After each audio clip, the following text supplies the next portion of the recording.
Você está prestes a ouvir o audiobook completo do livro As 48 Leis do Poder, de Robert Greene, narrado por mim, Ellison Sotti. E se você está procurando por um resumo, uma review mais rápida deste livro, é só você clicar no vídeo que está aparecendo aqui em cima no card ou na descrição. Se você se interessa por dicas, reviews e atualidades de temas como criatividade, marketing, artes visuais, não deixe de conferir o canal. E se você quer receber novos lançamentos de audiobooks, é só você se inscrever no canal e ativar o sininho. Na descrição deste vídeo, você tem acesso ao resumo e a review por escrito deste livro em meu blog, assim como o download dos arquivos do audiobook. Se está pensando em adquirir esse livro, não deixe de conferir os links na descrição. Assim você ganha desconto e também ajuda o canal a crescer. Agora eu te desejo um excelente livro e um bom proveito. As 48 Leis do Poder, escrito por Robert Greene. Prefácio. A sensação de não ter nenhum poder sobre pessoas e acontecimentos é, em geral, insuportável. Quando nós sentimos impotentes, ficamos infelizes. Ninguém quer menos poder, todos querem mais. No mundo atual, entretanto, é perigoso parecer ter muita fome de poder, ser muito premeditado nos seus movimentos para conquistar o poder. Temos de parecer justos e decentes, por consequente, precisamos ser sutis, agradáveis, porém astutos, demográficos, mas não totalmente honestos. Este jogo de constante duplicidade, mas se assemelha à dinâmica de poder que existia no mundo ardiloso da antiga corte aristocrática. Em toda a história, sempre houve uma corte formada em torno de uma pessoa no poder. Um rei, a rainha, imperador, o líder. Os cortesões que compunham esta corte ficavam numa posição muito delicada. Tinham de servir aos seus senhores. Mas, se a bajulação fosse muito óbvia, os outros cortesões notariam e agiriam contra eles. As tentativas de agradar ao senhor, portanto, tinham de ser sutis. E até mesmo os cortesões hábeis e capazes de tal sutileza ainda tinham de se proteger de seus companheiros que a todo momento tramavam tirá-los do caminho. Enquanto isso, supunha-se que a corte representava o auge da civilização e do refinamento. Desaprovavam-se as atitudes violentas ou declaradas de poder. Os cortesões trabalhavam em silêncio e sigilosamente contra aqueles entre eles que usassem a força. Este era o dilema do cortesão. Aparentando ser o próprio modelo de elegância, ele tinha ao mesmo tempo de ser o mais esperto e frustrar os movimentos dos seus adversários de maneira mais sutil possível. Com o tempo, os cortesões bem-sucedidos aprendiam a agir sempre de forma indireta. Se apunhalava o adversário pelas costas, era com luvas de pelica na mão, e no rosto, o mais gentil dos sorrisos. Em vez de coagir ou trair explicitamente, o cortesão perfeito conseguia o que queria deduzindo, usando o charme, a fraude e as estratégias sutis, sempre planejando várias ações com antecedência. A vida na corte era um jogo interminável, que exigia vigilância constante e pensamento tático. Era uma guerra civilizada. Hoje enfrentamos um paradoxo peculiarmente semelhante ao do cortesão.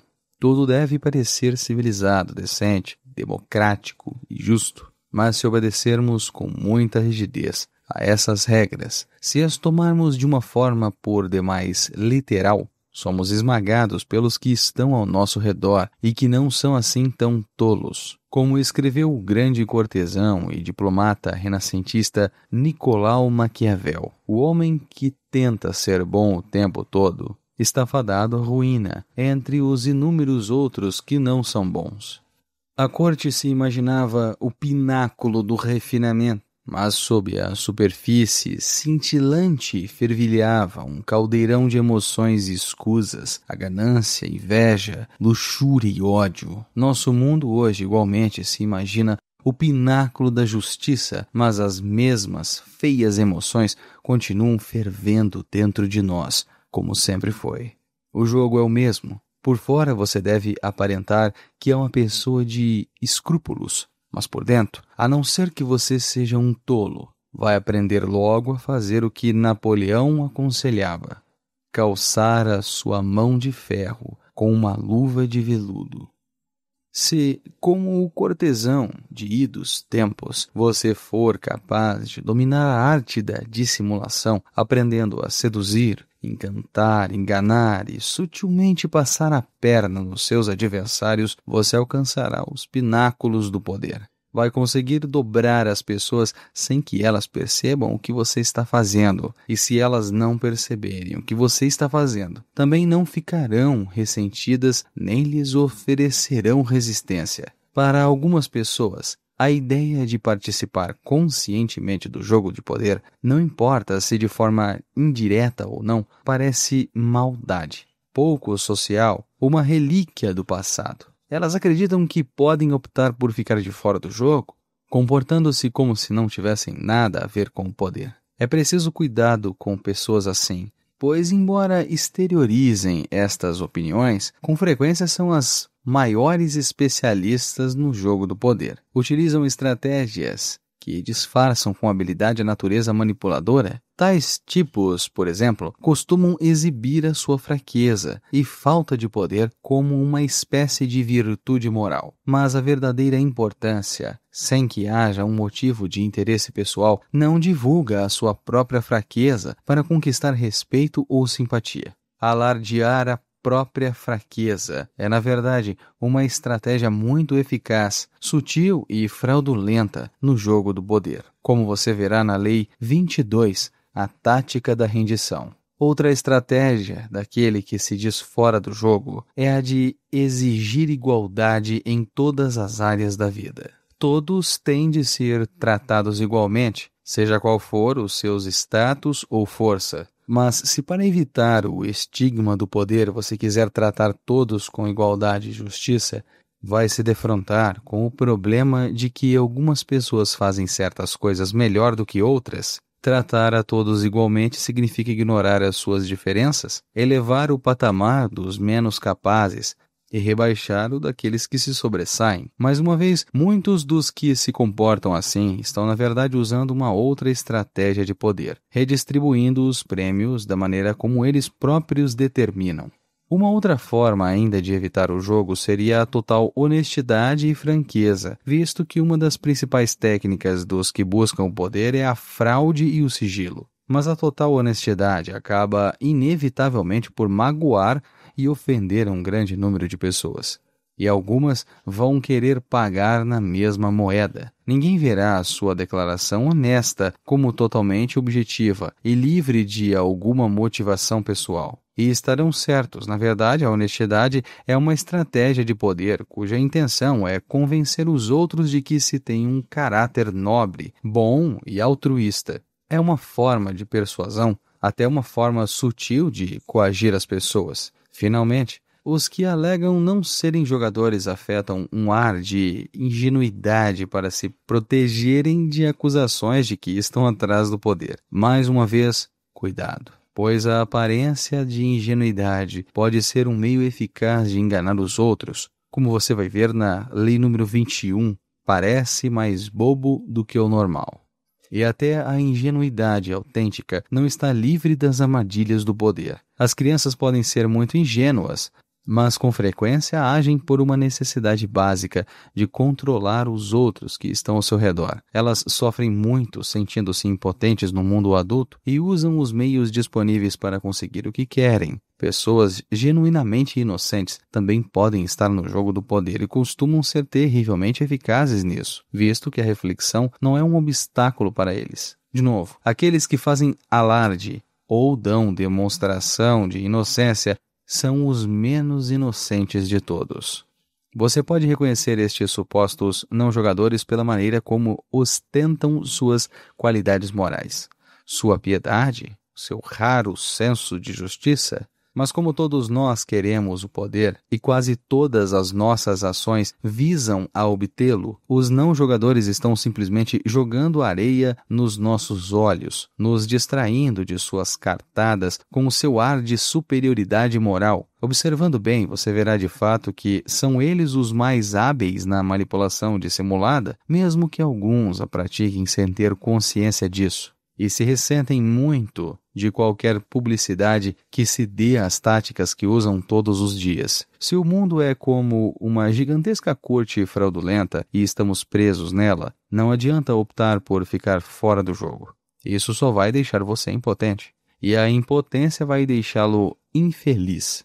Em vez de lutar contra o inevitável, em vez de ficar discutindo, se lamentando e cheio de culpa, é muito melhor sobressair no poder. De fato, quanto melhor você lidar com o poder, melhor você será como pessoa, amigo ou amiga, amante, marido ou esposa. Seguindo os passos do prefeito cortesão, como na Lei 24, você aprende a fazer os outros se sentirem melhor a respeito deles mesmos, tornando-se uma fonte de prazer para eles. Eles se tornarão dependentes de sua habilidade e desejarão a sua presença. Dominando as 48 leis deste livro, você poupa os outros a dor de não saber lidar com o poder, de brincar com o fogo sem saber que ele queima. Se o jogo de poder é inevitável, melhor ser um artista do que negar ou agir desastradamente. Para aprender o jogo do poder é preciso ver o mundo de uma certa maneira,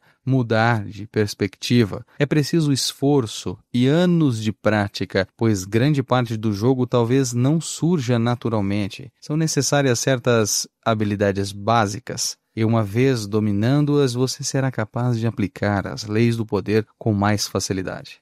A mais importante e fundamento crucial do poder é a habilidade de dominar as suas emoções. Reagir emocionalmente a uma situação é a maior barreira ao poder. Um erro que custará a você muito mais do que qualquer satisfação temporária que possa obter expressando o que sente. As emoções embotam a razão.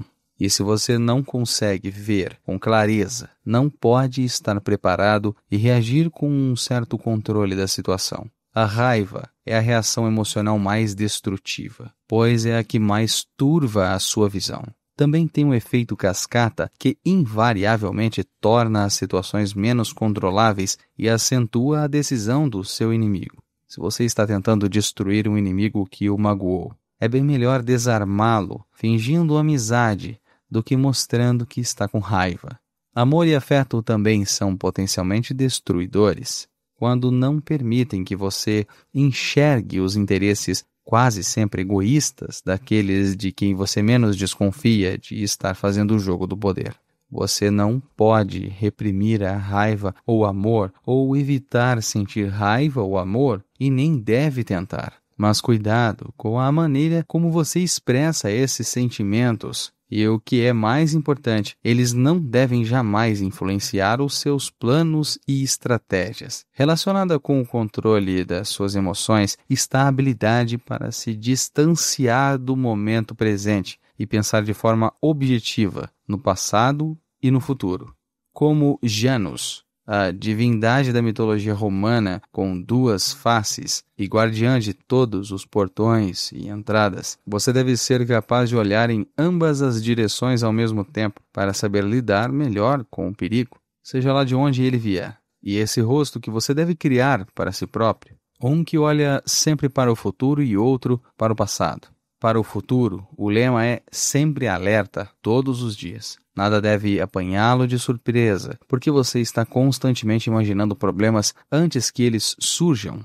Em vez de perder tempo sonhando com um final feliz para o seu plano, você deve calcular todas as possíveis combinações e armadilhas que possam surgir. Quanto melhor a sua visão, quanto mais você planejar etapas com antecedência, mais poderoso se tornará.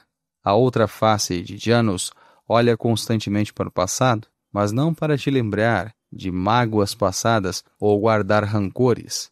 Isso só limitaria o seu poder. A parte mais importante do jogo é aprender a esquecer estas coisas que aconteceram no passado e que vão consumindo as suas energias e turvando o seu raciocínio. O verdadeiro propósito do olho que espia para trás é onde constantemente se educa. Você olha para o passado para aprender com quem viveu antes de você. Depois, tendo visto o passado, você olha mais perto as suas próprias ações e as dos seus amigos. Esta é a escola mais importante para você, porque se baseia na experiência pessoal. Você começa examinando os erros que cometeu no passado, aqueles que mais dolorosamente o impediram de progredir. Você os analisa de acordo com os termos das 48 leis do poder e extrai dali uma lição e um juramento. Nunca mais cometo este erro, não caio mais nesta arapuca. Se você for capaz de se avaliar e observar assim, vai aprender a romper com os modelos do passado, uma habilidade de enorme valor. O poder requer a capacidade de jogar com as aparências. Com este objetivo, você tem de aprender a usar muitas máscaras e ter uma cartola cheia de truques. A fraude e o disfarce não devem ser vistos como feios e imorais. Todas as interações humanas exigem que se trapaceie em muitos níveis, e de certa forma, o que distingue o humano dos animais é a nossa capacidade de mentir e enganar. Nos mitos gregos, no ciclo do Mahabharata indiano, no egípcio de Gilgamesh, no Oriente Médio, as artes ilusórias dos privilégios dos deuses, um grande homem, Ulisses, por exemplo, era julgado por sua capacidade de rivalizar com a astúcia dos deuses, roubando parte do seu poder divino, quando a eles se igualava na esperteza e na trapaça. A fraude é uma arte que a civilização desenvolveu e a arma mais potente do jogo do poder. Você não consegue trapacear bem se não se distanciar um pouco de si próprio. Se não puder ser muitas pessoas diferentes, vestindo a máscara que o dia e o momento exigem. Com essa abordagem flexível a todas as aparências, inclusive a sua, você perde muito do peso interno que mantém as pessoas presas ao chão. Faça com que o seu rosto seja tão maleável quanto a de um ator. Trabalhe para esconder dos outros as suas intenções. Pratique atrair as pessoas para armadilhas. Jogar com as aparências e dominar a arte da ilusão são um dos prazeres estéticos da vida. São também os componentes-chave para conquistar o poder. Se a fraude é a arma mais potente do seu arsenal, então a paciência em tudo é o seu maior escudo. Ela impedirá que você cometa burrices, como o controle das suas emoções. A paciência é uma arte, ela não surge naturalmente. Mas nada quando se trata de poder é natural. Poder é a coisa mais divina do mundo natural. A paciência é a suprema virtude dos deuses que nada possuem a não ser tempo. Tudo de bom acontecerá. A grama crescerá de novo se você lhe der o tempo e prever antecipadamente várias etapas no futuro. A impaciência, por outro lado, só faz você parecer fraco. É o principal empecilho ao poder. O poder é essencialmente amoral. E a principal habilidade ao adquirir é a de ver as circunstâncias, e não o bem ou o mal. O poder é um jogo, nunca é demais repetir. E no jogo não se julgam os adversários por suas intenções, mas pelo efeito de suas ações. Você mede a estratégia e o poder deles pelo que pode ver e sentir. Quantas vezes as intenções de alguém serviram apenas para perturbar e enganar? O que importa se o outro jogador, seu amigo ou rival tinha boas intenções e só estava pensando no seu interesse, se os efeitos das ações que dele levaram a tanta ruína e confusão? É natural que as pessoas disfarcem suas ações com todos os tipos de justificativas, alegando sempre terem agido por generosidade. Você precisa aprender a rir interiormente sempre que ouvir isto e jamais cair na armadilha de avaliar os atos e intenções de alguém usando julgamentos morais que são, na verdade, uma desculpa para o acúmulo de poder. É um jogo. O seu adversário senta-se na sua frente. Ambos comportam-se como damas ou cavalheiros, observando as regras do jogo e sem levar nada para o lado pessoal. Você joga com a estratégia e observa os movimentos do seu adversário com toda a calma possível. No final, você aprecia a educação de quem está jogando com mais do que boas intenções. Treine o seu olho para acompanhar os resultados dos movimentos dele, as circunstâncias externas, e não se distraia com mais nada. Metade do seu controle do poder vem do que você não faz, do que você não se permite ser arrastado a fazer. Para isso, você deve aprender a julgar todas as coisas pelo preço que terá que pagar por elas. Como Nietzsche escreveu, o valor de uma coisa às vezes não está no que se consegue com ela, mas no que se paga por ela, o que ela nos custa.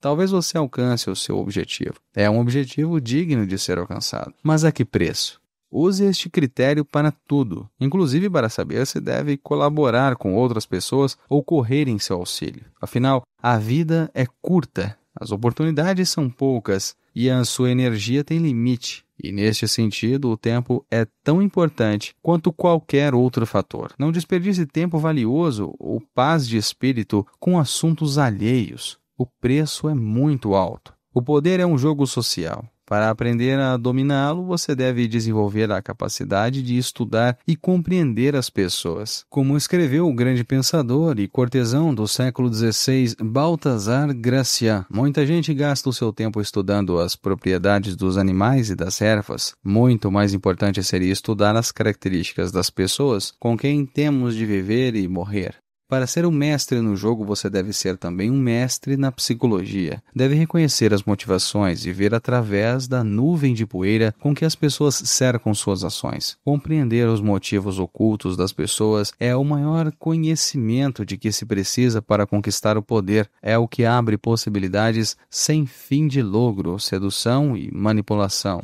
As pessoas são de uma complexidade infinita e você pode passar a vida inteira observando-as sem nunca chegar a entendê-las. Portanto, é importantíssimo começar a aprender agora mesmo e, ao fazer isso, você também tem de ter em mente um princípio. Jamais discrimine quem você estuda e em quem você confia. Jamais confie totalmente em alguém e estude todos, inclusive amigos e pessoas queridas. Geralmente você precisa aprender sempre a pegar o caminho mais indireto para chegar ao poder. Disfarce a sua astúcia como uma bola de bilhar que ricocheteia várias vezes antes de acertar o alvo. Seus movimentos devem ser planejados e desenvolvidos de maneira menos óbvia possível. Treinando para ser dissimulado, você prospera na corte moderna, aparentando ser um modelo de decência, enquanto está sendo um consumado manipulador. Considere as 48 leis do poder como uma espécie de manual das artes da dissimulação.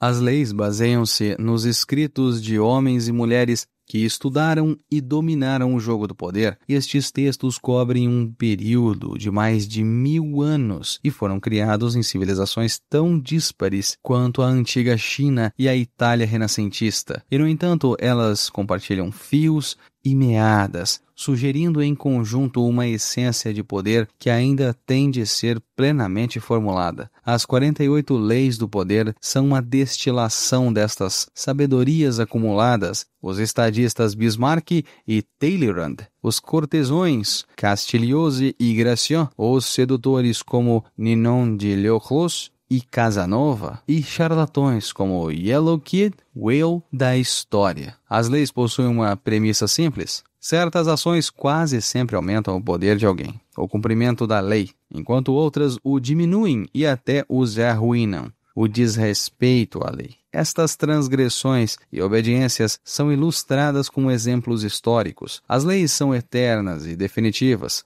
As 48 leis do poder podem ser usadas de várias maneiras. Lendo o livro Do Princípio ao Fim, você aprenderá sobre o poder em geral. Embora várias leis possam não parecer diretamente ligadas à sua vida, com o tempo você provavelmente descobrirá que todas têm alguma aplicação e que de fato elas estão interrelacionadas. Com uma visão geral do assunto, você será capaz de avaliar melhor as suas próprias ações no passado e alcançar um grau maior de controle sobre seus problemas imediatos. A leitura completa do livro vai continuar lhe inspirando ideias e reavaliações durante muito tempo ainda. O livro também foi projetado para consultas e exame da lei, que no momento lhe ia parecer mais pertinente ao seu caso. Digamos que você esteja tendo problemas com um superior e não consiga entender por que seus esforços não resultaram num sentimento maior de gratidão ou numa promoção. Várias leis tratam especialmente do relacionamento entre chefe e o subalterno, e é quase certo você estar transgredindo uma delas. Folheando os parágrafos iniciais sobre as 48 leis no sumário, você identificará a lei pertinente. Por fim, o livro pode ser folheado e lido ao acaso como diversão, como um passeio agradável por entre as fraquezas e grandes feitos de nossos antepassados no poder. Um aviso, entretanto, aos que usarem o livro com este propósito: é melhor voltar atrás. O poder por si só é infinitamente sedutor e ilusório. É um labirinto. Somente se consumirá na solução de problemas sem fim, e você logo perceberá que está agradavelmente perdido. Em outras palavras, é muito divertido levá-lo a sério. Não seja leviano com um assunto tão importante. Os deuses do poder desaprovam a frivolidade. Eles só satisfazem aos que estudam e refletem, e castigam os que procuram se divertir nas espumas flutuantes. O homem que tenta ser bom o tempo todo está fadado à ruína entre os inúmeros outros que não são bons. Por conseguinte, o príncipe que desejar manter a sua autoridade deve aprender a não ser bom, e usar este conhecimento, ou abster-se de usá-lo, segundo a necessidade. O Príncipe, de Nicolau Maquiavel, escrito em 1469.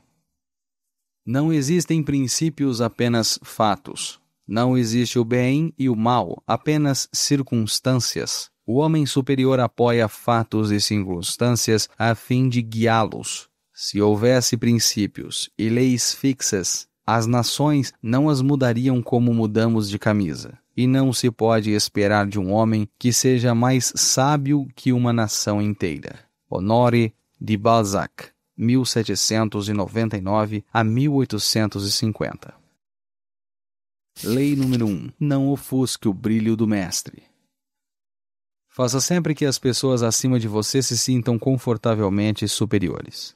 Querendo agradar ou impressionar, não exagere exibindo seus próprios talentos ou poderá conseguir o contrário, inspirar medo e insegurança. Faça com que seus mestres pareçam mais brilhantes do que são na realidade. Todos têm as suas inseguranças. Quando você se expõe ao mundo e mostra os seus talentos, é natural que isso desperte todos os tipos de ressentimentos, invejas e outras manifestações de insegurança. É de se esperar que isso aconteça. Você não pode passar a vida preocupado com os sentimentos mesquinhos dos outros, mas com quem está acima de você. É preciso adotar outras abordagens. Quando se trata de poder, brilhar mais do que o mestre talvez seja o maior erro. Quem conquista um alto status na vida é como os reis e rainhas. Quer se sentir seguro na sua posição e superior aos que o cercam em inteligência, perspicácia e charme.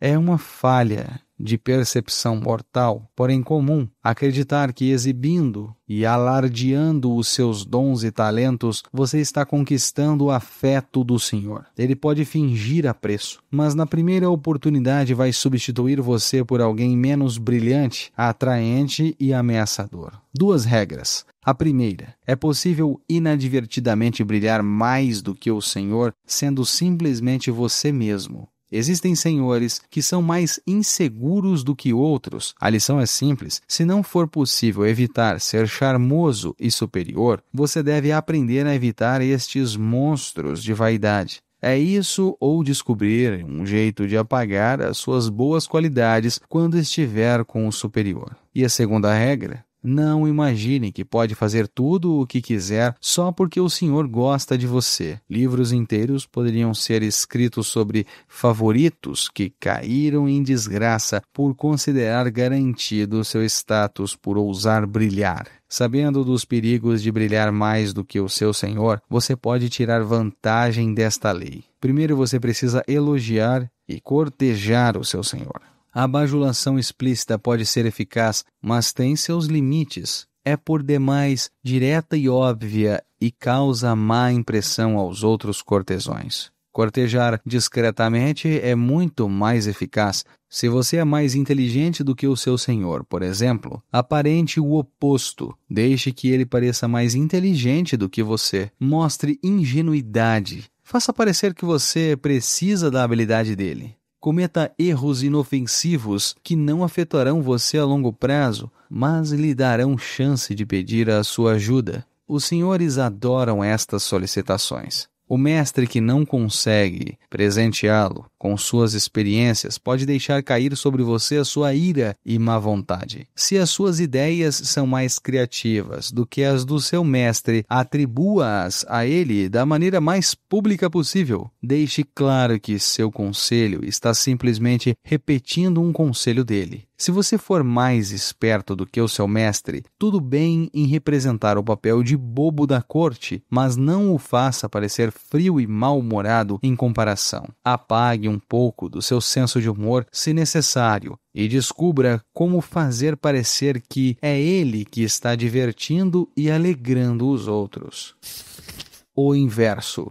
Você não pode ficar se preocupando em não aborrecer todas as pessoas que cruzam o seu caminho, mas deve ser seletivamente cruel. Se o seu superior é uma estrela cadente, não há perigo nenhum brilhar mais do que ele. Não tenha misericórdia. Seu senhor não teve escrúpulos na sua ascensão a sangue frio até o topo. Calcule a força dele. Se for fraco, apresse discretamente a sua queda. Supere-o. Seja mais encantador, mais inteligente do que eles nos momentos chaves. Se ele for muito mais fraco e estiver prestes a cair, deixe a natureza seguir o seu curso. Não arrisque brilhar mais do que um superior frágil. Pode parecer crueldade ou despeito. Mas se o seu senhor está firme na sua posição e você sabe que é mais capaz do que ele, tenha paciência e espere o momento mais propício. O curso natural das coisas é o poder acabar enfraquecendo. O seu senhor cairá um dia, e se jogar direito, você vai sobreviver e um dia brilhar mais do que ele. Evite brilhar mais do que o seu senhor. Toda superioridade é odiosa, mas a superioridade de um súdito com relação ao seu príncipe não é só estúpida, como fatal. Balthazar Gracian. Lei número 2. Não confie demais nos amigos. Aprenda a usar os inimigos.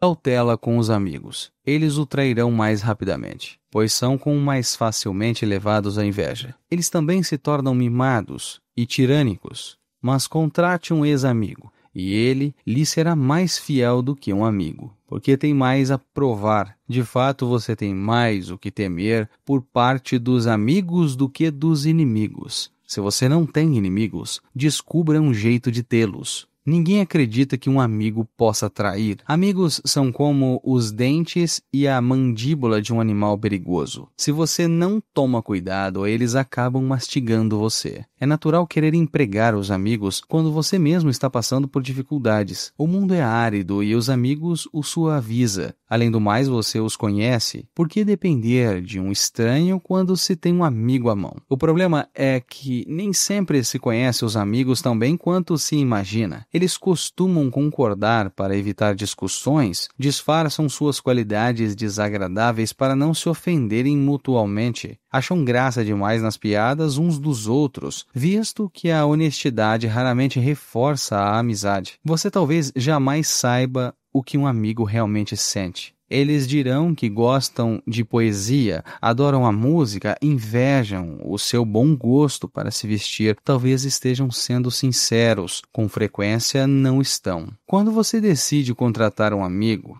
aos poucos vai descobrindo as qualidades que ele ou ela estava escondendo. Curiosamente, é o seu ato de bondade que desequilibra tudo. As pessoas querem sentir que merecem a sorte que estão tendo. O recibo por um favor pode ser opressivo. Significa que você foi escolhido porque é um amigo, não necessariamente porque merece. Existe quase um ato de condescendência no ato de contratar os amigos que no íntimo os aflige. o dano vai surgindo lentamente, um pouco mais de honestidade, lampejos de inveja e ressentimento aqui e ali, e antes que você perceba, a amizade se foi. Quanto mais favores e presentes você distribuir para reavivar a amizade, menos gratidão receberá em troco. A ingratidão tem uma longa e profunda história. Ela tem demonstrado os seus poderes há tantos séculos que é realmente interessante que as pessoas continuem subestimando-os.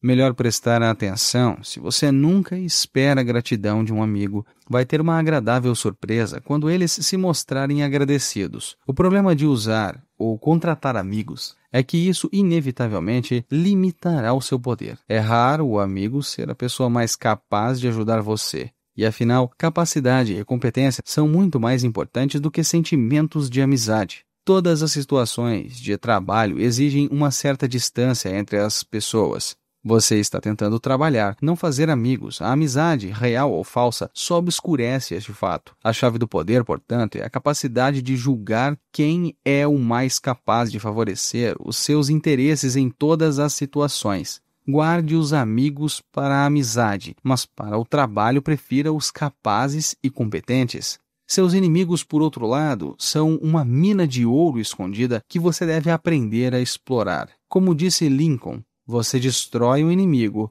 quando faz dele um amigo. Sem inimigos à nossa volta, ficaríamos preguiçosos. O inimigo nos calcanhares aguça a nossa percepção, nos mantém concentrados e alertas. Às vezes, então, é melhor usar os inimigos como inimigos mesmo, em vez de transformá-los em amigos ou aliados. O inimigo nitidamente definido é um argumento muito mais forte a seu favor do que todas as palavras que você conseguir usar. Jamais deixe que a presença de inimigos o perturbe ou o aflinja. Você está muito melhor com um ou dois adversários declarados do que quando não sabe quem é o seu verdadeiro inimigo. O homem de poder aceita o conflito, usando o inimigo para melhorar a sua reputação como um lutador seguro, em quem se pode confiar em épocas incertas.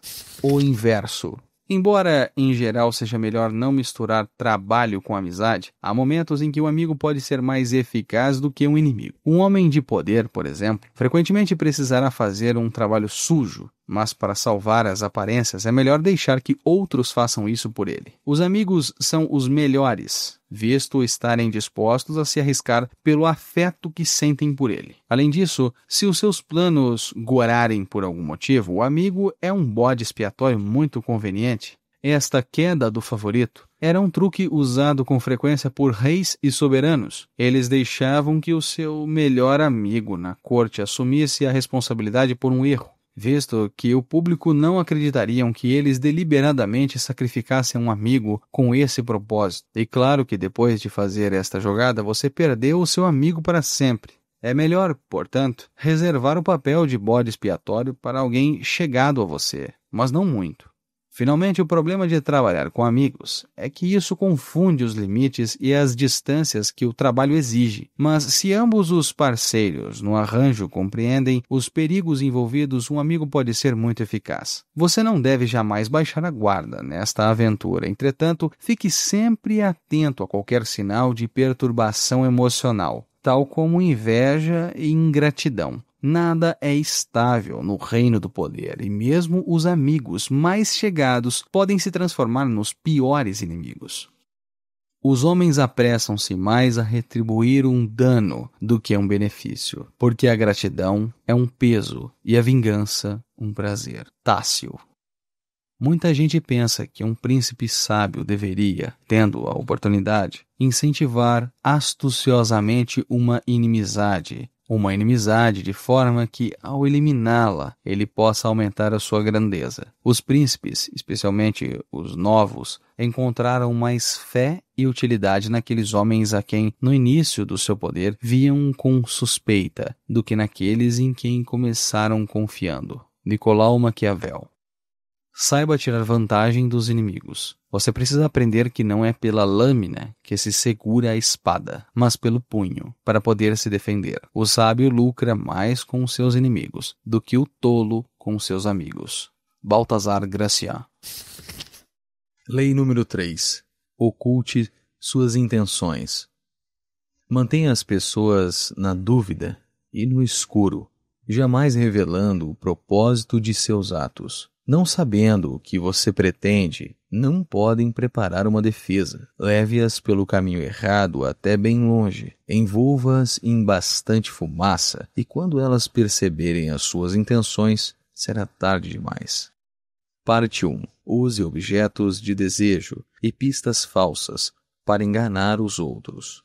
Se em algum momento da sua fraude as pessoas tiverem a mais leve desconfiança quanto às suas intenções, estará tudo perdido. Não lhes dê oportunidade de perceber o que você pretende. Disfarce colocando pistas falsas pelo caminho. Use a falsa sinceridade. Envie sinais ambíguos. Invente objetos de desejo desorientadores, incapazes de distinguir o falso do verdadeiro. Elas não podem ver o seu objetivo real. As pessoas, na sua maioria, são como um livro aberto. Elas dizem o que sentem, não perdem a oportunidade de deixar escapar opiniões e constantemente revelam seus planos e intenções. Elas fazem isso por vários motivos. Primeiro, é fácil e natural querer sempre falar dos próprios sentimentos e planos para o futuro. É difícil controlar a língua e monitorar o que se revela. Segundo, muitos acreditam que, sendo honesto e franco, estão conquistando o coração das pessoas e mostrando a sua boa índole. Eles estão imensamente iludidos. A honestidade é, na verdade, uma faca sem fio. Mais sangra do que corta. A sua honestidade provavelmente vai ofender os outros. É muito mais prudente medir as suas palavras dizendo às pessoas o que elas querem ouvir,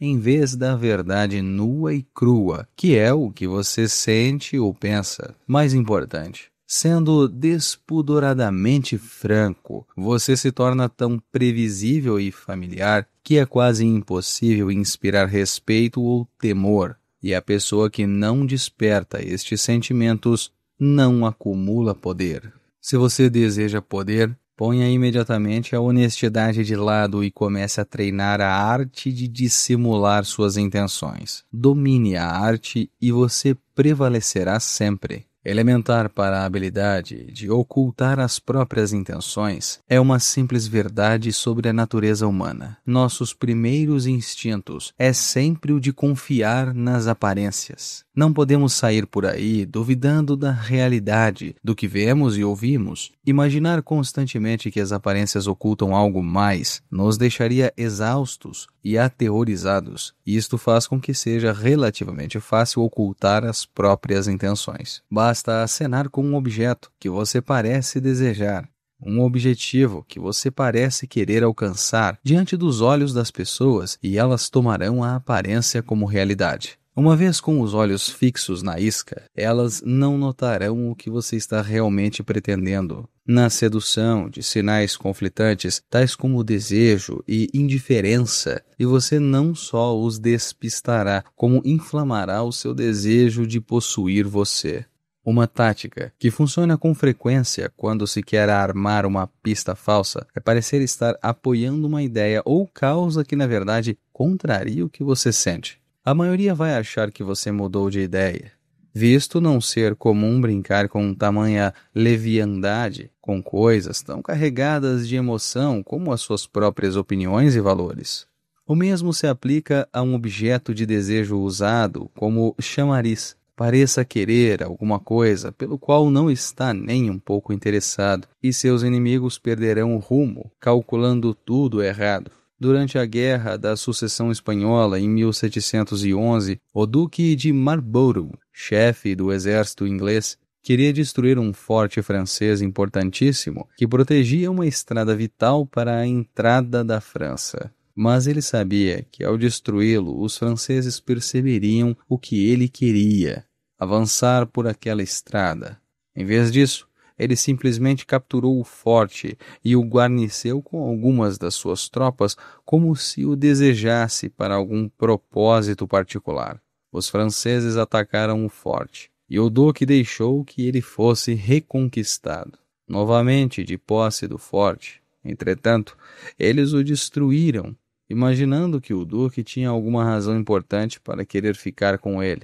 Agora o forte não existia mais, o caminho estava livre, e Marlborough pôde facilmente entrar na França. Use esta tática da seguinte maneira: não esconda as suas intenções se fechando, com o risco de parecer misterioso e deixar as pessoas desconfiadas, mas falando sem parar sobre seus desejos e objetivos, só que não os verdadeiros. Você matará 3 coelhos com uma só cajadada. Vai parecer uma pessoa cordial, franca e confiável. Ocultará suas intenções e deixará seus rivais atordoados, tentando achar, inutilmente, uma coisa que levarão tempo para descobrir. Outra ferramenta eficaz para colocar as pessoas desorientadas é a falsa sinceridade. Elas confundem facilmente sinceridade com honestidade. Lembre-se, o primeiro instinto é o de confiar nas aparências, e como as pessoas valorizam a honestidade e querem acreditar na honestidade dos que as cercam, raramente irão duvidar de você ou perceber o que você está fazendo. Parecer que está acreditando no que você mesmo diz dá um grande peso às suas palavras. Foi assim que Iago enganou e destruiu Otelo. Diante da intensidade das suas emoções, da aparente sinceridade da sua preocupação com a suposta infidelidade de Desdémona, como Otelo poderia desconfiar dele. Foi assim também que o grande charlatão Yellow Kid Whale tapou os olhos das suas vítimas, parecendo acreditar tanto no objeto isca que acenava diante deles. Um cavalo falso, um cavalo de corrida apresentado como uma barbada. Ficava difícil duvidar da sua realidade. Claro que é importante não exagerar nesta área. A sinceridade é uma arma traiçoeira.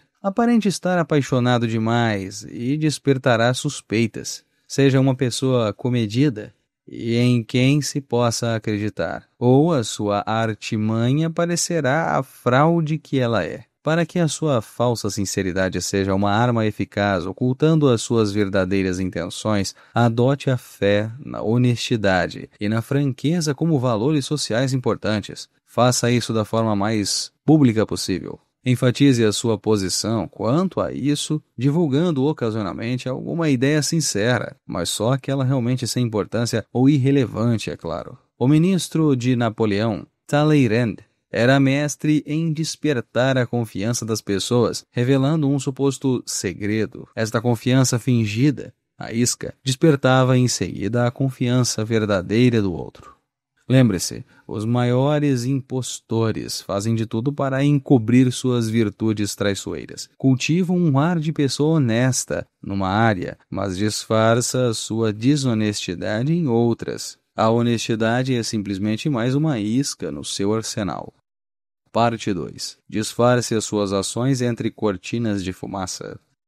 Trapacear é sempre a melhor estratégia, mas as melhores trapaças exigem uma cortina de fumaça para distrair a atenção das pessoas do seu verdadeiro propósito. O exterior afável, como a inescrutável cara de pau, é quase sempre a cortina de fumaça perfeita, escondendo suas intenções por trás do que é confortável e familiar. Se você conduz a vítima por um caminho desconhecido, ela não perceberá que você a está levando para uma armadilha. Lembre-se, os paranoicos e desconfiados são os mais fáceis de enganar. Conquiste a sua confiança numa área e você terá a cortina de fumaça que turva a visão deles em outra, deixando que você se aproxime de manso e os arrase com um golpe devastador. Um gesto prestativo, ou aparentemente honesto, ou que sugira a superioridade do outro. Estas são táticas diversionistas perfeitas. Adequadamente montada, a cortina de fumaça é uma arma poderosíssima. Se você acha que trapaceiros são aqueles gente pitoresca que ilude com mentiras elaboradas e histórias incríveis, está enganado. Os maiores impostores são os que utilizam uma fachada suave e invisível que não chama a atenção. Eles sabem que gestos e palavras extravagantes levantam logo suspeita. Pelo contrário, eles envolvem o seu objetivo numa aura familiar, banal, inofensiva. Depois que você tiver atraído a atenção de suas vítimas para o familiar, elas não notarão a fraude que está ocorrendo pelas suas costas. A origem disto está numa verdade muito simples. As pessoas só conseguem focalizar uma coisa de cada vez. É realmente muito difícil para elas imaginar que a pessoa suave e inofensiva com quem estão lidando está ao mesmo tempo tramando outra coisa. Quanto mais cinza e uniforme a fumaça de sua cortina, melhor ela esconde as suas intenções. Nas iscas e pistas falsas discutidas na parte 1, você distrai ativamente as pessoas. Na cortina de fumaça, você ilude a sua vítima, atraindo-a para a sua teia. Por ser tão hipnótica, esta é com frequência a melhor maneira de dissimular suas intenções. A forma mais simples de cortina de fumaça é a expressão facial. Por trás de um exterior brando e legível, podem estar sendo tramados todos os tipos de ações violentas e prejudiciais sem serem percebidas. Esta é uma arma que a maioria dos homens poderosos na história aprenderam a usar à perfeição. Dizia-se que ninguém era capaz de ler o rosto de Franklin D. Roosevelt. O barão James Rothschild teve por hábito, durante toda a sua vida, disfarçar o que estava realmente pensando com sorrisos afáveis e olhares indefiníveis. Stendhal escreveu a respeito de Talleyrand: jamais um rosto serviu tão pouco de barômetro. Henry Kissinger fazia seus adversários numa mesa de negociação chorar de tédio, com seu tom de voz monótono, seu olhar inexpressivo, seus detalhamentos intermináveis, e aí, quando já estavam com o olhar esgazeado, ele os atingia de repente com uma reação de termos ousados. Apanhados desprevenidos, intimidavam-se facilmente. Como explica um manual de pôquer, na sua vez de jogar, o bom jogador raramente é um ator. Pelo contrário, ele pratica um comportamento frio que minimaliza os padrões legíveis, frustra e confunde o adversário e permite mais concentração. A cortina de fumaça pode ser praticada em vários níveis, todos jogando com os princípios psicológicos da distração e da desorientação. Uma das cortinas de fumaça mais eficazes é o gesto nobre. As pessoas querem acreditar que gestos aparentemente nobres são autênticos, porque é uma crença agradável. Elas raramente notam como eles enganam. O comerciante de peças de arte, Joseph Duvin, se viu certa vez diante de um terrível problema. Os milionários que pagavam tão bem por seus quadros não tinham mais tanto espaço nas suas paredes. E com os impostos sobre herança subindo cada vez mais, parecia pouco provável que continuassem comprando. A solução foi a National Gallery of Art, em Washington, que Duvin ajudou a criar em 1937, conseguindo que Andrew Mellon doasse a sua coleção. A National Gallery era a fachada perfeita para Duvin. Num só gesto, seus clientes fugiram aos impostos, abriram espaço nas paredes para novas aquisições e reduziam os números de quadros no mercado, mantendo a pressão que aumentava o seu preço. Tudo isto enquanto os doadores aparentavam ser benfeitores da sociedade. Outra cortina de fumaça eficaz é o padrão, quando se estabelece uma série de ações que seduzem a vítima e fazem acreditar que as coisas continuarão sempre da mesma maneira. O padrão joga com a psicologia da expectativa. Nosso comportamento se encaixa no padrão, ou assim gostamos de pensar. Em 1878, o barão ladrão americano Jay Gould criou uma empresa que começou a ameaçar o monopólio das companhias de telégrafos Western Union. Os diretores da Western Union resolveram comprar a empresa de Gould. Foi preciso dispor de uma quantia considerável, mas eles achavam que tinham conseguido se livrar de um irritante adversário. Poucos meses depois, entretanto, Gould estava lá de novo, queixando-se de que fora tratado injustamente. Ele abriu uma segunda empresa para competir com a Western Union e a sua nova aquisição. A mesma coisa voltou a acontecer. A Western Union comprou a empresa para fazer com que ele calasse a boca. Logo, o padrão voltou a se repetir pela terceira vez. Mas agora Gold atacou na jugular. De repente ele iniciou e logo conseguiu uma sangrenta tomada de controle hostil da Western Union. Ele tinha estabelecido um padrão que iludiu os diretores da empresa, fazendo-os achar que o seu objetivo era ser comprado por um preço razoável. Depois de comprar, eles relaxavam e não percebiam que estavam, na verdade, apostando mais alto. O padrão funciona muito bem porque as pessoas se iludem esperando o contrário do que você está realmente fazendo. Outra fraqueza psicológica que serve de base para se construir uma cortina de fumaça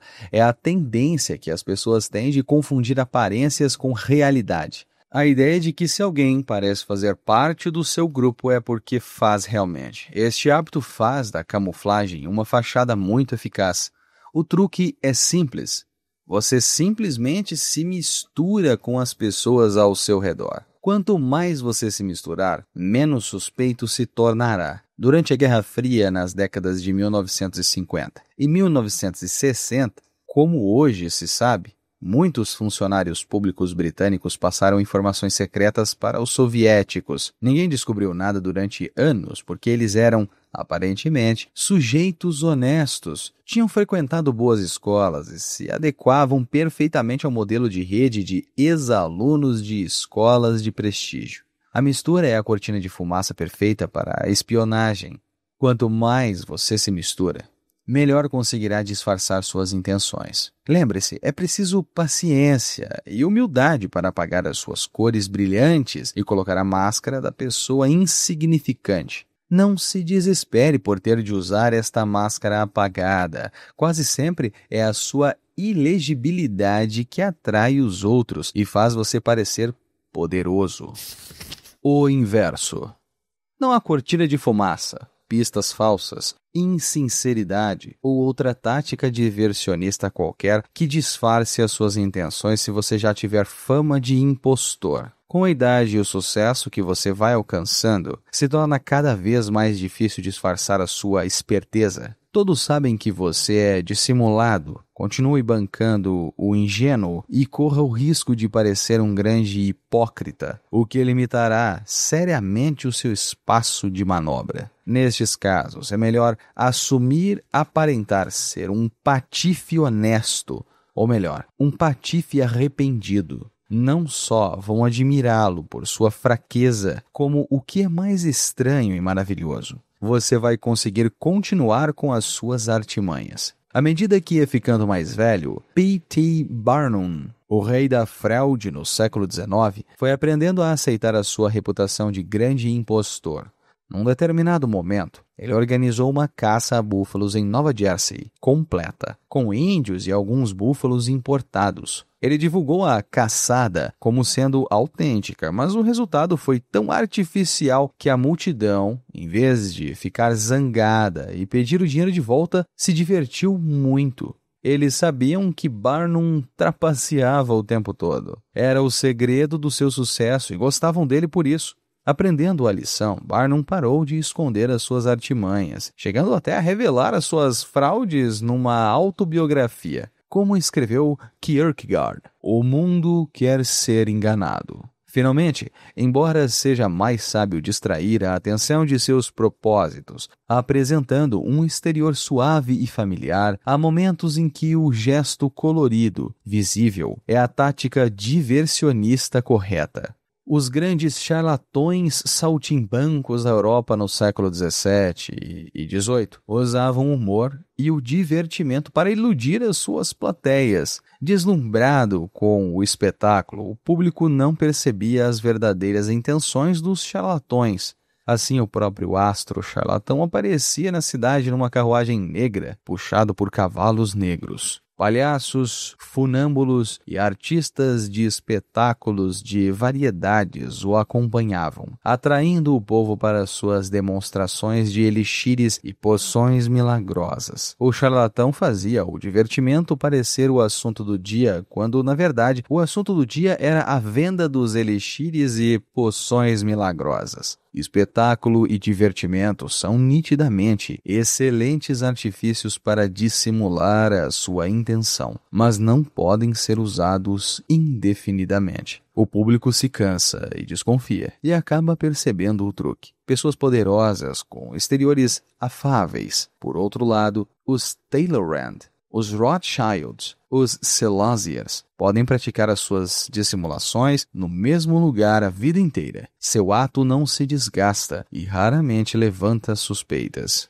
Notas do narrador. Charles Maurice de Telencier, de 1754 e 1838, foi um político e diplomata francês que participou de vários acontecimentos históricos, incluindo a Revolução Francesa e o golpe de Estado de Napoleão. Talleyrand e a Revolução Francesa. Foi simpático aos descontentes que impulsionaram a Revolução Francesa. Colaborou na relação da primeira Constituição Francesa e da Declaração dos Direitos do Homem e do Cidadão. Propôs a nacionalização de todos os bens da Igreja Francesa e renunciou ao seu bispado em 1791. Talleyrand e Napoleão. Tornou-se muito amigo de Napoleão. Foi nomeado ministro das Relações Exteriores por Napoleão após o golpe de Estado de 1799. Participou do golpe de Estado de Napoleão em 1799. Talleyrand e o primeiro-ministro. Foi o primeiro-ministro da França entre julho e setembro de 1815. Ocupou o cargo de ministro dos Negócios Estrangeiros em 4 ocasiões diferentes. Fim das notas. O texto continua. A cortina de fumaça colorida deve ser usada com cautela, portanto, e só na ocasião certa. Não deixe que o vejam como impostor, mesmo que hoje seja impossível não o ser, que a sua maior esperteza esteja em dissimular o que parece ser esperteza. Balthazar Gracián. Já ouviu falar de um general muito hábil que pretende surpreender uma cidade anunciando seus planos ao inimigo? Oculte os seus propósitos e esconda o seu progresso. Não revele a extensão dos seus objetivos até ser impossível se opor a eles, até terminar o combate. Conquiste a vitória antes de declarar a guerra. Em resumo, imite aqueles guerreiros cujas intenções ninguém sabe, exceto o país destruído, por onde eles passam. Palavras de Ninon de Lenclos, de 1623 a 1706. Lei número 4. Diga menos do que o necessário. Quando você procura impressionar as pessoas com palavras, quanto mais você diz, mais comum parece ser, e menos controle da situação parece ter.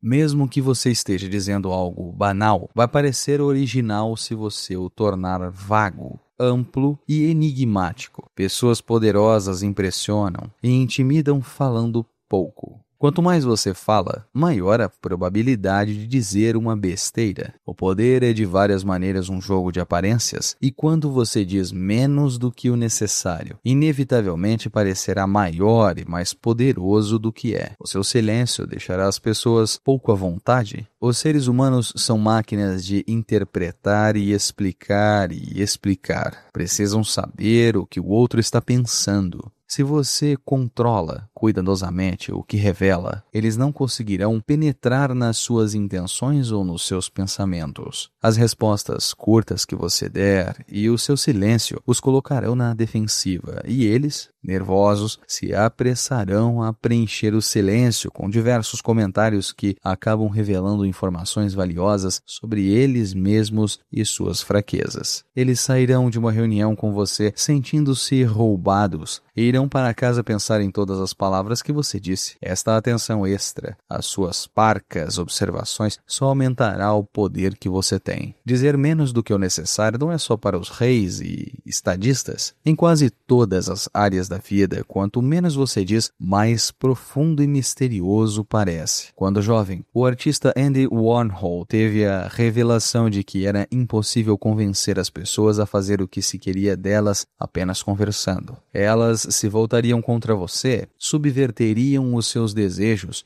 desobedeceriam a você por simples perversidade. Certa vez, ele disse a um amigo: aprendi que na verdade você tem mais poder quando fica de boca fechada. Falando menos do que o necessário, você cria a aparência de significado e de poder. Também, quanto menos você diz, menos é o risco de falar uma bobagem ou até algo perigoso. Em 1825, um novo czar, Nicolau I subiu ao trono. Na Rússia, imediatamente houve uma rebelião liderada por liberais que exigiam que o país se modernizasse, que suas indústrias e estruturas civis se igualassem ao do resto da Europa. Esmagando brutalmente esta revolta, a insurreição de dezembro, Nicolau I condenou à morte um dos seus líderes, Kondrat Ryleyev. No dia da execução, Ryleyev subiu ao partíbulo, a corda no pescoço. O alçapão se abriu, mas, quando Ryleyev ficou suspenso no ar, a corda se rompeu e ele foi ao chão. Na época, estas ocorrências eram um sinal de providência ou de vontade divina. Quem se salvasse da morte desta forma costumava ser perdoado. Quando Ryleyev se levantou, sujo e arranhado, mas acreditando que estava com o pescoço a salvo, gritou para a multidão: "Estão vendo? Na Rússia não sabem fazer nada direito, nem mesmo uma corda." O mensageiro seguiu imediatamente para o Palácio de Inverno com a notícia do enforcamento que não tinha acontecido.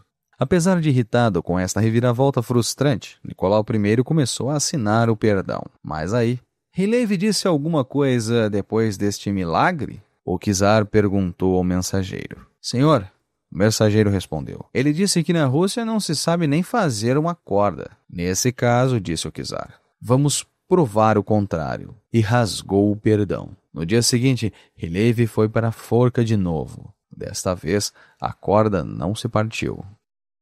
Aprenda a lição. As palavras, depois de pronunciadas, não podem ser tomadas de volta. Mantenha-as sob controle. Cuidado, particularmente, com o sarcasmo. A satisfação momentânea que se tem dizendo frases sarcásticas será menor do que o preço que se paga por ela. O inverso.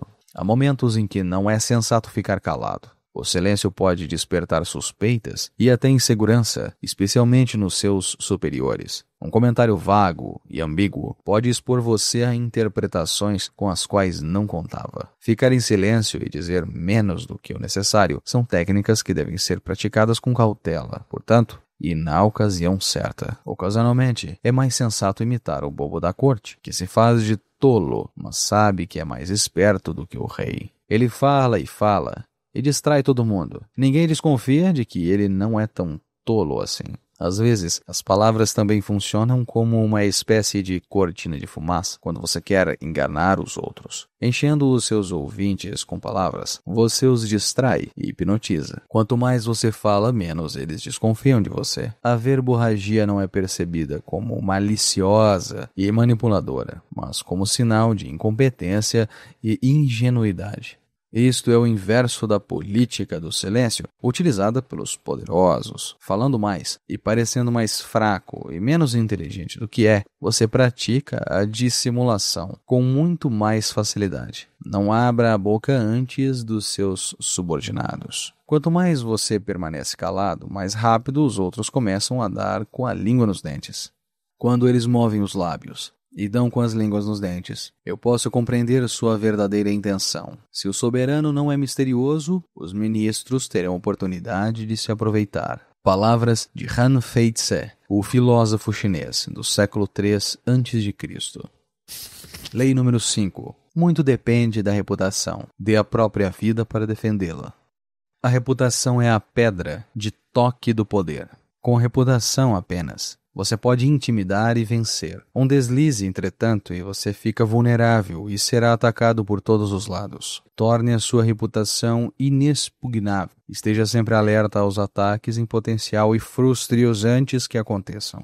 Enquanto isso, aprenda a destruir seus inimigos, minando as suas próprias reputações. Depois afaste-se e deixe a opinião pública acabar com eles. As pessoas que nos cercam, até nossos melhores amigos, serão sempre até um certo ponto misteriosas e inescrutáveis. Suas personalidades possuem nichos secretos que elas não revelam. Se ficarmos pensando muito nisso, o mistério dos outros pode ser uma coisa incômoda porque tornaria impossível para nós julgar realmente as outras pessoas. Portanto, preferimos ignorar este fato e julgar as pessoas pela aparência, pelo que é mais visível aos nossos olhos, como roupas, gestos, palavras e atos. Na esfera social, as aparências são o barômetro de quase todos os nossos julgamentos e você não deve se iludir acreditando em outra coisa. Um escorregão em falso, uma estranha ou repentina mudança na sua aparência pode se mostrar desastroso. Esta é a razão da suprema importância de fazer e manter uma reputação que tenha sido criada por você mesmo. Essa reputação o protegerá do perigoso jogo das aparências, distraindo os olhos inquisidores dos outros e impedindo que eles saibam como você é realmente, e dando a você um certo controle sobre como o mundo o julga. Uma posição poderosa. A reputação tem um poder mágico. Com um só golpe da varinha, ela pode dobrar as suas forças. Pode também fazer as pessoas fugirem de você em disparada. Se as mesmas ações parecerem brilhantes ou horríveis, depende inteiramente da reputação de quem as praticou. No início, você deve se esforçar para criar uma reputação por uma qualidade importante, seja generosidade, honestidade ou astúcia. Esta qualidade o colocará em evidência e fará com que falem de você. Aí então faça com que o maior número possível de pessoas conheça a sua reputação. Tome cuidado para construí-la aos poucos e sobre bases firmes. E veja como ela se espalha como fogo selvagem.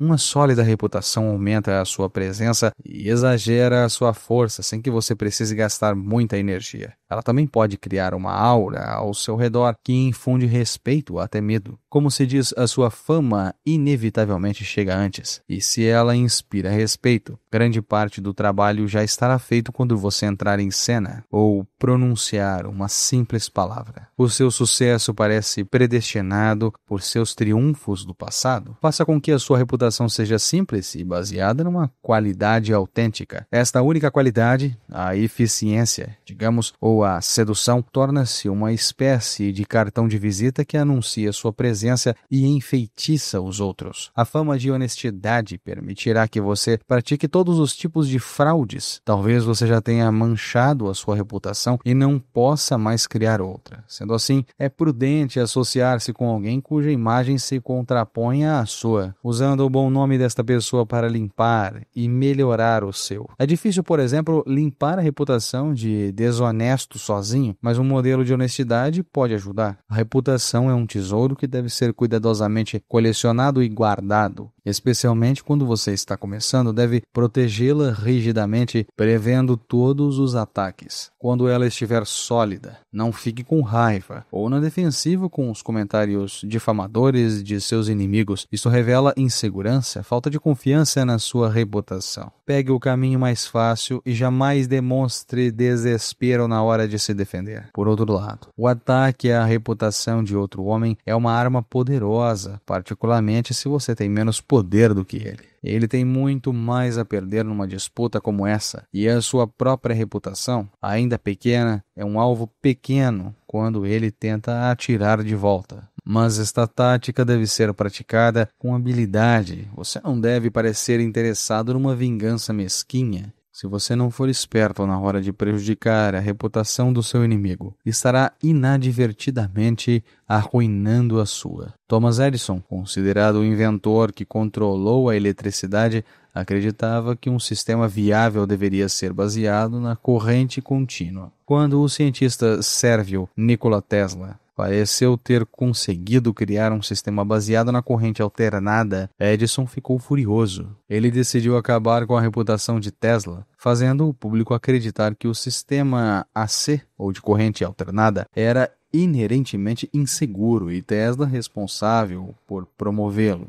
Com este objetivo, ele capturou animaizinhos domésticos de todos os tipos e os eletrocutou, matando-os com uma corrente alternada. Não bastando isso, em 1890, ele conseguiu que as autoridades da prisão do estado de Nova York procedessem à primeira execução de um condenado à morte com um choque elétrico usando uma corrente alternada. Mas todas as experiências de eletrocução realizadas por Edison tinham sido com pequenas criaturas. A carga era muito fraca e o homem ficou só meio morto. Na execução, que talvez tenha sido a mais cruel autorizada pelo Estado no país, o procedimento teve de ser repetido. Foi um espetáculo horrível. Embora, a longo prazo, o que subsistiu foi o nome de Edison. Na época, sua campanha prejudicou mais a sua própria reputação do que a de Tesla. Ele se retraiu. A lição é simples, não exagere em ataques como este, porque chamará mais atenção para a sua própria índole vingativa do que para a pessoa que você está difamando. Quando a sua própria reputação é sólida, use táticas mais sutis como a sátira e o ridículo para enfraquecer o seu adversário, enquanto você se mostra um charmoso brincalhão. O poderoso leão brinca com o camundongo que cruza o seu caminho. Qualquer outra atitude prejudicaria sua temível reputação. O inverso. Não há inverso. A reputação é crítica. Não há exceções a esta lei. Talvez não se importando com o que as pessoas pensem ao seu respeito, você ganhe fama de insolente e arrogante. Mas esta por si só é uma imagem valiosa. Oscar Wilde a usou com grande proveito. Visto que temos de viver em sociedade e depender da opinião alheia, nada se ganha negligenciando a própria reputação. Quando você não se preocupa com a maneira como as pessoas o veem, está deixando que os outros decidam isto por você. Seja dono do seu próprio destino e também de sua reputação. Portanto, eu desejaria que o cortesão defendesse o seu valor inerente com habilidade e astúcia e garantisse que, onde quer que chegue, como estrangeiro, seja precedido por uma boa reputação. Pois a fama que parece apoiar-se nas opiniões de muitos favorece uma certa fé inabalável no valor de um homem, o qual em seguida é facilmente reforçado nas mentes já predispostas e preparadas. Palavras de Baldassare Castiglione, de 1478 a 1529. Lei número 6. Chame a atenção a qualquer preço. Julga-se tudo pelas aparências. O que não se vê, não se conta. Não fique perdido no meio da multidão. Destaque-se, fique visível a qualquer preço. Atraia a atenção das pessoas parecendo maior, mais colorido, mais misterioso do que as massas tímidas e amenas. Parte 1. Cerque o seu nome de escândalo e sensacionalismo. Chame a atenção sobre você criando uma imagem inesquecível, até controvertida. Faça escândalo, faça qualquer coisa para parecer exagerado e brilhe mais do que todos ao seu redor. Não discrimine os diferentes tipos de atenção. Qualquer espécie de notoriedade lhe trará mais poder. Que falem mal, mas falem de você. As multidões tendem a agir em conjunto. Se uma pessoa interrompe o que está fazendo para ver o seu mendigo colocando tijolos na rua, outras farão o mesmo. Elas se juntam como chumaços de poeira. Aí então, um empurrãozinho e elas entram no seu museu ou assistem ao seu show. Para criar uma multidão, você tem de fazer alguma coisa diferente ou excêntrica. Qualquer tipo de curiosidade serve, pois as multidões são atraídas magneticamente pelo inusitado e inexplicável. E uma vez tendo conquistado a atenção dela, não a abandone. Se ela se desviar para outras pessoas, fará isso às suas custas. No início de sua atenção, até o topo, portanto, use toda a sua energia chamando a atenção.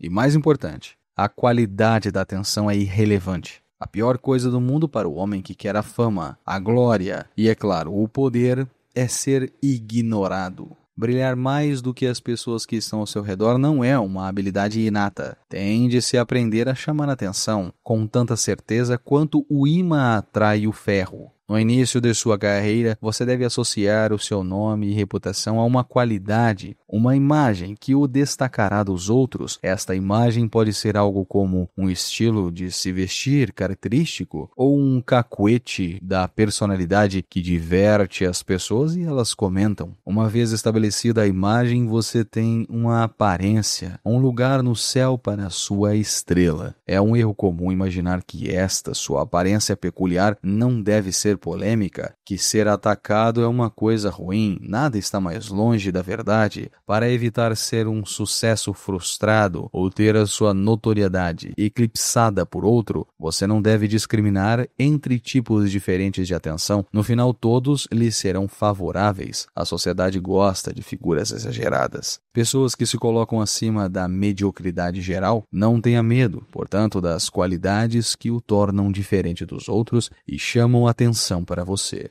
Corteje a controvérsia até o escândalo. É melhor ser atacado, até caluniado, do que permanecer ignorado. Todas as profissões obedecem a esta lei, e todos os profissionais devem ter um pouco de exibicionista. Se você se encontra numa posição inferior, com pouca oportunidade de chamar a atenção, um truque que funciona é atacar as pessoas mais visíveis, a mais famosa, a mais poderosa que encontrar. Um ataque difamador a uma pessoa em posição de poder teria um efeito semelhante. Lembre-se, entretanto, de usar esta tática raramente depois de chamar a atenção do público, para não desgastá-la. Uma vez em evidência, você deve sempre renovar, adaptar e variar o seu método de chamar a atenção. De outra forma, o público se cansa, se acostuma com você e volta os olhos para uma nova estrela. O jogo requer constante vigilância e criatividade. Compreenda. As pessoas se sentem superiores àquelas cujas ações elas são capazes de prever. Se você lhes mostra quem está no controle jogando contra as suas expectativas, ao mesmo tempo infunde respeito e retesa os fios da atenção que estão escapulindo. Parte 2. Crie um ar de mistério. Em um mundo cada vez mais banal e familiar, o que parece enigmático chama logo a atenção. Nunca deixe claro demais o que você está fazendo ou vai fazer. Não revele todas as suas cartas. Um ar de mistério acentua a sua presença. Também cria expectativa. Todos estarão olhando para ver o que acontecerá em seguida. Use o mistério para enganar, seduzir e até assustar. No passado, o mundo estava cheio de coisas aterrorizantes e desconhecidas, doenças, desastres, déspotas, caprichosos, o próprio mistério da morte. O que não podíamos compreender, reimaginávamos na forma de mitos e espíritos. Com o passar dos séculos, todavia, conseguimos, por meio da ciência e da razão, dar luz à escuridão. O que era misterioso e proibido se tornou familiar e confortável, mas esta luz tem um preço. Num mundo cada vez mais banal, sem mais espaço para os seus mistérios e mitos, nós intimamente ansiamos por enigmas, pessoas ou coisas que não possam ser instantaneamente interpretadas, compreendidas e consumidas. Este é o poder do misterioso. Ele convida a várias interpretações, excita nossa imaginação, nos seduz a acreditar que esconde algo maravilhoso. O mundo se tornou tão familiar, e seus habitantes tão previsíveis, que aquilo que estiver envolto em um mistério quase sempre atrai a luz dos refletores e nos faz olhar.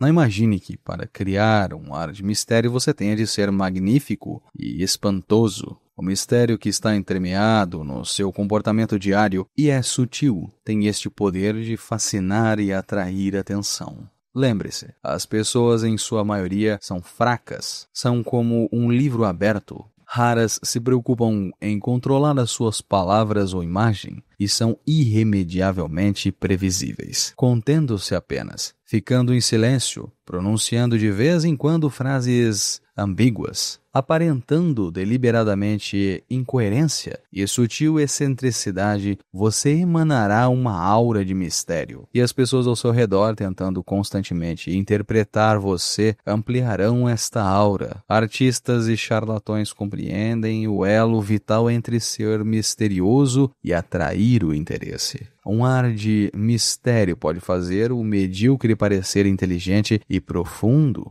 É muito fácil. Fale pouco sobre o seu trabalho, provoque e excite com comentários sedutores, até contraditórios. Depois recue e deixe que os outros tentem entender. Pessoas misteriosas colocam os outros numa espécie de situação inferior e de tentar entendê-las. Em graus controláveis, elas também evocam o medo que envolve tudo o que é incerto ou desconhecido. Todos os grandes líderes sabem que uma aura de mistério chama a atenção e cria uma presença intimidante. Se a sua posição social o impede de envolver totalmente os seus atos em mistério, você deve pelo menos aprender a se fazer menos óbvio.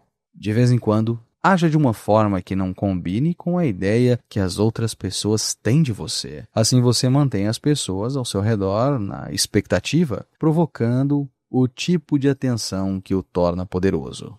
Feita corretamente, a criação do enigma pode também atrair o tipo de atenção que inspira terror no seu inimigo. Se você se vir numa armadilha, encurralado e na defensiva, tente uma experiência simples. Faça algo que não possa ser facilmente explicado ou interpretado. Escolha uma ação simples, mas execute-a de uma forma que desestabilize o seu adversário com muitas interpretações possíveis, tornando obscuras as suas intenções. Não seja simplesmente imprevisível, embora esta tática também possa dar certo. Como você vai ver na Lei 17, vai parecer que a sua loucura não tem propósito, é sem pé nem cabeça, nem nenhuma explicação possível. Se você fizer isto certo, vai deixar todos tremendo de medo e as sentinelas abandonarão seus postos. Chame a isto de tática da loucura fingida de Hamlet, pois Hamlet a usa com grande efeito na peça de Shakespeare, assustando o padrasto Cláudio com o seu comportamento enigmático.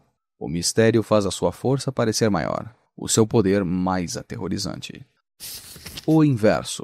No início da sua subida ao topo, você deve chamar a atenção a todo o custo, mas durante a subida você deve ir constantemente se adaptando. Não canse o público sempre com a mesma tática. Um ar de mistério funciona como uma maravilha para aqueles que precisam desenvolver uma aura de poder e se fazer notados, mas deve parecer uma atitude comedida e controlada. Não deixe que o seu ar de mistério se transforme lentamente numa reputação de trapaceiro. O mistério que você cria deve parecer um jogo, divertido e inofensivo. Reconheça quando está indo longe demais e recue. Há momentos em que a necessidade de atenção deve ser adiada e quando a última coisa que se quer é o escândalo e a notoriedade. A atenção que você chama jamais deve ofender ou desafiar a reputação dos que estão acima de você. Não, de maneira alguma, se eles estiverem seguros. Comparando com eles, você não só parecerá mesquinho, como desesperado. É uma arte saber quando chamar a atenção e quando se retrair. Por consequente, não pareça estar excessivamente querendo atenção, porque isto é sinal de insegurança, e insegurança afasta o poder. Compreenda que existem momentos em que não é interessante para você ser o centro das atenções, na presença de um rei ou rainha, por exemplo, ou o equivalente. Incline-se e fique na sombra, não entre em competição. Quando você se declara imediatamente, cria expectativas. Misture um pouco de mistério em tudo, e o próprio mistério despertará a veneração. E quando você explicar, não seja muito explícito. Desta maneira você imita o jeito divino quando faz os homens ficarem observando maravilhados. Palavras de Baltazar Gracian. Ostente e seja visto. O que não é visto é como se não estivesse. Foi a luz que deu brilho a toda a criação. A exibição preenche muitos espaços vazios, encobre deficiências e faz tudo renascer, especialmente se apoiada pelo mérito autêntico. Palavras de Baltazar Gracian. Se acontecer de o cortesão participar de uma luta num espetáculo público como uma justa, deve assegurar que o seu cavalo esteja belamente ajaizado, que ele mesmo esteja adequadamente vestido, com divisas apropriadas e expedientes engenhosos para atrair o olhar dos espectadores em sua direção com tamanha certeza quanto o ímã atrai o ferro. Palavras de Baldassare Castiglione. Lei número 7. Faça com que os outros trabalhem para você, mas sempre fique com o crédito.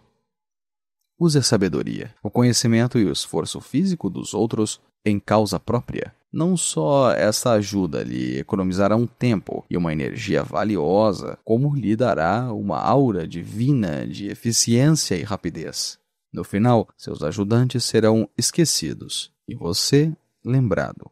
Não faça você mesmo o que os outros podem fazer por você. Muitos alimentaram a ilusão de que a ciência, por lidar com fatos, está acima de rivalidades mesquinhas que atrapalham o resto do mundo. Nikola Tesla era um desses. Ele acreditava que a ciência nada tinha a ver com a política e dizia não se preocupar com a fama ou a riqueza. Mais velho, entretanto, isto arruinou o seu trabalho científico. Sem estar associado a nenhuma descoberta em particular, ele não poderia atrair investidores para suas muitas ideias. Enquanto ele ficava imaginando grandes invenções para o futuro, outros roubavam as patentes que ele já havia desenvolvido e ficavam com a glória. Temos duas lições. Primeiro, o crédito por uma invenção ou criação é tão importante, se não mais importante, do que a própria invenção. Você deve garantir para si próprio o crédito e impedir que outros o roubem ou fiquem pendurados nas suas costas. Para isso, você deve se manter vigilante e implacável, guardar silêncio sobre as suas invenções até ter certeza de não haver nenhum abutre voando por perto. Segundo, aprenda a tirar vantagem do trabalho dos outros em causa própria. O tempo é precioso e a vida é curta. Se tentar fazer tudo sozinho, você vai se desgastar, desperdiçar energias e se queimar. É muito melhor conservar as suas forças, deitar as garras no trabalho que os outros já fizeram e descobrir um jeito de se apoderar dele. A dinâmica do mundo do poder é a da selva. Há os que vivem caçando e matando, e há também os vastos números de criaturas, como hienas e abutres, que vivem do que os outros caçam. Estes últimos tipos, menos imaginativos, com frequência são incapazes de fazer o trabalho essencial para a criação de poder. Eles compreendem desde cedo que, se esperarem bastante, sempre encontrarão outro animal para trabalhar por eles. Não seja ingênuo. Agora mesmo, enquanto você se esforça em algum projeto, existem abutres ao redor tentando imaginar um jeito de sobreviver e até prosperar com a sua criatividade. É inútil ficar se queixando ou sofrer amargurado como fez Tesla. Melhor se proteger e aprender a jogar. Uma vez tendo estabelecido uma base de poder, torna-se você mesmo um abutre e poupe um bocado do seu tempo e energia. A essência da lei. Aprenda a fazer com que os outros trabalhem por você enquanto você fica com o crédito. E parecerá que você tem energia e poder divinos. Se você acha importante fazer o trabalho todo sozinho, não irá muito longe e vai sofrer muito.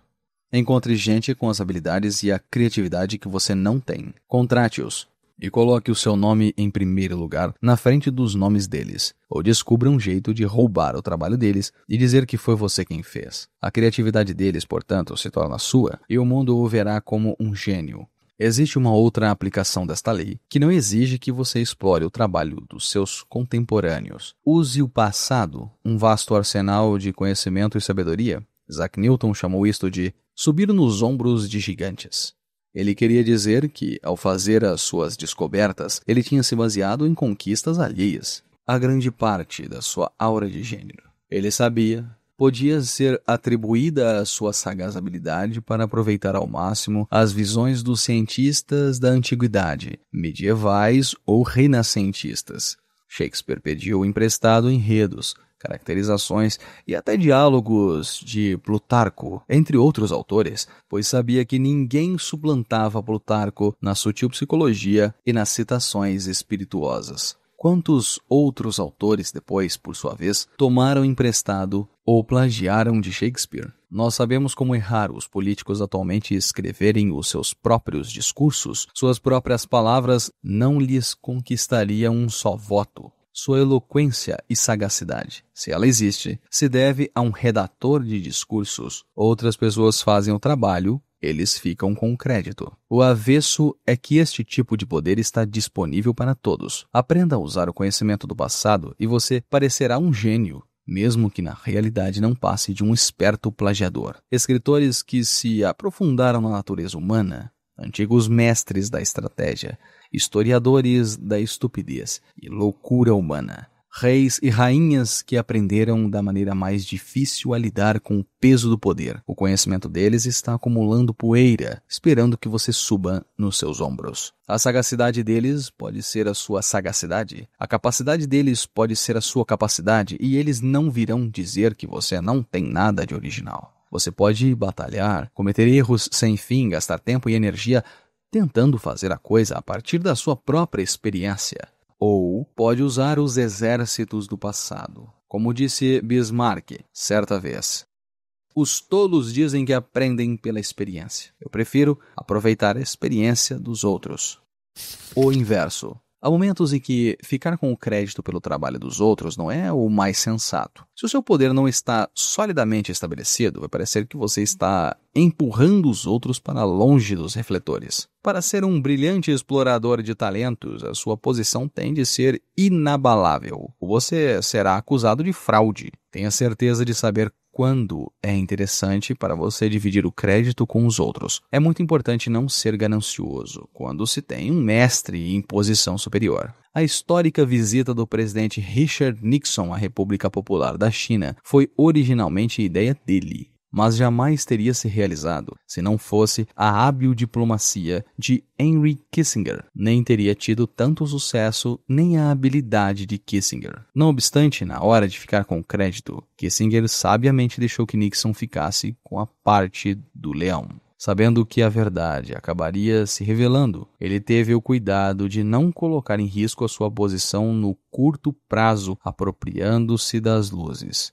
Kissinger jogou com esperteza, ficou com o crédito pelo trabalho dos que estavam abaixo dele, enquanto graciosamente deu o crédito do seu próprio esforço aos que estavam acima. É assim que se joga. Há muito o que saber. A vida é curta e a vida não é vida sem conhecimento. É, por consequente, um excelente truque adquirir o conhecimento de todo mundo. Assim, enquanto os outros suam, você ganha a reputação de um oráculo. Palavras de Baltazar Gracian.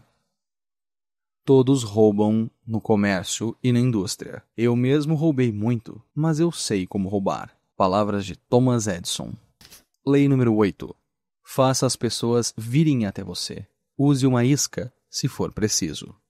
Quando você força os outros a agir, é você que está no controle. É sempre melhor fazer o seu adversário vir até você, abandonando os seus próprios planos no processo.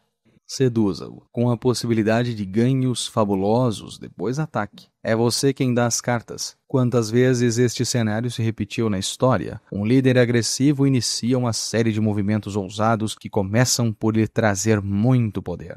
Lentamente, entretanto, seu poder chega a um ponto máximo e em breve tudo se volta contra ele. Seus inúmeros inimigos se unem, tentando manter o seu poder, ele se esgota indo de um lado para o outro e inevitavelmente entra em colapso. O motivo para este padrão é que as pessoas agressivas raramente estão em pleno controle da situação. Ela não enxerga mais do que um ou dois movimentos adiante. Não pode ver as consequências deste ou daquele movimento ousado, como está constantemente sendo forçado a reagir aos movimentos do seu crescente exército de inimigos e as consequências imprevisíveis das suas próprias ações temerárias. Sua energia agressiva se volta contra ela. Na esfera do poder você deve se perguntar: de que adianta correr daqui para ali, tentando solucionar problemas e derrotar inimigos, se nunca me sinto no controle? Porque tenho sempre de reagir aos acontecimentos em vez de direcioná-los? A resposta é simples. A sua ideia de poder está errada. Você confunde atitudes agressivas com atitudes eficazes. E quase sempre o que funciona melhor é ficar parado, manter a calma e deixar que os outros se frustrem com as armadilhas que você coloca para eles, jogando para conquistar o poder a longo prazo e não para alcançar uma vitória rápida. Lembre-se, a essência do poder é a capacidade de ter a iniciativa, fazer com que os outros reajam aos seus movimentos, deixando o seu adversário e as pessoas ao seu redor na defensiva. Quando você faz as pessoas virem até você, de repente é você que está no controle da situação. E quem controla tem o poder. Duas coisas precisam acontecer para colocar você nesta posição. Você mesmo tem de aprender a dominar suas emoções e jamais se deixar levar pela raiva. Enquanto isso, deve aproveitar a tendência natural das pessoas de reagir com raiva quando forçadas e enganadas. A longo prazo, a capacidade de fazer as pessoas virem até você é uma arma muito mais poderosa do que qualquer ferramenta agressiva. Todos nós temos um limite para nossas energias e há um momento em que elas estão no auge. Quando você faz com que a outra pessoa venha até você, ela se desgasta, desperdiça energia pelo caminho. Uma outra vantagem em fazer o adversário vir até você é que isso o força a operar no seu território. Estar em terreno hostil o deixa nervoso e quase sempre ele se afoba e comete erros. Em negociações ou reuniões, é sempre mais sensato atrair os outros para o seu território ou para o território que você escolheu. Você tem os seus referenciais, enquanto ele não vê nada familiar e fica sutilmente colocado na defensiva. A manipulação é um jogo perigoso.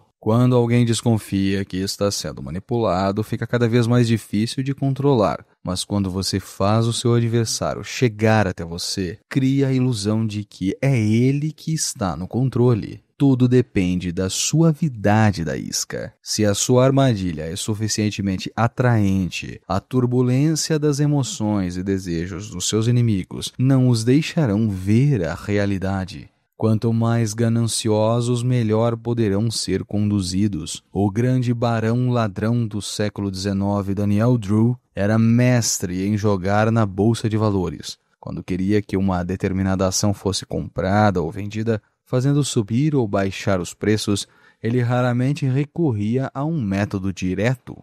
Um dos seus truques era passar correndo por um clube exclusivo perto do Wall Street, obviamente a caminho da bolsa de valores, e tirar do bolso o seu costumeiro lenço vermelho para secar o suor da testa. Um pedaço de papel caía e ele fingia não perceber. Os membros do clube estavam sempre tentando prever os movimentos de Drew e pulavam em cima do papel, que invariavelmente continha uma dica sobre uma ação. A notícia se espalhava, e os membros do banco compravam ou vendiam as ações, dançando nas mãos de Drew. Se você conseguir que as pessoas cavem as suas próprias sepulturas, por que gastar o seu suor? Os batedores de carteira são mestres nisso. A chave para bater uma carteira é saber em que bolso ela está. Batedores experientes costumam exercer o seu ofício em estações de trem e em outros lugares onde existem cartazes em que se lê claramente: cuidado com os batedores de carteira. Os transeuntes, ao verem o cartaz, invariavelmente colocam a mão no bolso da carteira para ver se ela ainda está lá.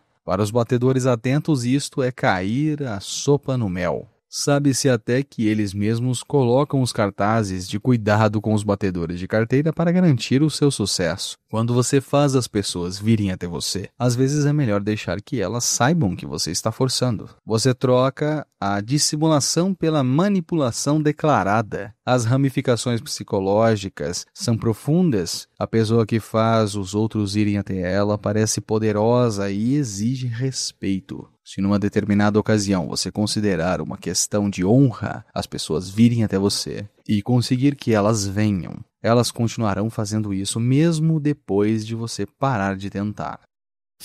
O inverso. Embora em geral seja mais sensato fazer os outros se exaurirem correndo atrás de você, há casos inversos em que atacar repentina e agressivamente o inimigo o desmoraliza tanto que suas energias se esvaem. Em vez de fazer os outros virem até você, você vai até eles. Insiste, toma a liderança. O ataque rápido pode ser uma arma assustadora, pois força a outra pessoa a reagir sem tempo para pensar ou planejar.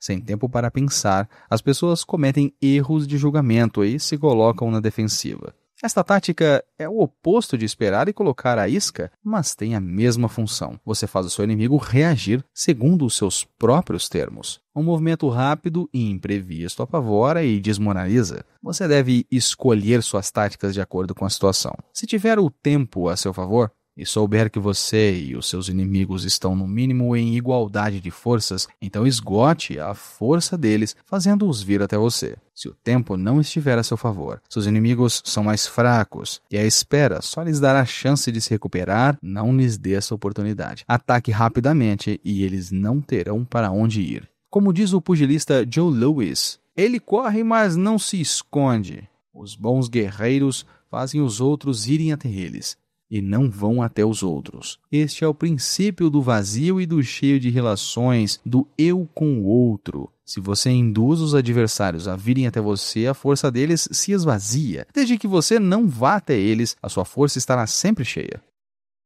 Atacar o vazio com o cheio é como jogar pedras em ovos. Zhang Yu, comentarista do século XI sobre a arte da guerra. Lei 9. Vença por suas atitudes, não discuta.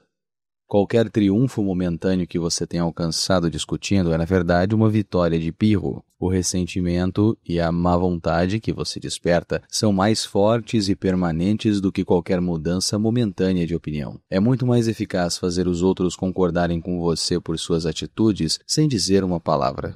Demonstre, não explique. O argumentador não compreende que as palavras não são neutras e que, ao discutir com o superior, ele coloca em dúvida a inteligência de alguém mais poderoso do que ele. Ele também não percebe com quem está falando, visto que todo homem acredita que está certo e palavras raramente o convencerão do contrário. O raciocínio do argumentador cai em ouvidos surdos. Se encurralado, ele só faz acrescentar mais argumentos, cavando o seu próprio túmulo, depois de fazer a outra pessoa se sentir insegura e inferior na sua crença. Nem a eloquência de Sócrates salva a situação. Não se trata apenas de evitar discutir com quem está acima de você. Todos nós acreditamos que somos mestres no reino das opiniões e dos raciocínios. Você precisa tomar cuidado. Portanto, aprenda a demonstrar a certeza das suas ideias indiretamente. Na esfera do poder, você deve aprender a julgar seus movimentos por seus efeitos a longo prazo sobre as outras pessoas. O problema em tentar provar que está certo ou conseguir uma vitória com argumentos é que no final você nunca tem certeza de como isso afeta as pessoas com quem está discutindo. Elas podem parecer concordar com você por educação, mas intimamente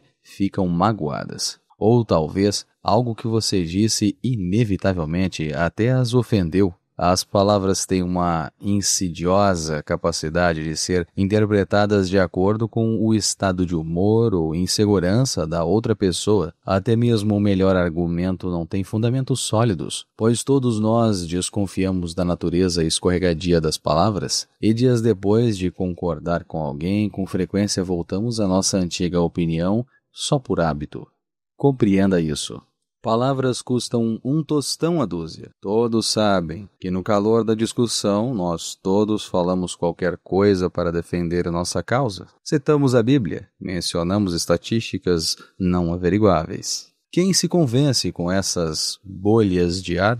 Atitudes e demonstrações têm muito mais poder e sentido. Elas estão ali diante de nossos olhos. Sim, agora o nariz da estátua parece correto. Não há termos ofensivos, nenhuma possibilidade de mal-entendidos. Ninguém pode discutir com uma prova visível. Como Baltazar Gracian observa, a verdade é geralmente vista, raramente ouvida. Sir Christopher Wren foi a versão inglesa do homem renascentista. Ele havia dominado as ciências da matemática, astronomia, física e filosofia. No entanto, durante a sua carreira extremamente longa, como o mais famoso arquiteto da Inglaterra, seus patronos com frequência lhe diziam para fazer alterações pouco práticas em seus projetos. Nem uma só vez ele discutiu ou ofendeu. Tinha outras maneiras de provar que estavam com a razão. Em 1688, Wren projetou um magnífico prédio para a prefeitura da cidade de Westminster. O prefeito, entretanto, não ficou satisfeito. De fato, estava nervoso. Ele disse a Wren que temia que o segundo andar não estivesse firme e que pudesse vir abaixo, destruindo o seu escritório no primeiro andar. Ele exigiu que Wren acrescentasse 2 colunas de pedra como um apoio extra. Wren, excelente engenheiro, sabia que estas colunas não serviriam de nada e que os temores do prefeito não tinham fundamento, mas ele as construiu e o prefeito agradeceu. Só anos mais tarde é que os operários em cima de um andaime alto viram que as colunas terminavam pouco antes do teto. Eram falsas, mas os 2 homens conseguiram o que desejavam. O prefeito pôde relaxar e Wren garantiu que a posteridade soubesse que o seu projeto original funcionava e que as colunas eram desnecessárias. O poder de demonstrar a sua ideia é que os seus adversários não ficam na defensiva. e, por consequente, estão mais dispostos a ser convencidos. Fazê-los sentir literal e fisicamente o que você quer dizer é muitíssimo mais eficaz do que discutir. Um sujeito certa vez interrompeu Nikita Khrushchev no meio de um discurso em que ele denunciava os crimes de Stalin. "O senhor foi colega de Stalin?" gritou o sujeito. "Por que não impediu na época?" Khrushchev aparentemente não podia ver o cara e rosnou. "Quem disse isso?" Ninguém levantou a mão. Ninguém moveu um músculo. Passado alguns segundos de tenso silêncio, Khrushchev disse com a voz tranquila: "Agora você sabe por que eu não o impedi." Em vez de simplesmente argumentar que qualquer pessoa diante de Stalin teria medo, sabendo que o mais leve sinal de rebeldia significa a morte certa, ele os fez sentir o que era enfrentar Stalin. Os fez sentir a paranoia, o medo de falar em voz alta, o terror do confronto com o líder, neste caso, Khrushchev. A demonstração foi cabal e não se discutiu mais. A forma de persuasão ainda mais eficaz do que a atitude é o símbolo. O poder de um símbolo, bandeira, história mítica, monumento a um episódio carregado de emoções, é que todos compreendem sem você ter de dizer nada. Quando a meta é ter poder ou tentar conservá-lo, busque sempre a via indireta e também escolha com cuidado as suas batalhas. Se a longo prazo não tiver importância que a outra pessoa concorde ou não com você, ou se o tempo e a própria experiência a fizerem compreender o que você quer dizer, então é melhor nem mesmo se preocupar em mostrar nada. Poupe a sua energia e afaste-se. O inverso. O argumento verbal tem uma utilidade vital na defesa do poder. Distrair e ocultar suas pegadas quando você está praticando a dissimulação ou for apanhado mentindo. Nestes casos, você ganha mais argumentando com toda a convicção possível. Leve a outra pessoa a uma discussão para distraí-la dos seus movimentos dissimulados. Quando apanhado mentindo, quanto mais emocionado e seguro você parecer, menos a probabilidade de parecer que está mentindo. Esta técnica salvou a pele de muitos charlatões. Certa vez, o conde Victor Lustig, trapaceiro por excelência, tinha vendido a dezenas de vítimas em todo o país uma caixa esquisita que ele dizia ser capaz de copiar dinheiro. Vendo que tinham sido enganados, as vítimas em geral preferiam não procurar a polícia para não se arriscarem ao constrangimento do caso tornando público. Mas um xerife Richards, de Ramsey County, em Oklahoma, não era o tipo de homem que aceitasse ser lesado em $10.000. E uma manhã seguiu Lustig até um hotel em Chicago. Lustig ouviu baterem à porta. Ao abrir, viu o cano de uma espingarda. "Qual é o problema?" perguntou ele calmamente. "Seu filho da mãe, eu vou matá-lo. Você me enganou com aquela sua caixa." Lustig fingiu não entender. "Quer dizer que não está funcionando?" perguntou. "Você sabe que não está." "Mas isso é impossível. Não tem como não funcionar. Você usou como deveria." "Sim, eu fiz exatamente o que você me disse para fazer," disse o xerife. "Não, você deve ter feito alguma coisa errada."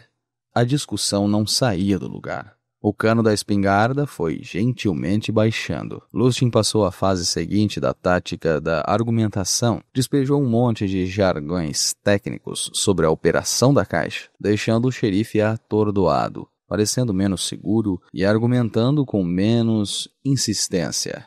"Olha, eu vou lhe devolver o dinheiro agora mesmo. Também vou te dar umas instruções por escrito sobre o funcionamento da máquina, tá? E eu vou ao Oklahoma me certificar pessoalmente de que está funcionando corretamente. Não há o que perder num negócio desses." O xerife concordou relutante. Para deixá-lo totalmente satisfeito, Lustig pegou 100 notas de $100. Ele deu, dizendo para relaxar e ter um bom final de semana em Chicago. Mais calmo e um pouco confuso, o xerife finalmente foi embora. Nos dias que se seguiram a este encontro, Lustig conferiu o jornal todas as manhãs. Acabou encontrando o que procurava. Um pequeno artigo com a notícia da prisão, julgamento e condenação do xerife Richards por passar notas falsas. Lustig ganhou a discussão. O xerife nunca mais o importunou. Não discuta. Em sociedade nada deve ser discutido. Dê apenas resultados. Palavras de Benjamin Disraeli, 1804 a 1881. Se você curte os audiobooks que eu trago aqui no canal, já pensou em se tornar um membro? Além de apoiar esse trabalho, você tem acesso exclusivo a conteúdos que não estão disponíveis publicamente. Isso mesmo, incluindo audiobooks completos e PDF dos livros, materiais extras e até novidades antes de todo mundo. Tudo isso por um valor simbólico que ajuda muito na continuidade desse projeto. Se o conhecimento que está adquirindo nesses livros está transformando a sua vida, seja membro e apoie a continuidade deste canal. Obrigado pelo apoio e um excelente livro. Lei número 10. Contágio. Evite o infeliz e azarado. A miséria alheia pode matar você. Estados emocionais são tão contagiosos quanto as doenças. Você pode achar que está ajudando o homem que se afoga, mas só está precipitando seu próprio desastre. Os infelizes, às vezes, provocam a própria infelicidade. Vão provocar a sua também. Associe-se aos felizes e afortunados. O tipo de personalidade contagiosa não se restringe às mulheres. Nada tem a ver com o gênero. A sua raiz está numa instabilidade interior que irradia, atraindo desastres. Existe quase que um desejo de destruir e perturbar. Você poderia passar a vida inteira estudando a patologia das personalidades contagiantes, mas não perca o seu tempo. Aprenda a lição apenas. Se desconfiar de que está na presença de uma pessoa contagiosa, não discuta. Não tente ajudar, não passe a pessoa adiante para os seus amigos, ou você cairá na teia. Fuja ou sofrerá as consequências. Aqueles infelizes derrubados por circunstâncias fora do seu controle merecem toda a nossa ajuda e simpatia. Mas há outros que não nasceram infelizes ou desaventurados, mas atraem a infelicidade e a desventura com os seus atos destrutivos e o efeito perturbador que exercem sobre os outros. Seria ótimo se pudessem chamá-los de volta à vida, mudar seus padrões, mas quase sempre são estes padrões que são assimilados por nós e nos mudam. A razão é simples. Os seres humanos são extremamente suscetíveis a humores, emoções e até maneiras de pensar naqueles com quem convivem. A pessoa irremediavelmente infeliz e instável tem um poder de contaminação muito forte porque sua personalidade e emoções são muito intensas. Ela costuma se apresentar como vítima, o que torna difícil ver logo de início que é ela mesma a origem deste sofrimento. Até você perceber a verdadeira natureza dos seus problemas, já está contaminado. Compreenda isto. No jogo do poder, as pessoas com quem você se associa são importantíssimas. O risco de se associar a contaminadores é que você desperdiça tempo e energia preciosos para se livrar disso. Culpado por uma espécie de associação, você também será um sofredor aos olhos dos outros. Jamais subestime o perigo do contágio. São muitos os tipos de pessoas contagiosas com os quais devemos ter cuidado. Um dos mais insidiosos, porém, é o que sofre de insatisfação crônica. Só existe uma solução para isso: quarentena.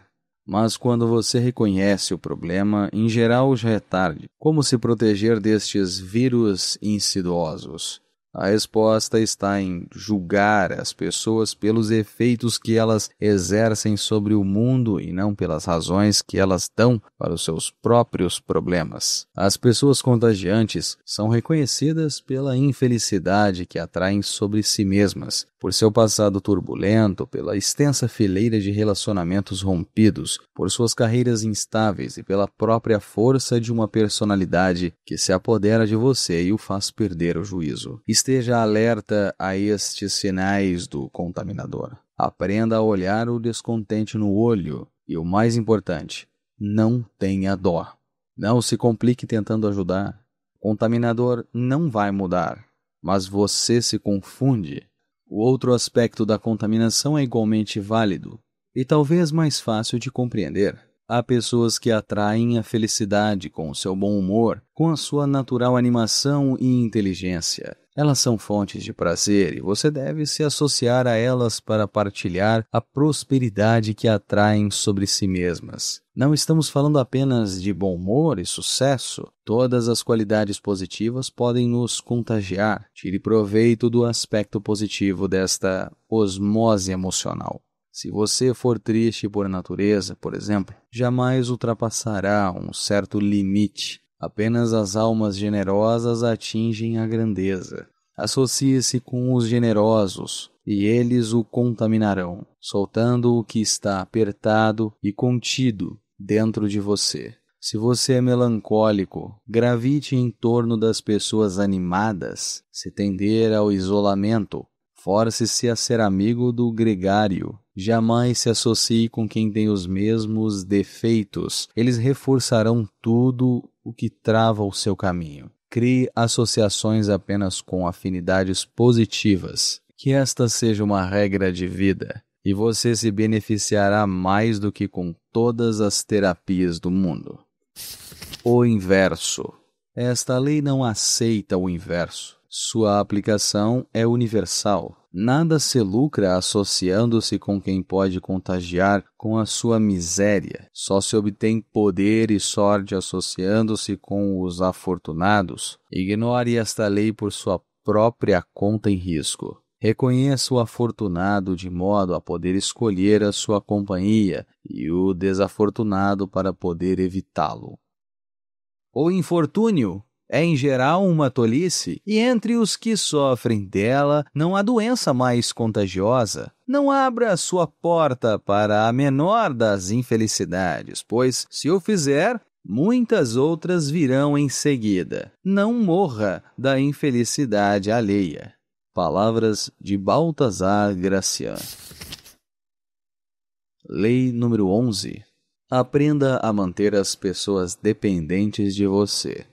Para manter a sua independência, você deve sempre ser necessário e querido. Quanto mais dependerem de você, mais liberdade você terá. Faça com que as pessoas dependam de você para serem felizes e prósperas, e você não terá nada o que temer. Não lhes ensine o bastante ao ponto de poderem se virar sem você. Poder é a capacidade de conseguir que os outros façam o que você quer. Se você consegue isso sem forçar nem magoar as pessoas, se elas de boa vontade lhe dão o que você deseja, então o seu poder é intocável. A melhor maneira de alcançar esta posição é criando uma relação de dependência. O Senhor precisa dos seus serviços. Ele é fraco ou incapaz de funcionar sem você, que se misturou de tal forma no trabalho dele que, eliminando-o, ele ficaria em grandes dificuldades, ou pelo menos perderia um tempo precioso para treinar outra pessoa para substituir você. Uma vez estabelecida uma relação dessas, você é quem tem o controle, a influência para forçar o Senhor a fazer o que você quer. O caso clássico do homem por trás do trono,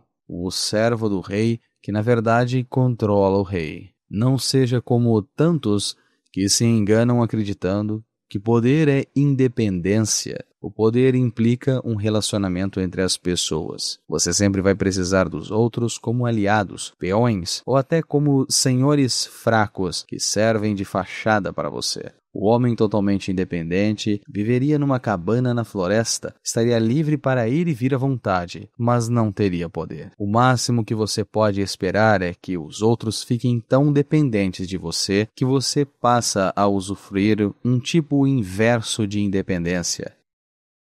A necessidade que eles sentem de você o deixar livre. Você não precisa ter o talento de um Michelangelo. Basta uma habilidade que o destaque da multidão. Você deve criar uma situação tal que possa sempre se apegar a outro senhor ou patrono, mas que o seu senhor não seja capaz de encontrar facilmente outro servo com o seu talento particular. E se na realidade você não for mesmo indispensável, deve encontrar um jeito de parecer que é. Aparentar ser dono de um conhecimento e uma habilidade especializados, lhe dará uma margem de segurança para fazer os seus superiores acharem que não vivem sem você. A dependência real por parte do seu senhor, entretanto, o deixa mais vulnerável a você do que a falsa. A dependência real por parte do seu senhor, entretanto, o deixa mais vulnerável a você do que a falsa, e você sempre poderá tornar a sua habilidade indispensável. Isto é o que se entende por destinos entrelaçados, como a era que vai se agarrando no muro, mas está tão enraizado na origem do poder que será muito traumático arrancá-lo dali. E você não precisa necessariamente ficar entrelaçando com o Senhor. Outra pessoa ficará, desde que ela também seja indispensável na cadeia. Para fazer com que os outros dependam de você, um caminho a tomar é a tática do serviço secreto, sabendo o segredo das outras pessoas, guardando informações que elas não gostariam de ver divulgadas. O seu destino fica selado ao delas. Você fica intocável. Os ministros da polícia secreta mantiveram esta posição por séculos. Eles podem fazer ou derrubar um rei. Um último aviso: não pense que o seu senhor, porque depende de você, vai amá-lo. De fato, ele pode se ressentir e ter medo de você. Mas, como disse Maquiavel, é melhor ser temido do que amado. O medo você pode controlar, o amor não. Depender de sentimentos tão sutis e inconstantes como o amor ou a amizade só deixa você inseguro. É melhor que os outros dependam de você por temer as consequências de perdê-lo do que por gostar da sua companhia. O inverso. O lado negativo de fazer os outros dependerem de você é que você, de certa forma, fica dependente deles. Mas não aceitar isto significa livrar-se dos seus superiores? Ficar sozinho sem depender de ninguém. Esse é o impulso monopolista de um J.P. Morgan ou de um John D. Rockefeller. Eliminar toda a concorrência, ficar no controle total. Se você pode encurralar o mercado, melhor. Toda independência tem o seu preço. Você é forçado a se isolar, os monopólios com frequência se voltam para dentro e se destroem pela pressão interna. Eles também despertam fortes ressentimentos, fazendo os inimigos se unirem contra eles. O impulso para o controle total é muitas vezes pernicioso e inútil. A independência é a regra. A independência, uma rara e quase sempre fatal exceção. É preferível se colocar numa posição de dependência mútua e seguir esta regra do que procurar o inverso. Você não sofrerá a insuportável pressão de estar no topo, e o Senhor acima de você é que será o seu escravo, pois Ele é quem vai depender de você. Faça as pessoas dependerem de você. Ganhe-se mais com estas dependências do que cortejando-as. Quem já saciou a sua sede, dá logo as costas para a fonte, não precisando mais dela. Não havendo dependência, desaparece também a civilidade e a decência e depois o respeito. A primeira coisa a se aprender com a experiência é manter viva a esperança, porém nunca satisfeita, manter até um patrono real sempre precisando de você. Palavras de Baltazar Gracián. Lei número 12. Use a honestidade e a generosidade seletivas para desarmar a sua vítima. Um gesto sincero e honesto encobrirá dezenas de outros desonestos. Até as pessoas mais desconfiadas baixam a guarda diante de atitudes francas e generosas. Uma vez que a sua honestidade seletiva as desarma, você pode enganá-las e manipulá-las à vontade. Um presente oportuno, um cavalo de Troia, será igualmente útil. A melhor maneira de conseguir isso é aparentando sinceridade e honestidade. Quem vai desconfiar de uma pessoa literalmente apanhada num ato honesto? A essência da trapaça é a distração. Distraindo as pessoas a quem pretende enganar, você ganha tempo e espaço para fazer algo que elas não perceberão. Um gesto delicado, generoso ou honesto muitas vezes é a forma mais eficaz de distração, porque desarma as suspeitas da outra pessoa. Elas ficam como crianças, aceitando ansiosas qualquer demonstração de afeto. É melhor usar a honestidade seletiva logo no primeiro encontro. Somos todos criaturas de hábitos e nossas primeiras impressões duram muito. Se alguém acreditar desde o início que você é honesto, vai demorar para convencer esta pessoa do contrário. Você ganha espaço para manobra. Em geral, não basta uma única atitude honesta. O que é necessário é a reputação de pessoa honesta, baseada numa série de atitudes, mas estas podem ser bastante inconsequentes. A honestidade é uma das melhores formas de desarmar o previdente, mas não é a única. Qualquer tipo de atitude nobre, aparentemente altruísta, serve.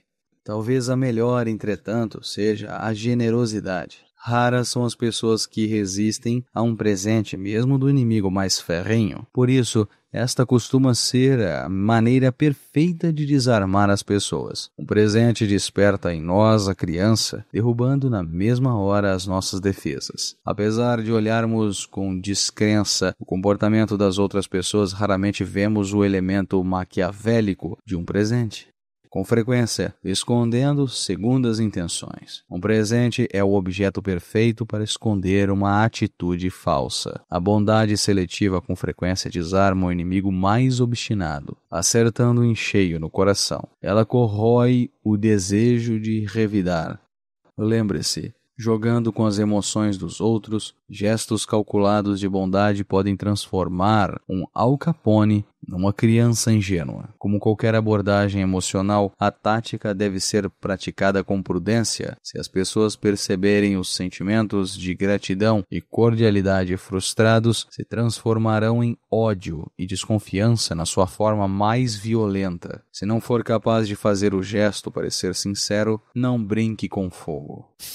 O inverso. Quando você já tem um histórico de dissimulações, não há honestidade, generosidade ou gentileza que consiga enganar as pessoas. De fato, isso só chamará mais atenção. Quando você já é visto como falso, uma atitude honesta, de repente, é apenas suspeita. Nestes casos, é melhor bancar o patife. Nada na esfera do poder está escrito em pedra. A falsidade declarada, às vezes, encobre as suas pegadas e até o faz ser admirado pela honestidade da sua desonestidade.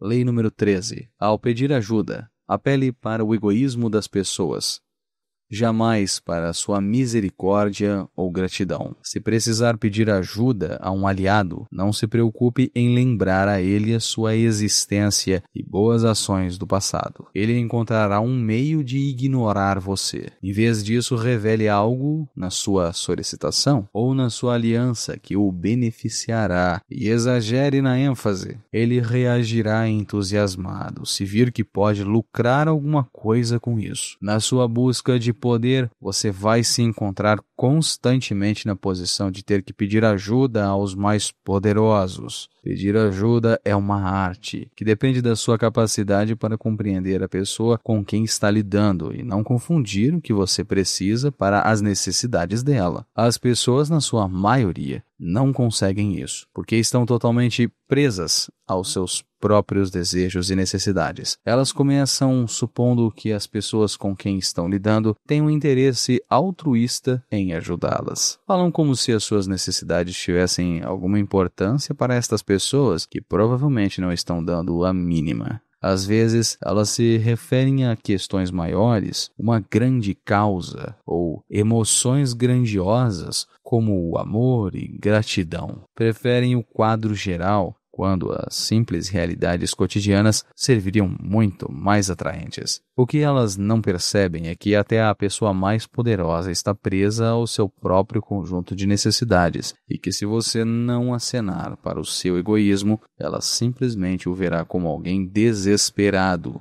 ou, na melhor das hipóteses, uma perda de tempo. Cada pessoa com quem você lida é como se fosse uma outra cultura, uma terra estranha, com um passado que nada tem a ver com o seu. No entanto, é possível desfazer as diferenças entre dois apelando para o egoísmo do outro. Não seja sutil. Você tem um conhecimento valioso para dividir. Você vai encher os cofres dele de ouro. Você tornará a sua vida mais longa e feliz. Esta é uma linguagem que todos nós falamos e compreendemos. Um passo essencial desse processo é compreender a psicologia do outro. Ele é vaidoso? Está preocupado com a sua reputação ou posição social? Tem inimigos que você poderia ajudar a vencer? A sua motivação é apenas o dinheiro e o poder? O egoísmo é a alavanca que move as pessoas. Se conseguir que elas vejam que você pode, de alguma forma, satisfazer as suas necessidades ou favorecer a sua causa, a resistência aos seus pedidos de ajuda desaparece como que por um passe de mágica. A cada etapa no caminho da conquista do poder, você deve procurar sempre ver o que passa pela cabeça da outra pessoa. Quais são as necessidades e interesses dela, para afastar a cortina dos seus próprios sentimentos que obscurecem a verdade.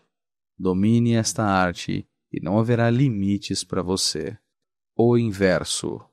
Há pessoas que consideram o apelo ao seu egoísmo como uma atitude feia e ignóbil. Elas, na verdade, preferem poder exercitar a caridade, a misericórdia e a justiça, que é a sua maneira de se sentirem superiores a você. Quando você lhes implora ajuda, está enfatizando o poder e a posição deles. Elas são fortes o bastante para não precisarem nada de você, exceto a chance de se sentirem superiores. É este o vinho que as embriaga. Estão morrendo de vontade de patrocinar o seu projeto, apresentar você a pessoas poderosas, desde, é claro, que tudo isto seja feito em público por uma boa causa. Em geral, quanto mais público, melhor. Nem todos, portanto, podem ser abordados usando o egoísmo cínico. Algumas pessoas ficarão desconcertadas porque não querem parecer motivadas por estas coisas. Elas querem uma oportunidade para exibir o seu bom coração. Não seja tímido. Dê a elas esta oportunidade. Não é que você esteja abusando da sua boa fé pedindo ajuda. Elas realmente sentem prazer em dar e serem vistas dando. Você deve saber diferenciar as pessoas poderosas e descobrir quais são os seus motivos e necessidades básicas. Se elas transpiram ganância, não apele para a sua caridade. Se elas querem parecer nobres e caridosas, não apele para a sua ganância. A maneira mais rápida e eficaz de fazer fortuna é deixar as pessoas verem claramente que é do interesse delas promover o seu interesse. Palavras de Jean de La Bruyère, 1645 a 1696. Lei 14. Banque o amigo. Haja como espião. Conhecer o seu rival é importantíssimo. Use espiões para colher informações preciosas que o colocarão um passo à frente. Melhor ainda, represente você mesmo o papel de espião. Em encontros sociais, aprenda a sondar. Faça perguntas indiretas para conseguir que as pessoas revelem seus pontos fracos e intenções. Todas as ocasiões são oportunidades para uma ardilosa espionagem. Assim é o poder da espionagem. Bem feita. Faz você parecer onipotente, clarividente. O conhecimento que você tem da sua vítima pode também fazer você parecer encantador, capaz de prever tão bem os seus desejos. Ninguém vê a fonte do seu poder, e o que não se pode ver, não se pode combater. Na esfera do poder, o seu objetivo é um certo grau de controle sobre acontecimentos futuros. Parte do seu problema, portanto, é que as pessoas não lhe dirão tudo o que pensam, sentem e planejam. Controlando o que dizem, elas quase sempre mantêm ocultas as partes mais críticas da sua personalidade, suas fraquezas, seus motivos secretos, suas observações. O resultado é que não se pode prever seus movimentos e fica-se constantemente no escuro. O truque é achar um meio de sondá-las, descobrir seus segredos e intenções ocultas sem deixar que saibam o que você está pretendendo fazer. Não é assim tão difícil como você pensa. Uma fachada cordial permitirá que você colha informações sigilosas de amigos e inimigos igualmente, desde que os outros consultem o horóscopo ou as cartas de tarô. Você tem meios mais concretos de ver o futuro. A maneira mais comum de espionar é usando outras pessoas. O método mais simples, eficaz, mas arriscado. Você certamente obtém informações, mas tem pouco controle sobre as pessoas que estão fazendo o trabalho. Talvez por inércia. elas revelem a sua espionagem ou até secretamente se voltem contra você. É muito melhor ser você mesmo o espião. Posar de amigo enquanto sigilosamente colhe informações. Nas reuniões sociais e encontros inocentes, preste atenção. É quando as pessoas baixam a guarda, abafando a sua própria personalidade. Você pode fazê-las revelar as coisas. A vantagem da manobra é que elas confundirão o seu interesse com a amizade e você não só fica sabendo das coisas, como conquista aliados. Não obstante, você deve praticar esta tática com prudência. Se as pessoas começarem a desconfiar de que você está extraindo delas segredos sob o disfarce de uma conversa, elas o evitarão terminantemente. Dê ênfase ao bate-papo amigo, não às informações preciosas. Sua busca de preciosidades não pode ser óbvia demais, ou suas sondagens revelarão mais sobre você mesmo e as suas intenções do que sobre o que você quer saber. Um truque para tentar a espionagem nos é dado por La Fonchehuncaud, que escreveu: encontra-se a sinceridade em pouquíssimos homens, e com frequência ela é a mais esperta nas artimanhas, se é sincero para atrair a confiança e obter os segredos do outro. Fingindo abrir o seu coração, você, em outras palavras, faz com que as pessoas se inclinem a revelar os seus próprios segredos. Faça-lhe uma confissão falsa e ela lhe fará uma verdadeira. Outro truque foi identificado pelo filósofo Arthur Schopenhauer, que sugeria veementemente contradizer a pessoa com quem você está conversando para irritá-la, até ela perder o controle do que está dizendo. Reagindo com a emoção, ela revelará toda a verdade sobre si, verdade que você depois pode usar contra ela. Outro método indireto de espionagem é testar as pessoas. Armar pequenas armadilhas que as farão revelar coisas sobre si mesmas. Ao tentar fazer com que as pessoas cometam determinados atos, você fica sabendo sobre a sua lealdade, honestidade e outras coisas mais. E este tipo de conhecimento quase sempre é o mais valioso de todos. Com esta arma, você pode prever como as pessoas agirão no futuro. O inverso. A informação é fundamental para o poder. Mas assim como você espiona os outros, deve se preparar para também ser espionado. Uma das armas mais eficazes na luta pelas informações, portanto, é divulgar informações falsas. Como disse Winston Churchill, a verdade é tão preciosa que deveria estar sempre escoltada por mentiras. Você deve se cercar destes guarda-costas para proteger a sua verdade, divulgando as informações que você mesmo escolhe. O jogo está nas suas mãos. Divulgando informações falsas, portanto, você ganha uma enorme vantagem. Enquanto a espionagem dá a você um terceiro olho, a desinformação deixa o inimigo cego de um olho. Um ciclope, ele erra sempre o alvo.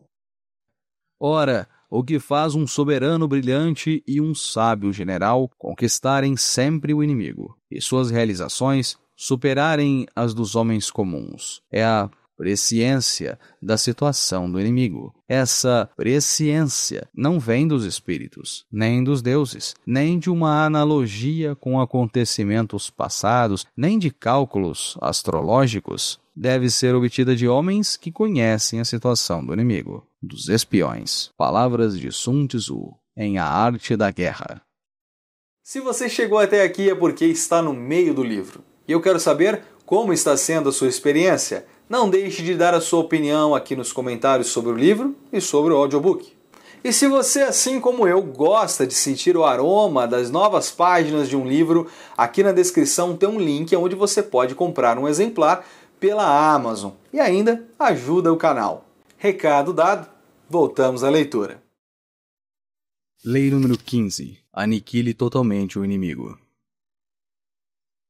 Todos os grandes líderes sabem que o inimigo perigoso deve ser esmagado totalmente. Se restar uma só brasa, por menor que seja, acabará se transformando em fogueira. Perde-se mais fazendo concessões do que pela total aniquilação. O inimigo se recuperará e se vingará. Esmague-o, física e espiritualmente. A ideia é simples. Seus inimigos não gostam de você. O que eles mais querem é acabar com você. Se ao combatê-los você parar no meio do caminho, ou mesmo depois de percorrer 3/4 do caminho, por misericórdia ou esperança de reconciliação, você só os tornará mais determinados, mais amargurados e um dia eles se vingarão. Eles podem agir cordialmente por uns tempos, mas isso só porque você os derrotou. Eles não têm outra escolha, a não ser aguardar. A solução? Não ter misericórdia. Esmagá-los totalmente, como eles o esmagariam.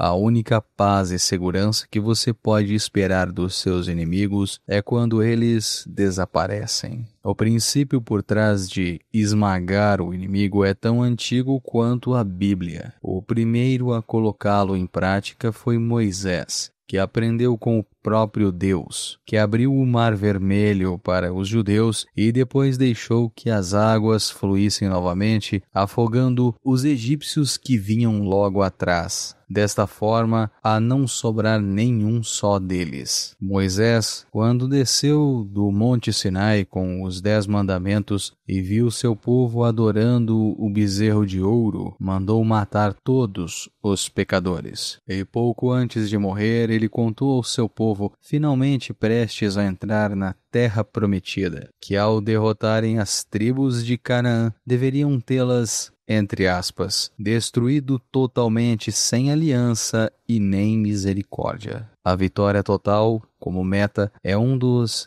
axiomas da guerra moderna e foi codificada como tal por Karl von Clausewitz, o ministro filósofo da guerra. Analisando as campanhas de Napoleão, von Clausewitz escreveu, abre aspas, nós sustentamos que a aniquilação total das forças inimigas deva sempre ser a ideia predominante. Uma vez obtida uma grande vitória, não se pode falar em descansar, em respirar, mas apenas de perseguir, de ir atrás do inimigo novamente, conquistar a sua capital, atacar suas reservas e tudo mais que possa dar ao seu país ajuda e conforto. Fecha aspas.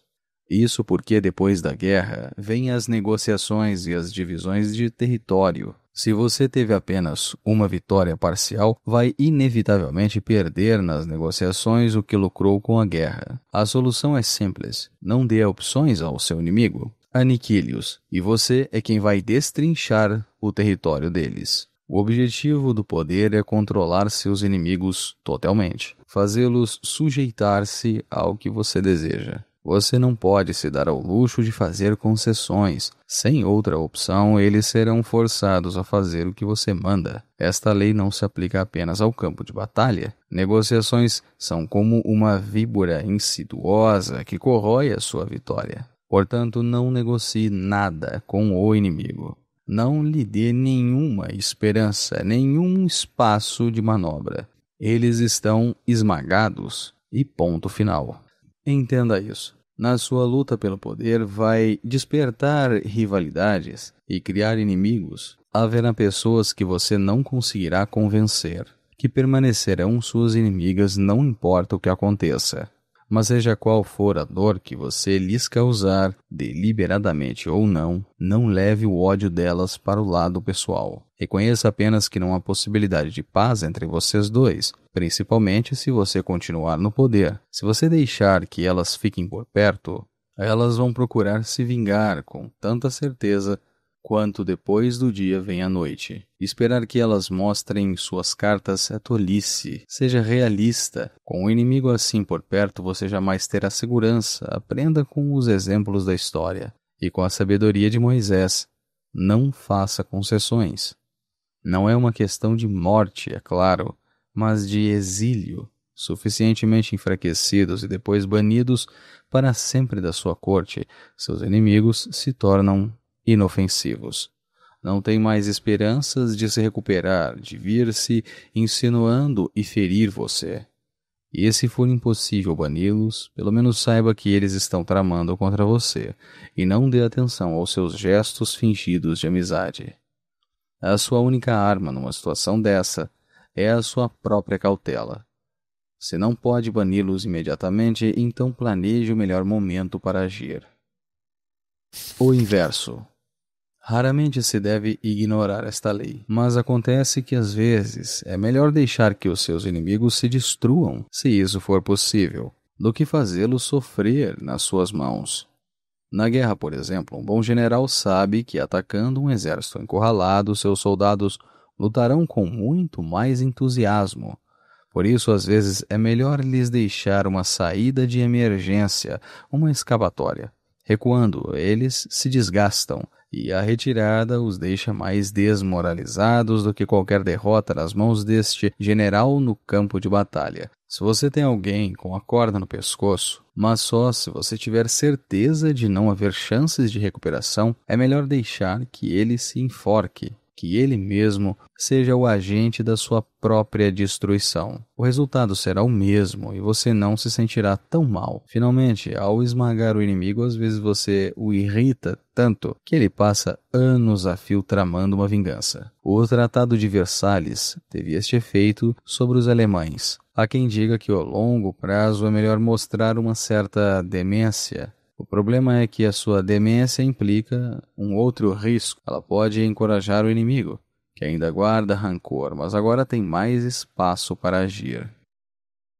Quase sempre é mais sensato esmagar o inimigo. Se anos depois ele quiser se vingar, não baixe a guarda. Simplesmente esmague-o de novo. Pois é preciso notar que os homens devem ser afagados ou então aniquilados. Eles se vingarão de pequenas ofensas, mas não poderão fazer o mesmo das grandes ofensas. Quando ofendemos um homem, portanto, devemos fazê-lo de modo a não ter de temer a sua vingança. Palavras de Nicolau Maquiavel, 1469 a 1527.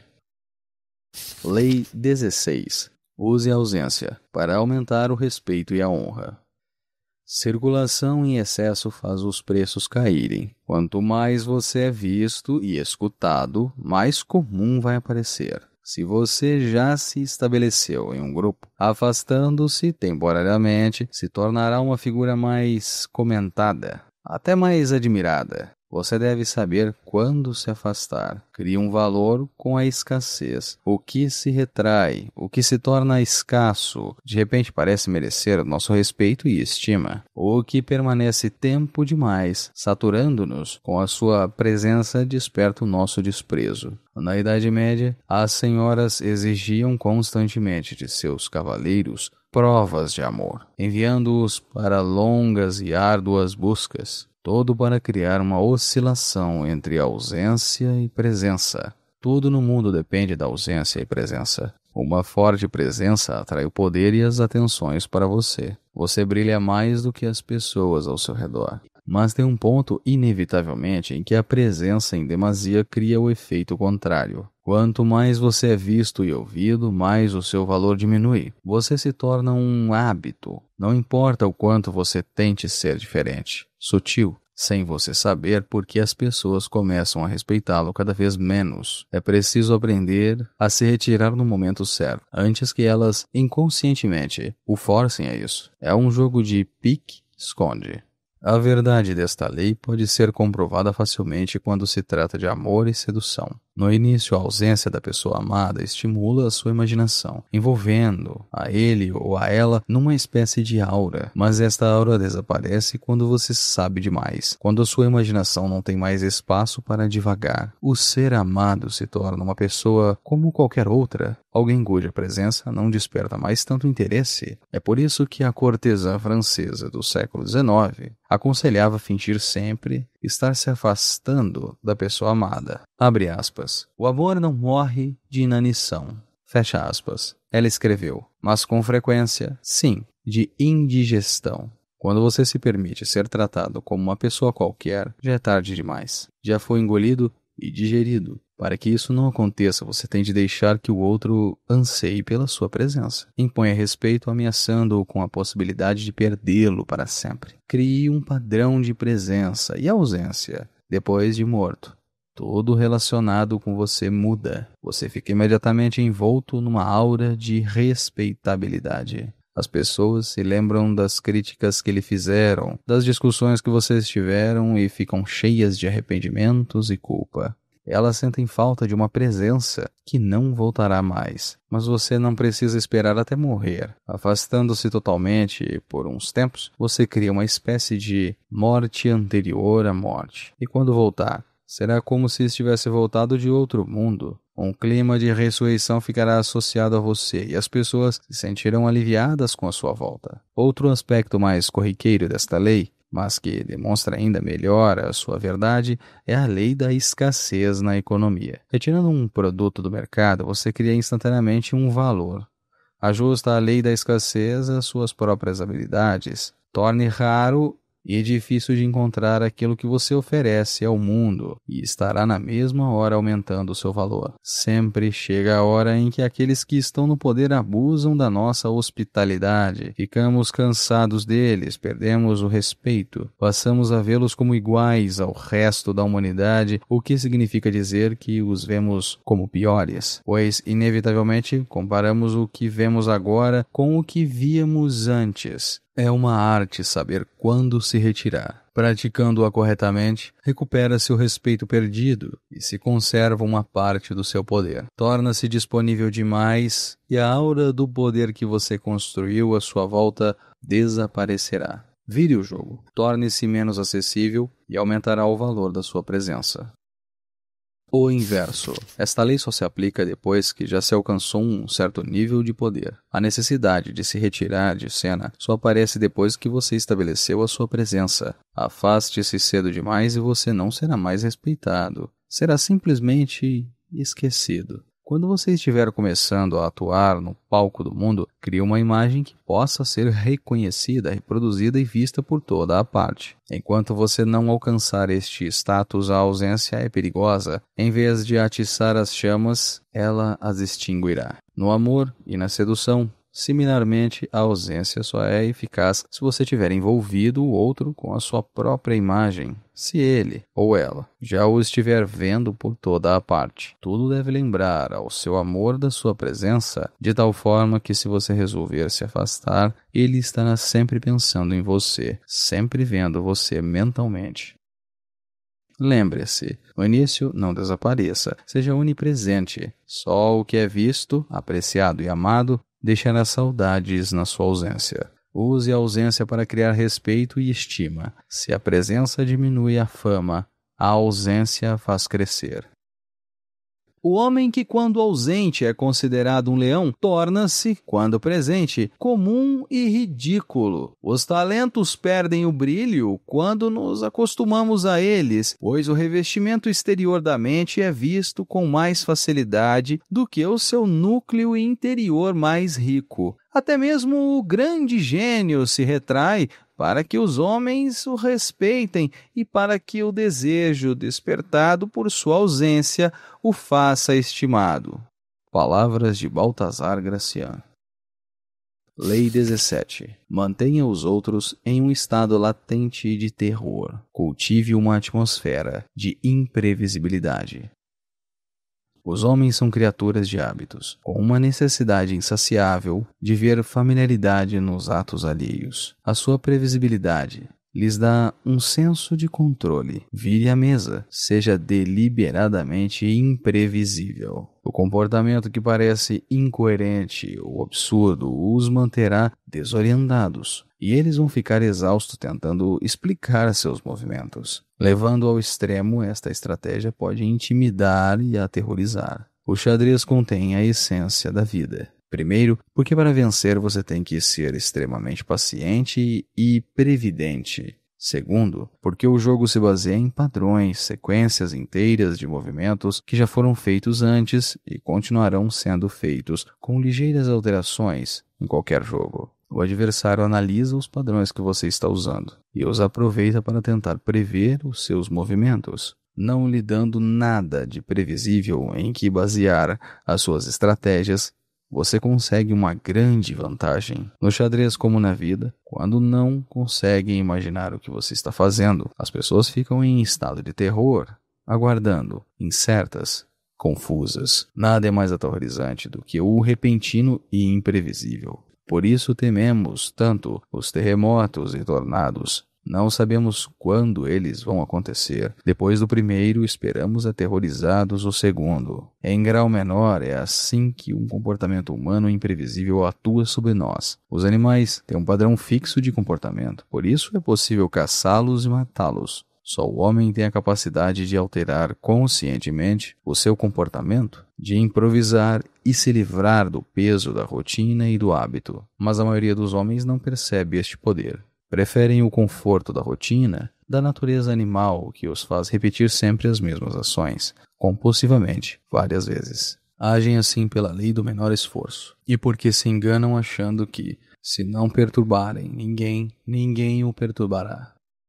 Compreenda. A pessoa com poder infunde um certo medo ao perturbar deliberadamente as pessoas à sua volta, mantendo a iniciativa do seu lado. Às vezes você precisará atacar de repente e deixar os outros tremendo quando menos esperam por isso. É um artifício usado pelos poderosos há séculos. Filippo Maria, o último dos duques Visconti de Milão, na Itália do século XV, fazia conscientemente o contrário do que se esperava dele. Por exemplo, às vezes ele enchia de atenção um cortesão. E aí, quando o homem já estava começando a achar que ia ser promovido, de um momento para o outro ele passava a tratá-lo com o maior desprezo. Confuso, o homem deixava a corte, mas o duque de repente se lembrava dele e voltava a tratá-lo bem. A imprevisibilidade é com frequência a tática do mestre, mas o pobre diabo também pode usá-la com grande eficácia. Se você estiver em minoria ou encurralado, faça uma série de movimentos imprevisíveis. Seus inimigos ficarão tão confusos que se retirarão ou cometerão um erro tático. Na primavera de 1862, durante a Guerra Civil Americana, o general Stonewall Jackson, com um exército de 4.600 soldados confederados, estava atormentando os exércitos maiores da União no Vale Shenandoah. Enquanto isso, não muito longe dali, o general George Britton McClellan, chefiando um exército de 90.000 homens da União, saía de Washington marchando para o sul a fim de cercar Richmond, na Virgínia, a capital confederada. Durante aquela campanha, Jackson várias vezes saiu com seus soldados do Vale Shenandoah e depois voltou. Seus movimentos não faziam sentido. Estaria ele se preparando para ajudar a defender Richmond? Estaria marchando sobre Washington, agora que a ausência de McClellan a deixara desprotegida? Dirigia-se para o norte para arrasar tudo por lá? Porque o seu pequeno exército se movia em círculos. Os movimentos inexplicáveis de Jackson fizeram os generais da União retardarem a marcha sobre Richmond, enquanto aguardavam para descobrir o que ele estava tramando. Neste meio tempo, o Sul conseguiu enviar reforços para a cidade. Uma batalha que poderia ter esmagado a Confederação se transformou num empate. Jackson usou esta tática repetidas vezes ao enfrentar forças numericamente superiores. Desoriente, confunda e surpreenda o inimigo, sempre, se possível, dizia ele. Estas táticas vencerão sempre, e um pequeno exército será capaz, portanto, de destruir outro maior. Esta lei se aplica não só à guerra, mas a situações do cotidiano. Os outros estão sempre tentando entender o motivo das suas ações e usa a sua previsibilidade contra você. Faça um movimento totalmente imprevisível e os colocará na defensiva. Sem entender nada, eles ficam aflitos e neste estado é fácil intimidá-los. Pablo Picasso disse certa vez: "O melhor cálculo é a ausência de cálculo. Quando você alcança um certo grau de reconhecimento, os outros, em geral, imaginam que se você faz alguma coisa, deve ser por um motivo inteligente. Portanto, é tolice planejar com muito cuidado e antecedência os seus movimentos. É melhor agir caprichosamente." Durante uns tempos, Picasso trabalhou com o Marshal Paul Rosenberg, deixando-o livre para vender seus quadros. Mas um dia, sem nenhum motivo aparente, ele disse ao sujeito que não lhe daria mais nenhuma obra para vender. Segundo Picasso, Rosenberg ficou 48 horas tentando imaginar o porquê. Eu estaria reservando peças para um outro merchan? Eu continuava trabalhando e dormindo e Rosenberg imaginando. 2 dias depois ele voltou, nervoso, ansioso, dizendo: "Afinal de contas, caro amigo, você não me abandonaria se eu lhe oferecesse tudo isso", dizendo uma quantia substancialmente maior por estes quadros em vez do preço que estou acostumado a pagar, não é mesmo? A imprevisibilidade não é apenas um instrumento de terror. Embaralhando os seus padrões diariamente, você agita as coisas e estimula o interesse. As pessoas falarão de você, atribuirão motivos e darão explicações que nada têm a ver com a verdade, mas estarão sempre pensando em você. No final, quanto mais caprichoso você parecer, mais respeito conquistará. Só os extremamente subordinados agem de maneira previsível. O governante esclarecido é tão misterioso que parece não ter morada, é tão inexplicável que não se sabe aonde buscá-lo. Ele repousa na inanição lá em cima, e seus ministros tremem cá embaixo. Han Fei-tzu, filósofo chinês do século III a.C. A vida na corte é um jogo de xadrez, sério e melancólico, onde temos que colocar informação. Nossas armas e batedores criaram um plano, persegui-lo e nos defender do plano do nosso adversário. Às vezes, entretanto, é melhor arriscar e fazer a jogada mais caprichosa e imprevisível. Palavras de Jean de La Bruyère. O inverso. Às vezes, a previsibilidade funciona a seu favor, criando um padrão com o qual as pessoas se sintam à vontade. Você as deixa anestesiadas. Elas armam tudo de acordo com o que sabem sobre você. Essa tática pode ser útil de várias maneiras. Primeiro, é uma cortina de fumaça, uma fachada confortável por trás da qual você poderá enganar os outros. Segundo, permite que você em raras ocasiões faça algo totalmente contrário ao padrão, perturbando de tal forma o adversário que ele desmonta sozinho. Em 1974, Muhammad Ali e George Foreman estavam prestes a se enfrentar numa luta do Campeonato Mundial de Boxe de Pesos Pesados. Todos sabiam o que ia acontecer. O grandalhão George Foreman tentaria acertar um nocaute, enquanto o Ali dançaria ao seu redor, até ele ficar exausto. Era assim que Ali lutava. Esse era o seu padrão. E há 10 anos ele fazia a mesma coisa. Mas neste caso, isto parecia dar a Foreman uma vantagem. Ele tinha um soco devastador e se esperasse, mais cedo ou mais tarde Ali teria de se aproximar. Ali, mestre estrategista, tinha outros planos. Nas entrevistas coletivas antes da grande luta, ele disse que ia mudar de estilo e socar Foreman. Ninguém, muito menos Foreman, acreditou. O plano era um suicídio. Ali estava brincando como de costume. Mas aí, antes da luta, o treinador de Ali afrouxou as cordas do ringue, como é hábito fazer quando um boxeador pretende ser muito agressivo. Ninguém, entretanto, acreditou na manobra. Só podia ser uma armação.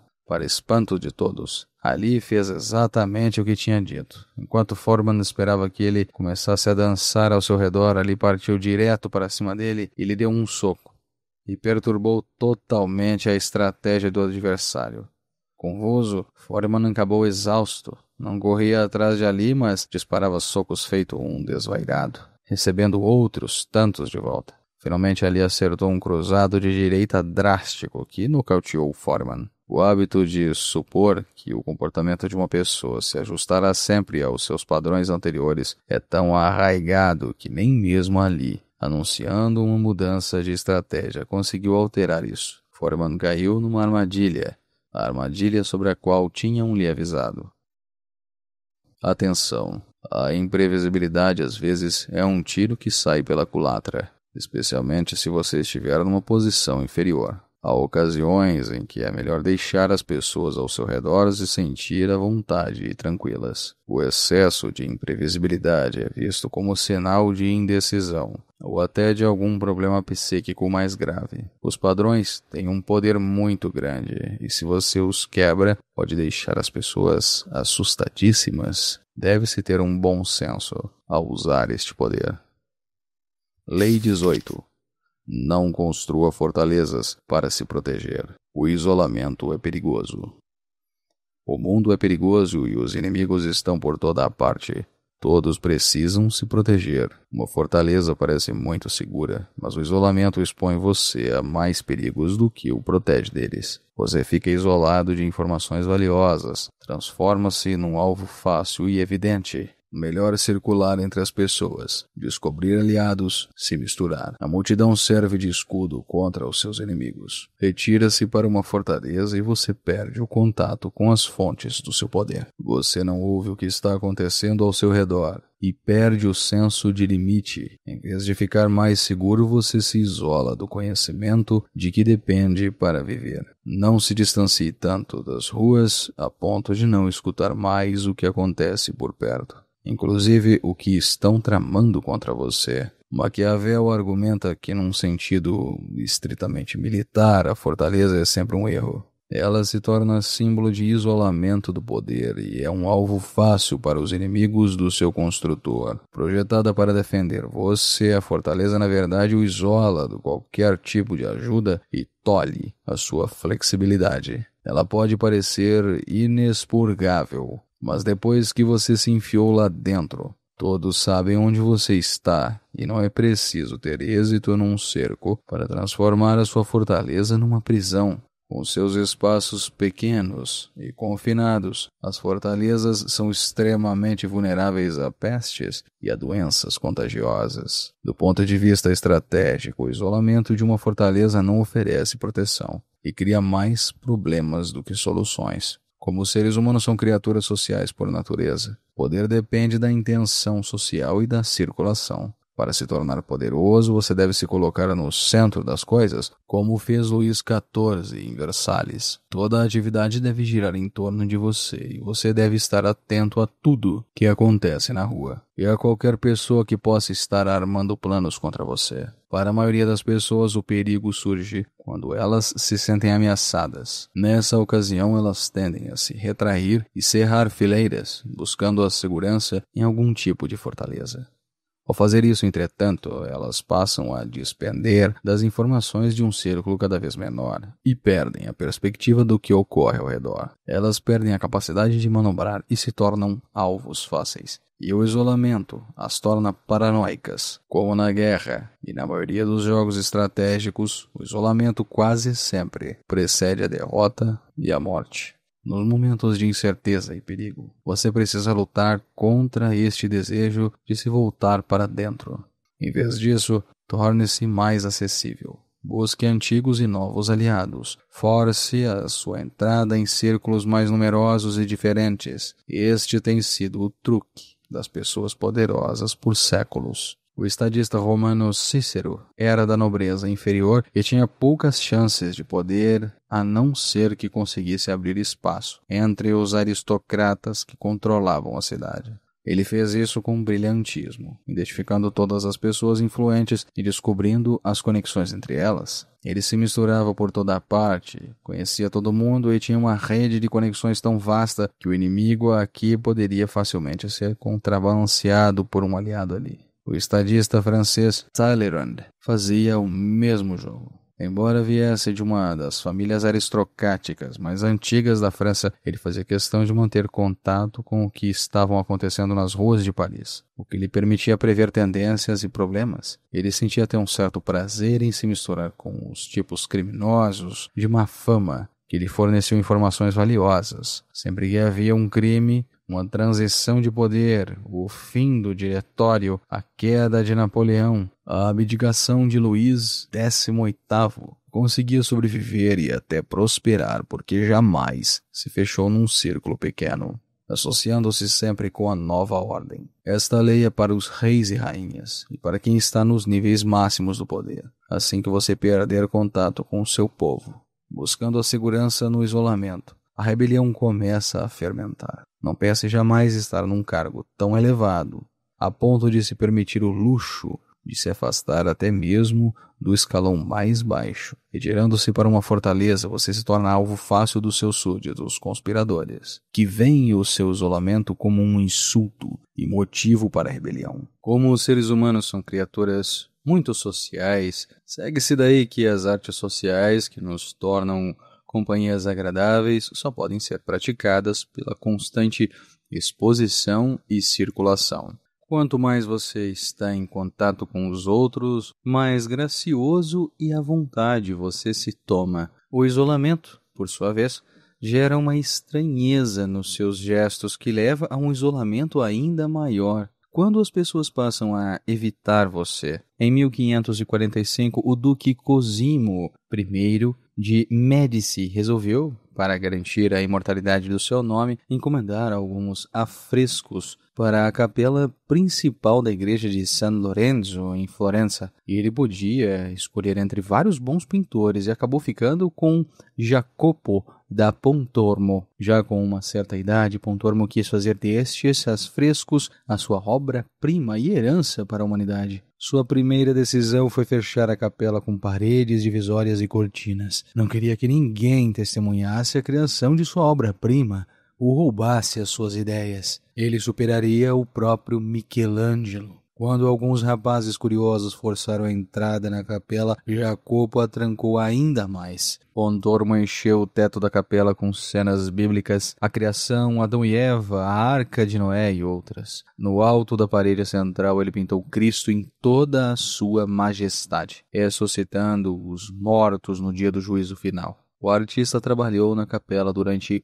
11 anos, raramente saindo de lá, visto que desenvolvera uma fobia pelo contato humano e temia que roubassem suas ideias. Pontormo morreu antes de completar os afrescos, e nenhum deles sobreviveu. Mas o grande escritor renascentista Vasari, amigo de Pontormo, que os viu logo depois da morte do artista, deixou registrado o que ele achou. A falta de proporção era total. As cenas esbarravam umas nas outras. Figuras de histórias diferentes se justapunham numa quantidade enlouquecedora. Pontormo ficara obcecado com os detalhes, mas perdera o sentido da composição em geral. Vasari interrompeu a descrição dos afrescos, dizendo que, se continuasse, acho que enlouqueceria e ficaria tão enredado nesta pintura, assim como acredito que, nos 11 anos de Jacopo, passou pintando. Ele se confundiu e a todos que a viram. Em vez de coroar a carreira de Pontormo, a obra foi a sua ruína. Estes afrescos foram o equivalente visual dos efeitos do isolamento sobre a mente humana, uma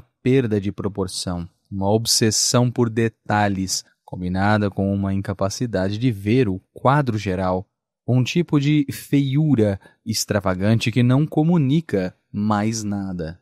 Nitidamente, o isolamento é tão mortal para as artes criativas quanto as artes sociais. Shakespeare é o escritor mais famoso da história da literatura, porque, como dramaturgo dos palcos populares, ele se abriu para as massas, tornando as suas obras acessíveis a todos, independente de gosto e educação. Os artistas que se enfiam em suas fortalezas perdem as medidas. Suas obras comunicam apenas ao seu pequeno círculo de conhecidos.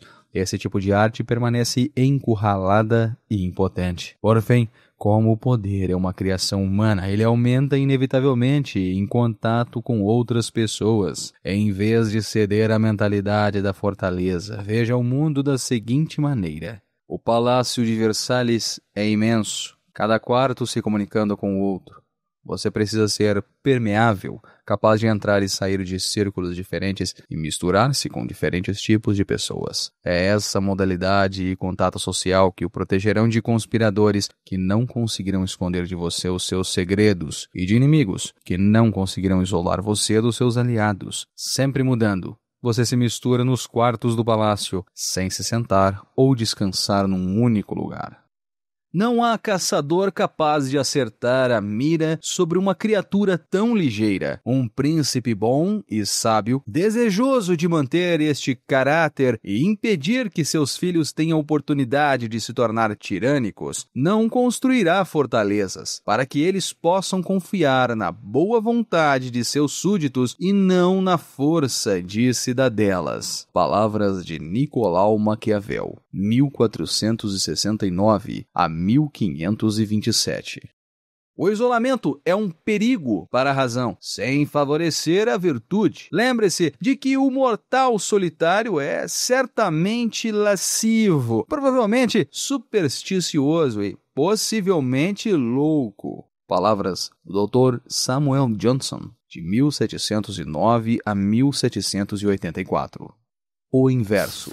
Nem sempre é certo e propício escolher o isolamento, sem escutar o que acontece lá fora. Você não pode se proteger. O contato humano constante só não facilita o pensamento. A constante pressão da sociedade para que tudo esteja de acordo e a falta de um distanciamento das outras pessoas torna impossível pensar com clareza sobre o que está acontecendo ao seu redor. Como um recurso temporário, portanto, o isolamento ajuda você a ver melhor as coisas. Muitos pensadores sérios foram produzidos nas prisões, onde a única coisa que se tem para fazer é pensar. Maquiavel só pôde escrever O Príncipe porque estava exilado e sozinho no campo, longe das intrigas políticas de Florença. O perigo, entretanto, é que este isolamento gera ideias estranhas e pervertidas. Você pode ter uma perspectiva geral melhor, mas perde a noção de sua própria pequenez e limitações. Também, quanto mais isolado você estiver, mais difícil será sair do seu isolamento quando quiser, sem perceber. Você caiu num poço de areia movediça. Mas se você precisa de tempo para pensar, só escolha o isolamento como último recurso e apenas em pequenas doses. Preste atenção para deixar aberto o caminho de volta à sociedade. Lei 19. Saiba com quem está lidando. Não ofenda a pessoa errada. No mundo há muitos tipos diferentes de pessoas, e você não pode esperar que todas reajam da mesma forma às suas estratégias. Engane ou passe a perna em certas pessoas, e elas vão passar o resto da vida procurando se vingar de você. São lobos em pele de cordeiro. Cuidado ao escolher suas vítimas e adversários. Na sua ascensão ao poder, você pode cruzar com vários tipos de adversários, otários e vítimas. A arte do poder, na sua forma mais refinada, está em saber distinguir lobos de cordeiros, raposas de lebres, gaviões de abutres. Se você fizer bem esta distinção, conseguirá o que quer sem precisar coagir ninguém. Mas se lidar às cegas com quem quer que cruzar o seu caminho, viverá em constante pesar, se chegar a viver tanto assim. Ser capaz de reconhecer os tipos de pessoas e agir de acordo é importantíssimo. Os tipos a seguir são os 5 mais perigosos e difíceis da selva, conforme identificados por artistas, vigaristas ou não do passado. O homem arrogante e orgulhoso. Embora ele possa inicialmente disfarçar isso, a sutilidade orgulhosa deste homem o torna muito perigoso. Ao mais leve sinal, ele quer se vingar de uma forma extremamente violenta. Você pode dizer, mas eu só falei isso e aquilo numa festa onde estavam todos bêbados. Não importa. Não há sanidade na sua reação exagerada. Portanto, não perca tempo tentando entendê-lo. Se em algum momento ao lidar com uma pessoa, você percebe um orgulho exageradamente sensível e ativo, fuja. Seja lá o que você estiver esperando dela, não vale a pena. O homem irremediavelmente inseguro.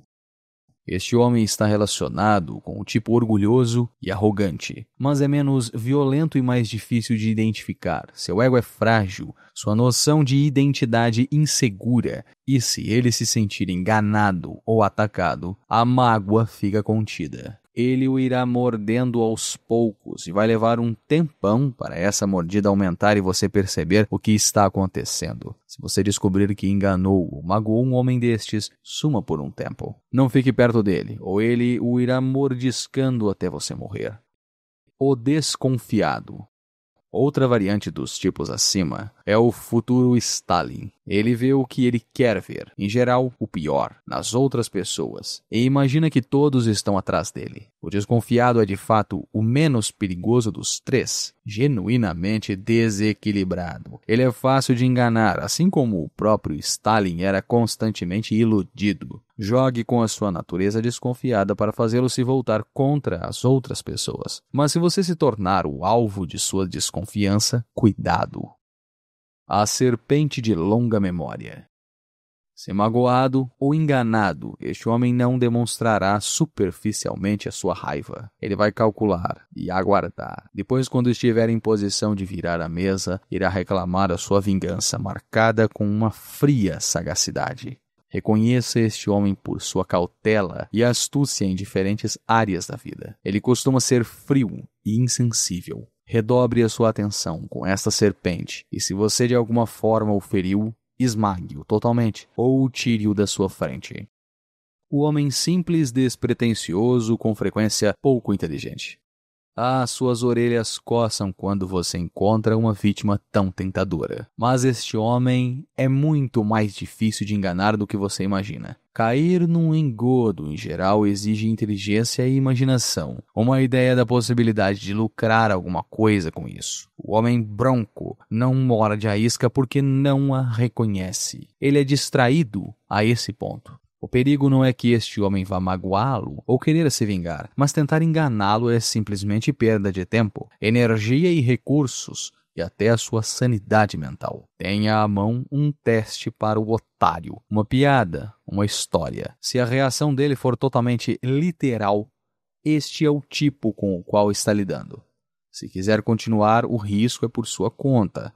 Não pense jamais que a pessoa com quem está lidando é mais fraca ou menos importante do que você. Alguns homens demoram para se ofender, o que pode levar você a achar que são insensíveis e a não se preocupar com insultá-los. Mas ofendidos na sua honra e orgulho, partirão para cima de você com uma violência que parece repentina e exagerada pela demora da reação. Se você quer se opor a alguém, é melhor agir com educação e respeito. Mesmo achando a solicitação atrevida ou a oferta absurda, não rejeite as pessoas insultando-as antes de conhecê-las melhor. Os homens, na sua maioria, aceitam a humilhação de terem sido enganados com uma certa resignação. Eles aprendem a lição, reconhecendo que nada é gratuito e que foi a sua própria ganância pelo dinheiro fácil que os derrubou. Alguns, entretanto, recusam-se a engolir o sapo.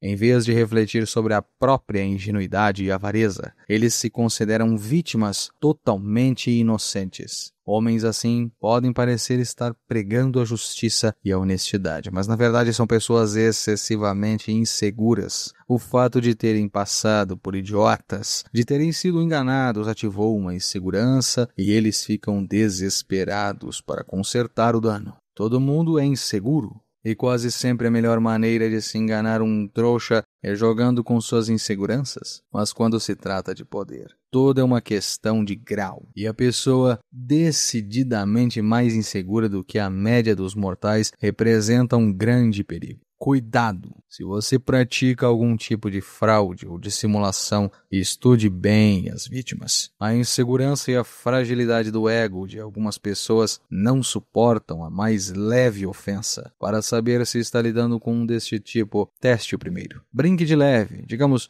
às suas custas. A pessoa confiante achará graça. A excessivamente insegura reagirá como um insulto pessoal. Se você desconfia de que está lidando com um tipo assim, procure outra vítima. Você nunca sabe ao certo com quem está lidando. O homem que hoje não é importante nem rico pode ser uma pessoa poderosa amanhã. Esquecemos de muitas coisas nas nossas vidas, mas raramente de insultos. Saber avaliar as pessoas e reconhecer com quem está lidando é o mais importante para conquistar e manter o poder. Sem esta habilidade, você fica cego. Não só ofenderá as pessoas erradas, como escolherá para trabalhar os tipos errados. E pensará que está elogiando as pessoas quando, na verdade, as está insultando. Antes de iniciar qualquer movimento, avalie a sua vítima ou adversário em potencial. Do contrário, estará desperdiçando o seu tempo e criando mal-entendidos. Estude as fraquezas das pessoas, as brechas nas suas armaduras e suas áreas de orgulho e insegurança. Conheça as suas particularidades antes de decidir se deve ou não fazer negócios com elas. Mais 2 palavras de alerta. Primeiro, ao julgar e avaliar o seu adversário, não confie jamais nos seus instintos. Você cometerá o maior erro da sua vida se confiar em indicadores tão imprecisos. Nada pode substituir o conhecimento concreto. Estude e espione o seu adversário pelo tempo que for necessário. Valerá a pena a longo prazo. Segundo, não confie nas aparências. Um coração de serpente pode se esconder sobre um manto de aparente bondade. Quem externamente faz muito escarcéu costuma ser na realidade um covarde. Aprenda a entender as aparências com suas contradições. Não confie na versão que as pessoas dão de si próprias. Ela não é nada confiável. Creia, não há pessoas tão insignificantes e desprezíveis, e elas podem, qualquer dia destes, ser úteis para você, o que elas certamente não serão se você já as tratou com desprezo. Injustiças se esquecem, desprezo jamais. O nosso orgulho guarda esta lembrança para sempre.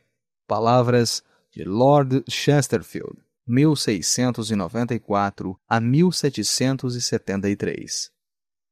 O inverso.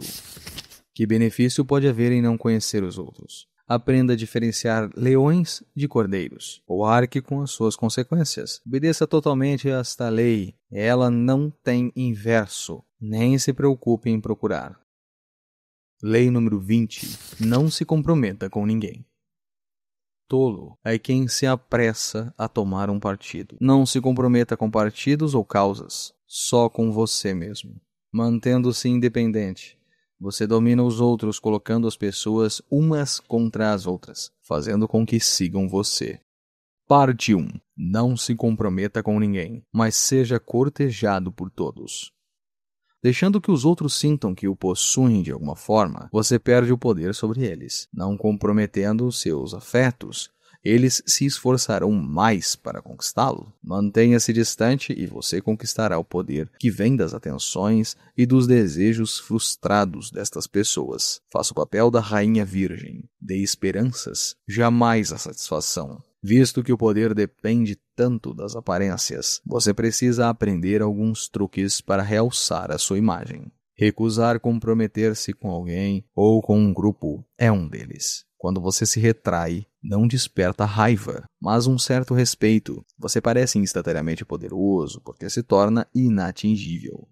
Em vez de se render a um grupo ou a um relacionamento, como faz a maioria das pessoas. Com o tempo, essa aura de poder só faz crescer. Conforme aumenta a sua reputação de pessoa independente, mais desejado você será, todos querendo ser aquele que fará você se comprometer. O desejo é como um vírus. Se vemos alguém ser desejado por outra pessoa, tendemos a achá-lo desejável também. Assim que você se compromete, foi-se o encanto. Você se torna igual a todo mundo. As pessoas tentarão todos os métodos escusos possíveis para levar a você a um compromisso. Vão lhe dar presentes, encher você de favores, tudo para colocá-lo na situação de devedor. Incentive as atenções, estimule os interesses, mas não se comprometa de forma alguma. Aceite os presentes e favores, se assim desejar, mas tenha o cuidado de se manter intimamente distante. Você não pode se permitir, inadvertidamente, sentir-se devedor com relação a alguém. Mas lembre-se, o objetivo não é livrar-se das pessoas ou fazer com que elas achem que você é incapaz de um compromisso. Como rainha virgem, você tem que agitar. O general e estadista grego Alcibiades era mestre nesse jogo. Foi ele quem inspirou e liderou a forte armada ateniense que invadiu a Sicília em 414 a.C., quando em casa os invejosos atenienses tentaram derrubá-lo com as acusações falsas.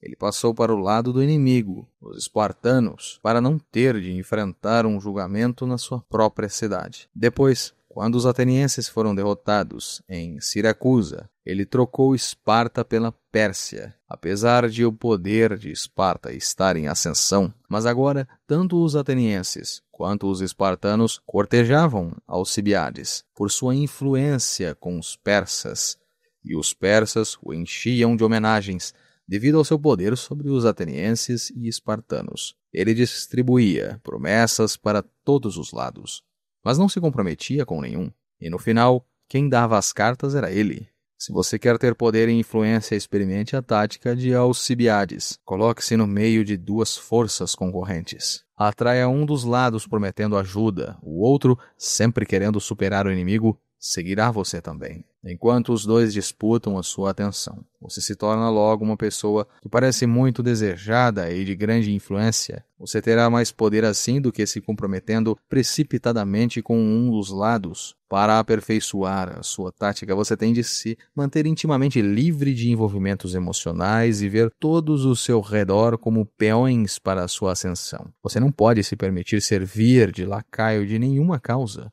No meio das eleições presidenciais dos Estados Unidos em 1968, Henry Kissinger telefonou para a equipe de Richard Nixon. Kissinger se aliara a Nelson Rockefeller, que tinha falhado na sua tentativa de ser indicado pelo Partido Republicano. Agora Rockefeller estava oferecendo à campanha de Nixon informações privilegiadas de grande valor sobre as negociações para a paz no Vietnã, que estavam sendo realizadas em Paris. Ele tinha um homem no grupo de negociadores que o mantinha informado sobre os últimos acontecimentos. A equipe de Nixon aceitou com prazer a oferta. Ao mesmo tempo, entretanto, Kissinger também abordou o candidato dos democratas, Hubert Humphrey, e ofereceu a sua ajuda. O pessoal de Humphrey lhe pediu informações confidenciais sobre Nixon e ele deu. Veja, disse Kissinger ao pessoal de Humphrey, há anos que detesto o Nixon.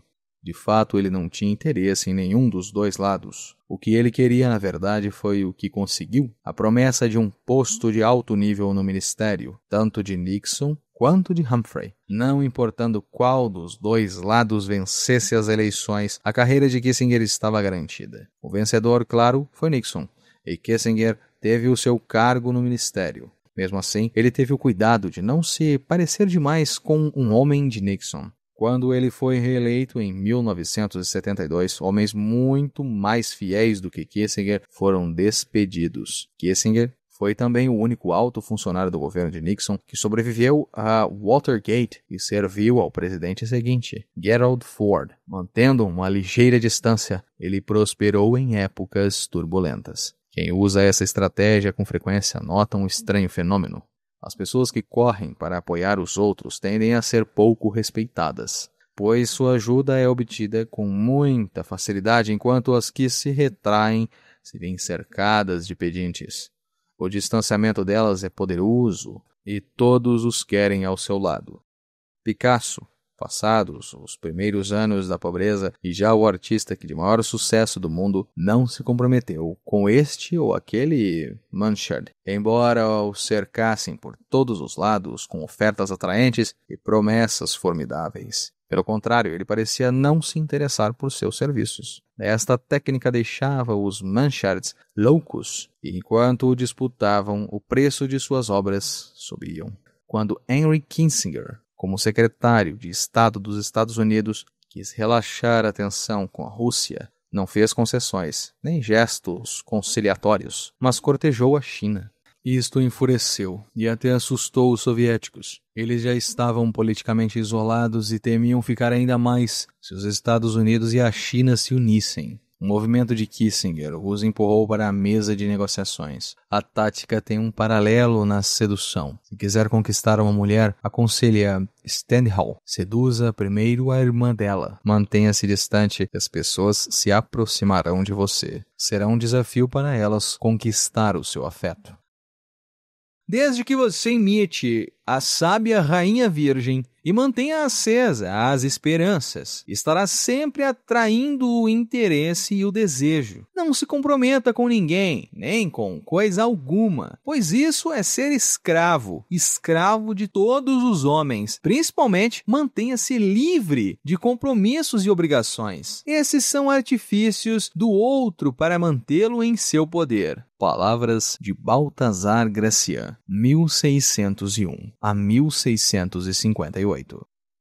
Homens espertos são lentos no agir, pois é mais fácil evitar compromissos do que se sair bem de um deles. Nessas ocasiões, tente o seu bom senso. É mais seguro evitá-los do que sair vitorioso de um deles. Uma obrigação leva a outra maior e você chega à beira do desastre. Palavras de Baltazar Gracián. Parte 2. Não se comprometa com ninguém. Não entre na briga.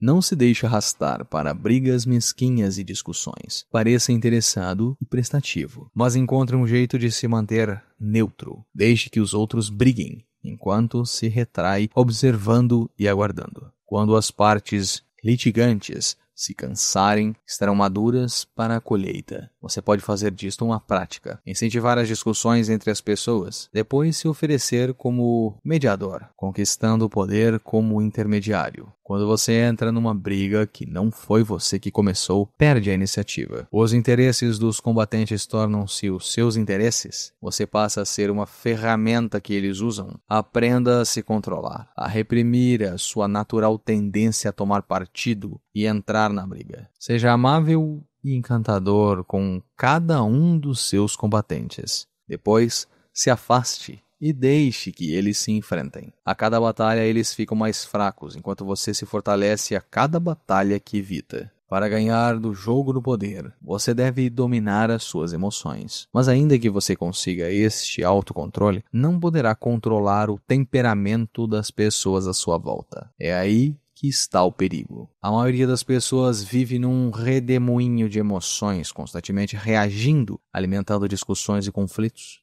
O seu autocontrole e autonomia só vai deixá-las aborrecidas e furiosas.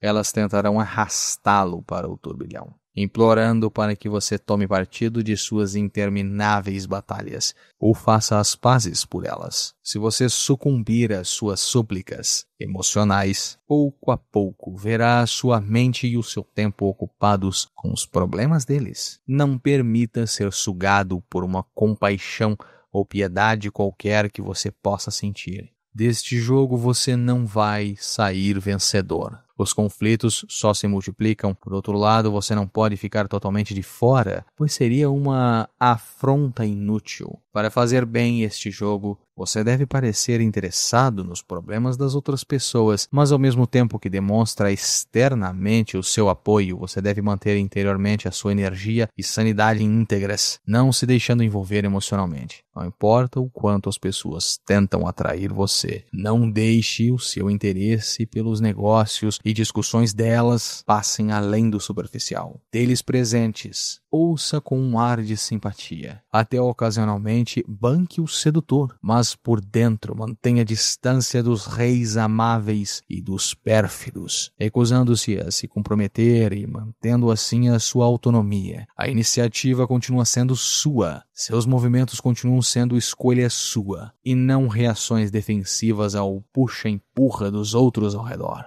Demorar para escolher as suas armas já pode ser, por si só, uma arma, especialmente se você deixar os outros se exaurirem lutando para depois se aproveitar da exaustão deles. Na antiga China, o reinado de Qin certa vez invadiu o reino de Qing. O governante de uma província vizinha achou que deveria correr em defesa de Qin, mas seu conselheiro lhe disse para esperar. Qin ainda não vai ser destruída, falou ele, e Qin ainda não está exausto. Se Qin não está exausto, nós não podemos influenciar muita coisa. Além disso, o mérito de apoiar um estado em perigo não é tão grande quanto a virtude de ressuscitar um estado em ruínas. O argumento do conselheiro venceu, e como ele tinha previsto, Huan mais tarde teve a glória de salvar Rixing à beira da destruição, e depois de conquistar um Qin exausto. Ele ficou de fora da briga até que as forças envolvidas se exauriram mutuamente, quando foi seguro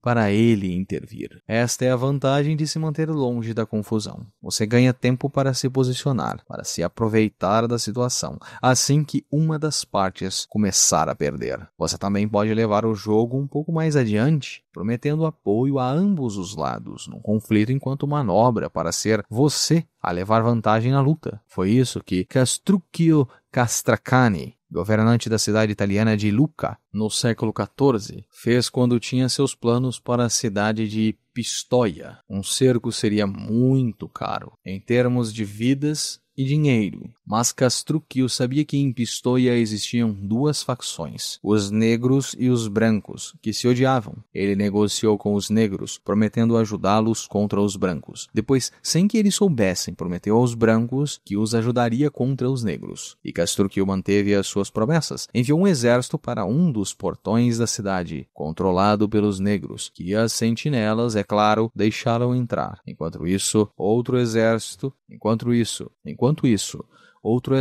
seu entrava por um portão controlado pelos brancos.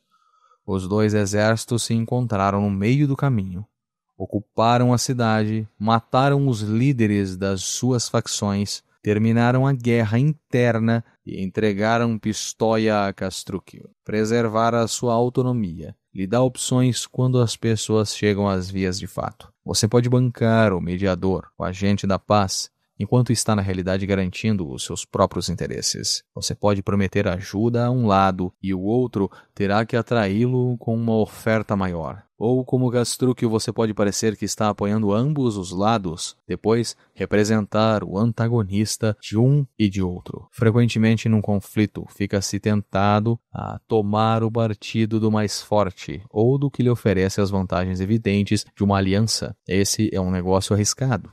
Primeiro, quase sempre é difícil prever qual dos dois lados prevalecerá a longo prazo.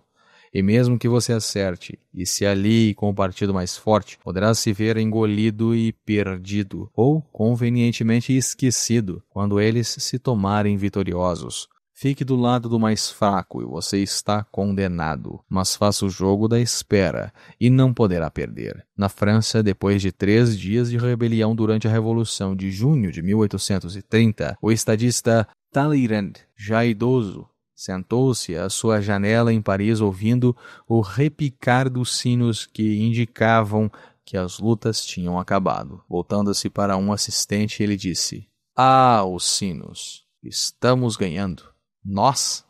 Quem, mon prince?" perguntou o assistente. Fazendo um gesto para o homem se calar, Talleyrand replicou: "Nenhuma palavra. Amanhã lhe direi quem somos nós." Ele sabia muito bem que só os tolos se precipitam, que se comprometendo rápido demais, você perde a capacidade de manobra. As pessoas também respeitam você menos por isso. Quem sabe amanhã? Pensam elas. Você vai se comprometer com outra causa diferente, visto que se entregou tão facilmente a esta. A boa sorte é uma divindade volúvel, que muda de lado com muita frequência. O compromisso com uma das partes tira de você a vantagem do tempo e o luxo da espera. Deixe que os outros se apaixonem por este ou aquele grupo, mas você não. Não se apresse e nem perca a cabeça. Finalmente, há ocasiões em que é mais sensato abandonar qualquer pretensão de parecer prestativo alardeado. Pelo contrário, a sua independência e autoconfiança. A atitude aristocrática independente é importantíssima para quem precisa conquistar o respeito. George Washington reconheceu isso no seu esforço para dar à jovem República Americana uma base firme. Como presidente, Washington fugiu à tentação de se aliar à França ou à Inglaterra, apesar das pressões que sofria nesse sentido. Ele queria que o país conquistasse o respeito mundial por sua independência, embora um tratado com a França talvez o tivesse ajudado no curto prazo. Com o passar do tempo, ele sabia que era mais eficaz estabelecer a autonomia da nação. A Europa tinha de ver os Estados Unidos como uma potência no mesmo pé de igualdade. Lembre-se, a sua energia e o seu tempo têm limite. Todos os momentos desperdiçados com os problemas alheios são subtraídos de sua energia. Você pode temer ser acusado de insensibilidade, mas no final, mantendo-se independente e confiante em si próprio, você será mais respeitado e conquistará o poder de escolher quando deve ou não tomar a iniciativa de ajudar os outros. Quando a narceja e o mexilhão brigam, quem leva a melhor é o pescador. Antigo ditado chinês: considere que não se comprometer exige mais coragem do que vencer uma batalha. E lá, aonde já existe um tolo interferindo, cuidado para não existirem dois. Palavras de Baltasar Gracián. O inverso. Ambas as partes dessa lei se voltarão contra você se você exagerar. O jogo proposto aqui é dedicado e difícil. Se você colocar muitos partidos se enfrentando, eles acabarão percebendo a manobra e conspirarão contra você. Se você deixar um número cada vez maior de pretendentes esperando demais, não vão despertar o desejo, mas sim a desconfiança. As pessoas vão começar a perder o interesse. Você vai acabar achando que vale a pena se comprometer com uma das partes, nem que seja só pelas aparências, para provar que é capaz de ser solidário. Mesmo nesse caso, entretanto, a chave será manter a sua independência interior. Não se permitir envolver emocionalmente. preservar a opção tácita de poder sair a qualquer momento e reclamar a sua liberdade. Se o partido ao qual você se aliou ameaçar vir abaixo, os amigos que você fez enquanto estava sendo cortejado lhe oferecerão um lugar para ir depois de abandonar o navio. Lei número 21. Faça-se de otário para pegar os otários. Pareça mais bobo do que o normal.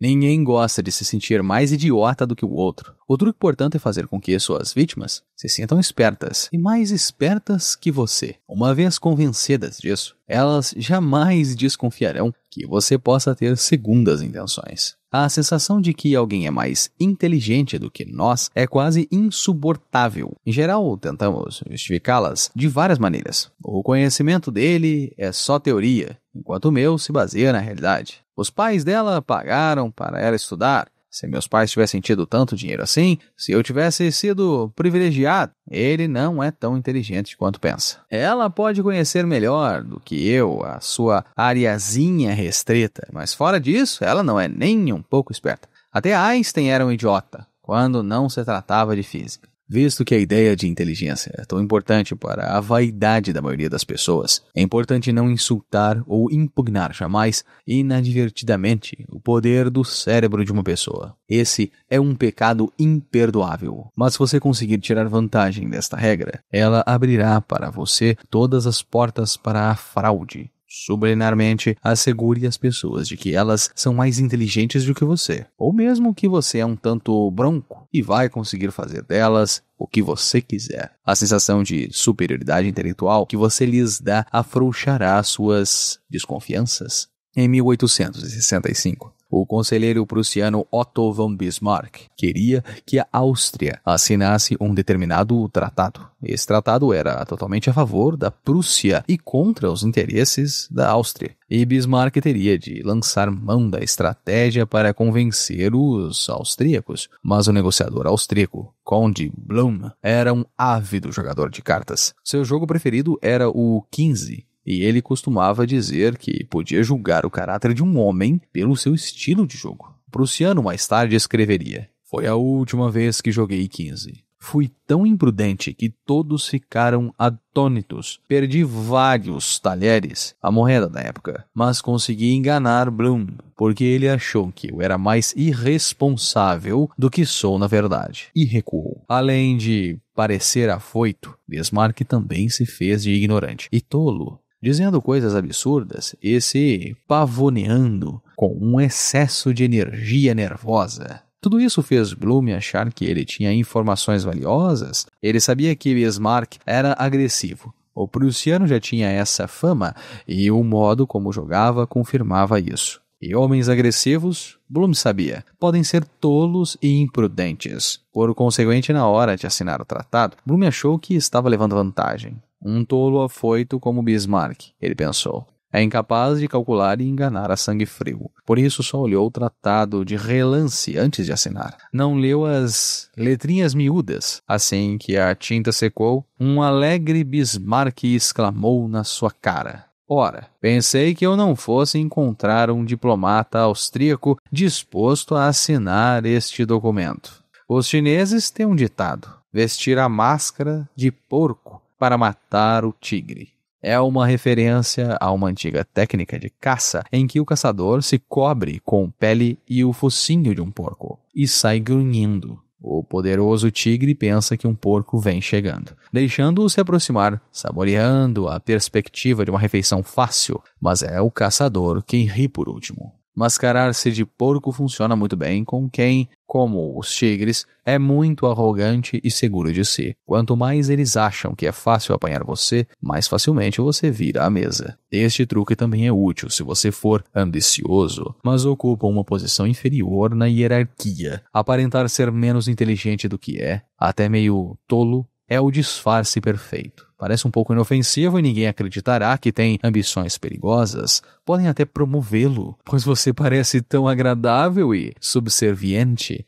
Cláudio, antes de se tornar imperador de Roma, e o príncipe da França, que mais tarde se tornou Luís XIII, usavam esta tática quando seus superiores desconfiavam de que tinham pretensão ao trono. Bancando os tolos quando jovens, eles foram deixados em paz. Quando chegou a hora de atacar e agir com vigor e decisão, eles apanharam todos desprevenidos. A inteligência é a qualidade óbvia para ser minimizada. Mas por que parar por aí? Gosto e sofisticação estão no mesmo nível da inteligência, na escala das vaidades. Faça as pessoas se sentirem mais sofisticadas do que você, e elas baixarão a guarda. Deixe sempre as pessoas acreditarem que são mais espertas e mais sofisticadas do que você. Elas os manterão por perto porque você as faz se sentir melhor, e quanto mais você ficar por perto, mais chances terá de enganá-las. Saiba usar a burrice. O homem sábio usa esta carta às vezes. Há momentos em que a maior sabedoria é parecer não saber nada. Você não precisa ser ignorante. Basta ser capaz de fingir que é. Não é muito bom ser sábio entre os tolos e lúcido no meio de lunáticos. Quem se faz de tolo não é tolo. A melhor maneira de ser bem recebido por todos é fingindo ser um grande idiota. Palavras de Baltazar Gracian. Ora, não há nada mais de que um homem se orgulhe do que da sua capacidade intelectual, pois é ela que o coloca no comando do mundo animal. É muita imprudência deixar que alguém o veja como decididamente superior neste ponto, e deixar que as outras pessoas vejam isso também. Por consequente, embora a classe social e o dinheiro possam sempre contar com um tratamento privilegiado na sociedade, com isso a capacidade intelectual não pode contar. O maior favor que podem prestar à inteligência é ignorá-la, e se as pessoas a percebem é porque a consideram uma impertinência, ou algo que o seu possuidor não tem nenhum direito legítimo, e do qual ele apenas ousa se orgulhar. E em retaliação e vingança por sua conduta, as pessoas secretamente tendem humilhá-lo de alguma forma. E se demorarem para fazer isso, é só porque esperam pela ocasião mais adequada. Um homem pode ser o mais humilde possível nesse sentido, e ainda assim dificilmente conseguirá que as pessoas lhe perdoem o pecado de se colocar intelectualmente acima delas. Em Garden of Roses, Sadi observa: você deveria saber que os tolos são 100 vezes mais avessos a se encontrar com o sábio do que o sábio tem disposição para estar em companhia dos tolos. Por outro lado, ser idiota é uma recomendação verdadeira. Pois assim como o calor é agradável ao corpo, também é agradavelmente sentir a sua superioridade. E o homem procura a companhia que vai lhe dar esta sensação, tão instintivamente quanto ele se aproxima da lareira ou caminha no sol quando quer se aquecer. Mas isso significa que ele não agradará sua superioridade. E se um homem quer agradar, deve ser intelectualmente inferior. Palavras de Arthur Schopenhauer, de 1788 a 1860. O inverso. Raramente vale a pena revelar a verdadeira natureza da sua inteligência.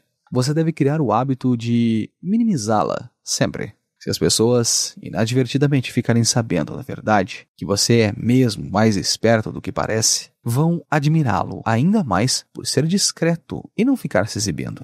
No início de sua ascensão, é claro, você não pode bancar o idiota. É bom deixar que seus chefes saibam, sutilmente, que você é mais esperto do que os seus concorrentes. À medida que você for subindo, entretanto, tente brilhar menos. Existe, no entanto, uma situação em que vale a pena fazer o contrário, quando você pode encobrir uma trapaça demonstrando inteligência. Quando se trata de esperteza, como na maioria das coisas, o importante são as aparências. Se você parece ter autoridade e conhecimento, as pessoas acreditarão no que você diz. Isso pode servir para livrá-lo de uma enrascada. Certa vez, o Marchand Joseph Duvain estava numa festa em Nova York, na casa de um magnata a quem acabara de vender um quadro de Durer por um preço altíssimo. Um dos convidados era um jovem crítico da arte francês que parecia extremamente culto e seguro de si. Querendo impressioná-lo, a filha do magnata lhe mostrou o Durer, que ainda não estava pendurado na parede. O crítico estudou alguns minutos, depois disse: sabe, não acho que isso seja um Durer. Ele seguiu a jovem quando ela foi correndo contar para o pai: sabe, meu jovem, que pelo menos uns 20 especialistas em arte aqui e na Europa foram consultados também e disseram que o quadro não é autêntico. autêntico? E agora você cometeu o mesmo engano. O seu tom confiante e o ar de autoridade intimidaram o francês, que se desculpou pelo erro. Duvin sabia que o mercado de artes estava inundado de fraudes e que muitos quadros tinham sido falsamente atribuídos a antigos mestres. Ele fazia o possível para distinguir o verdadeiro do falso, mas no afã de vencer uma obra,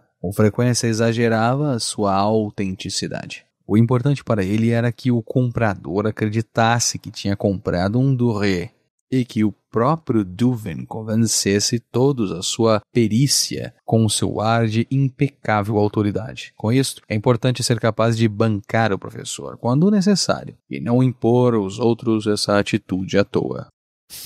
Lei 22. Use a tática da rendição. Transforme a fraqueza em poder. Se você é mais fraco, não lute só por uma questão de honra. É preferível se render. Rendendo-se, você tem tempo para se recuperar. Tempo para atormentar e irritar o seu conquistador. Tempo para esperar que ele perca o seu poder. Não lhe dê a satisfação de lutar e derrotar você. Renda-se antes. Oferecendo a outra face, você o enraivece e desequilibra. Faça da rendição um instrumento de poder. Se você é a parte mais fraca, não lucrará nada metendo-se numa briga inútil. Ninguém aparece para ajudar os fracos. Isso só traz prejuízos. Os fracos estão sozinhos e devem se entregar. Lutar não lhe dará nada, além do martírio, e muita gente que não acredita na sua causa morrerá. Fraqueza não é pecado, e pode até se tornar uma força se você aprender a jogar corretamente. A sorte muda e os poderes quase sempre são derrubados. A rendição disfarça um grande poder. Despertando a complacência do inimigo, você tem tempo para se recuperar, tempo para ir minando o terreno, tempo para se vingar. Não sacrifique este tempo em troca de mérito de participar de uma batalha na qual não sairá vencedor. O que nos causa problemas na esfera do poder é quase sempre a nossa própria reação exagerada aos movimentos de nossos inimigos e rivais. E esse exagero cria dificuldades que teríamos evitado se fôssemos mais sensatos. Tem também um efeito ricochete interminável, pois o inimigo vai reagir com o mesmo exagero como os atenienses fizeram com os melianos. O nosso primeiro instinto é sempre o de reagir, enfrentar a agressão com outra agressão, mas da próxima vez que alguém lhe der um empurrão e você perceber que está começando a reagir, experimente isto. Não resista, nem brigue. Ceda. Dê outra face. Curve-se. Verá que isso quase sempre neutraliza o comportamento deles. Eles esperavam, até queriam que você reagisse com energia e foram, portanto, apanhados desprevenidos, e a sua não resistência os deixou confusos. Na verdade, ao ceder você passa a controlar a situação, porque isso faz parte de um plano maior para que eles acreditem que o derrotaram. Esta é a essência da tática da rendição. No íntimo você permanece firme, mas por fora você se inclina. Sem mais motivos para se zangar, seus adversários ficarão confusos. É improvável que reajam com mais violência, o que exigirá de você uma reação. Em vez disso, você tem tempo e espaço para armar um contramovimento para derrubá-los. No confronto entre o inteligente e o bruto agressivo, a tática da rendição é a melhor arma. Mas é preciso ter autocontrole. Quem se rende de fato perde a liberdade e pode ser esmagado pela humilhação da derrota. Você deve se lembrar de só parecer que está se rendendo, como o animal que se finge de morto para salvar a pele. Vimos que é melhor se render do que brigar. Diante de um adversário mais forte e da garantia de uma derrota, quase sempre é melhor se render do que sair correndo. Na hora, a fuga pode ser uma salvação, mas o agressor acabará alcançando você. Rendendo-se, entretanto, você terá a oportunidade de se enroscar no inimigo e atacá-lo com unhas e dentes bem de perto. Quando o comércio exterior começou a ameaçar a independência do Japão em meados do século XX, os japoneses discutiram como derrotar os estrangeiros. O ministro Ota Masayoshi escreveu: "Estou, portanto, convencido de que a nossa política deveria se fazer alianças cordiais, enviar navios a todos os países estrangeiros, fazer comércio com eles, copiar os estrangeiros naquilo que eles fazem melhor, reparando assim as nossas próprias deficiências, incentivando a nossa força nacional e completando nossos armamentos, e submeter, assim, gradualmente aos estrangeiros a nossa influência, até que no final todos os países do mundo conheçam as bênçãos da perfeita tranquilidade e a nossa hegemonia seja reconhecida no mundo inteiro." Esta é uma aplicação brilhante da lei. Use a rendição para ter acesso ao inimigo. Aprenda com ele. Insinue-se lentamente, conforme externamente aos seus hábitos, mas no íntimo, conserve a sua própria cultura. No fim você sairá vitorioso, pois enquanto ele o considera fraco e inferior e não toma nenhuma precaução para se defender, você usa este tempo para se recuperar e ficar mais forte do que ele. Esta forma branda e permeável de invasão quase sempre é a melhor, pois o inimigo nenhum motivo tem para reagir, nada para se preparar ou resistir. E se os japoneses tivessem resistido à influência ocidental pela força, poderiam ter sofrido uma devastadora invasão que alteraria para sempre a sua cultura. A rendição também é uma forma de você rir do inimigo, de virar o poder contra eles mesmos, como fez Brecht. O romance A Brincadeira, de Milan Kundera, baseado nas experiências do autor numa colônia penal na Tchecoslováquia, conta que os guardas da prisão organizaram uma corrida de revezamento, guardas contra prisioneiros. Para eles, esta era uma chance de exibir a sua superioridade física. Os prisioneiros sabiam que era para eles perderem. Por isso, fizeram tudo para agradar, fingindo um esforço exagerado, enquanto mal se mexiam. Caindo no chão depois de correr só alguns metros, capengando, andando cada vez mais devagar enquanto os guardas disparavam na frente. Aceitando ao mesmo tempo participar da corrida e perder, eles tinham obedecido aos guardas, mas o excesso de obediência tomou o evento ridículo a ponto de arruiná-lo. A superobediência, a rendição neste caso, foi uma demonstração de superioridade ao inverso. A resistência teria colocado os prisioneiros num ciclo de violência, rebaixando-os ao nível dos guardas. A superioridade, entretanto, colocou os guardas numa situação ridícula, mas eles não podiam punir justamente os prisioneiros que só fizeram o que eles tinham pedido. O poder está sempre fluindo, visto que o jogo é, por natureza, fluido em uma arena de lutas constantes. Quem está com o poder quase sempre acaba se encontrando na descida do pêndulo. Se você se vir temporariamente enfraquecido, a tática da rendição é perfeita para levá-lo para cima de novo. Ela disfarça a sua ambição, ensina você a paciência e o autocontrole, habilidades chave para o jogo, e o coloca na melhor posição possível para tirar vantagem do súbito deslize do seu opressor. Se você foge ou revida, não poderá vencer a longo prazo. Se você se rende, é quase certo sair vitorioso. Ouvistes o que foi dito: olho por olho, dente por dente. Eu também vos digo, não resistais ao perverso, mas a qualquer que vos ferir a face direita, voltai-lhe também a outra. E ao que quer demandar convosco e tirar-vos a túnica, deixai que também a capa. Se alguém vos obrigar a andar 1 milha, ide com ele 2. Palavras de Jesus Cristo em Mateus, versículo 5, parágrafo 38 ao 41. Os fracos jamais cedem quando deveriam. Palavras do Cardeal de Retz, 1613 a 1679. Voltaire vivia exilado em Londres, numa época em que estava no auge ser contra os franceses. Um dia, caminhando pelas ruas, ele se viu cercado por uma multidão irada. "Enforquem-no! Enforquem o francês!" gritavam. Voltaire calmamente se dirigiu à turba, dizendo o seguinte: "Ingleses, desejam me matar porque sou francês? Já não foi punido o suficiente por não ter nascido inglês?" A multidão aplaudiu as suas palavras sensatas e o escoltaram de volta aos seus alojamentos.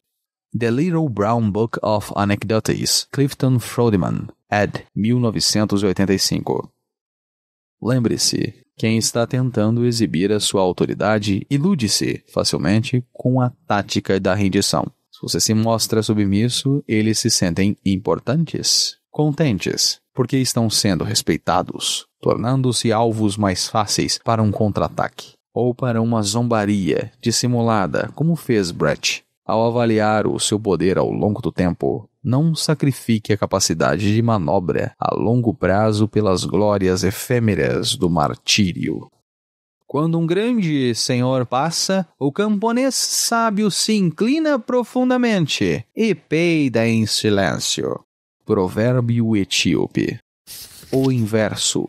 O objetivo da rendição é salvar a sua pele para quando você puder se firmar novamente. É para evitar o martírio que alguém se rende. Mas há momentos em que o inimigo não descansa, e o martírio parece ser a única escapatória. Além do mais, se você estiver disposto a morrer, outros poderão tirar do seu exemplo poder e inspiração. Mas o martírio, o inverso da rendição, é uma tática confusa, pouco precisa e tão violenta quanto a agressão que lhe combate. Para cada mártir famoso, existem milhares que não inspiraram religiões nem rebeliões, de forma que, se o martírio às vezes confere um certo poder, isso é imprevisível. E o que é mais importante, você não estará por aqui para usufruir deste poder, e existe decididamente algo de egoísmo e arrogância nos mártires, como se achassem que seus seguidores são menos importantes do que a sua própria glória. Quando o poder o abandona, é melhor ignorar esta inversão da lei. Deixe para lá o martírio. O pêndulo acaba oscilando para o seu lado novamente, e você precisa estar vivo para ver isso. Lei número 23. Concentre as suas forças. Preserve suas forças e suas energias, concentrando-as no seu ponto mais forte. Ganha-se mais descobrindo uma mina rica e cavando fundo do que pulando de uma mina rasa para outra. A profundidade derrota a superficialidade sempre. As procuras fontes de poder para promovê-lo, descubra um patrono-chave. A vaca cheia de leite que o alimentará durante muito tempo. O mundo está passando por uma epidemia de divisões cada vez maiores. Dentro de países, grupos políticos, famílias e até indivíduos. Estamos todos num estado de total distração e difusão. Mal conseguimos colocar nossas cabeças numa direção e já estamos sendo puxados para centenas de outras. O nível de conflito do mundo moderno está mais alto do que nunca e já nos acostumamos com isso. A solução é uma forma de nos retirarmos para dentro de nós mesmos, para o passado, para formas mais concentradas de pensamento e ação. Como escreveu Schopenhauer, o intelecto é uma medida de profundidade, não uma medida de superficialidade. Napoleão conhecia o valor de concentrar suas forças no ponto fraco do inimigo. Era o segredo do seu sucesso nos campos de batalha, mas a sua força de vontade e a sua mente também estavam moldadas segundo esta noção. O propósito único e total concentração na meta e o uso destas qualidades contra pessoas menos concentradas, pessoas distraídas, a flecha acertará sempre o alvo e conquistará o inimigo. Casanova atribuía o seu sucesso na vida e sua capacidade de se concentrar num único objetivo e forçar até ele ceder. Foi a sua capacidade de se entregar totalmente às mulheres que desejava que o tornava tão sedutor. Durante as semanas ou meses em que uma destas mulheres vivia na sua órbita, ele não pensava em mais ninguém. Quando esteve preso nas traiçoeiras passagens do Palácio das Doges, em Veneza, prisão de onde ninguém jamais escapara, ele só pensava na fuga como seu único objetivo, dia após dia. Uma mudança de cela, que significou meses e meses de escavações inúteis, não o desencorajou. Ele persistiu e acabou fugindo. Sempre acreditei, escreveu ele mais tarde, que se um homem coloca na cabeça que vai fazer uma coisa e se ele se ocupa exclusivamente disso, acaba conseguindo. Por mais difícil que seja, esse homem se tornará grão-vizir ou papa. Concentre-se numa única meta, uma única tarefa.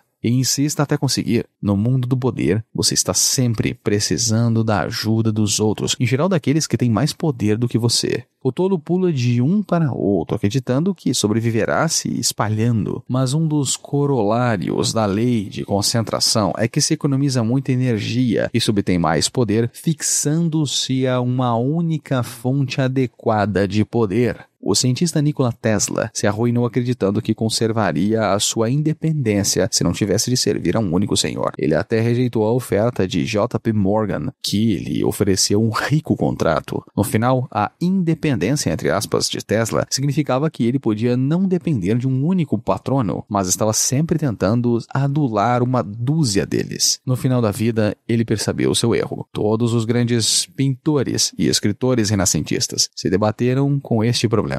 Não mais do que o escritor seiscentista Pietro Aretino. Ao longo de toda a sua vida, passou pela indignidade de ter que agradar a este ou aquele príncipe. Ele acabou dando um basta e foi cortejar Carlos V, prometendo ao imperador os serviços de sua poderosa pena. Finalmente ele descobriu a liberdade de servir a uma única fonte de poder. Michelangelo descobriu esta liberdade com o Papa Júlio II, Galileu com os Medici. No final, o patrono único aprecia a sua lealdade e passa a depender de seus serviços. Com o tempo, o senhor serve ao escravo. Finalmente, o poder está sempre concentrado. Em qualquer organização, é inevitável que um pequeno grupo controle tudo, e quase sempre não são aqueles com títulos. No jogo do poder, apenas o tolo golpeia aqui e ali sem fixar a sua meta. É preciso descobrir quem controla as operações, quem realmente dirige a cena por trás dos bastidores, como Richelieu descobriu no início de sua ascensão ao topo do cenário político francês, no início do século XVII. Não era o rei Luís VIII que decidia as coisas, era a mãe dele. Portanto, ele se ligou a ela e passou por cima de todos os níveis de cortesãos, direto para o topo.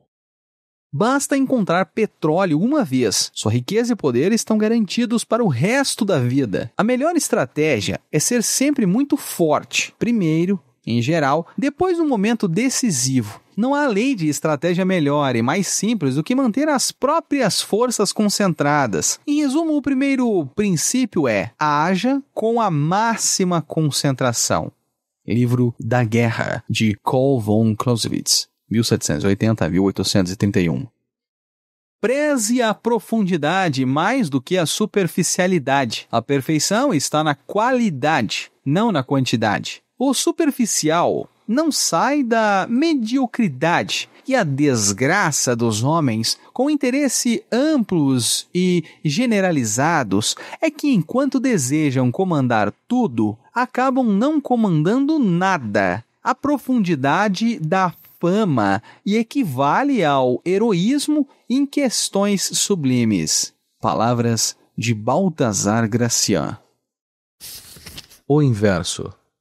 A concentração pode ser perigosa, e há momentos em que a dispersão é a tática adequada. Lutando contra os nacionalistas pelo controle da China, Mao Tse-tung e os comunistas fizeram uma guerra de retração em várias frentes, usando como sua principal arma a sabotagem e as emboscadas. A dispersão costuma ser adequada para o lado mais fraco. Ela é de fato o princípio crucial das guerrilhas. Ao lutar contra um exército superior, concentrando suas forças, você só se torna um alvo mais fácil. Melhor se dispersar no cenário e frustrar seu inimigo com a intangibilidade de sua presença. Ligar-se a uma única fonte de poder tem um grande perigo. Se a pessoa morre, vai embora ou cai em desgraça, você sofre. Isso é bastante prudente em épocas de grandes tumultos e mudanças violentas, ou quando seus inimigos são numerosos. Quanto mais patronos e senhores você tiver, menor o risco que você corre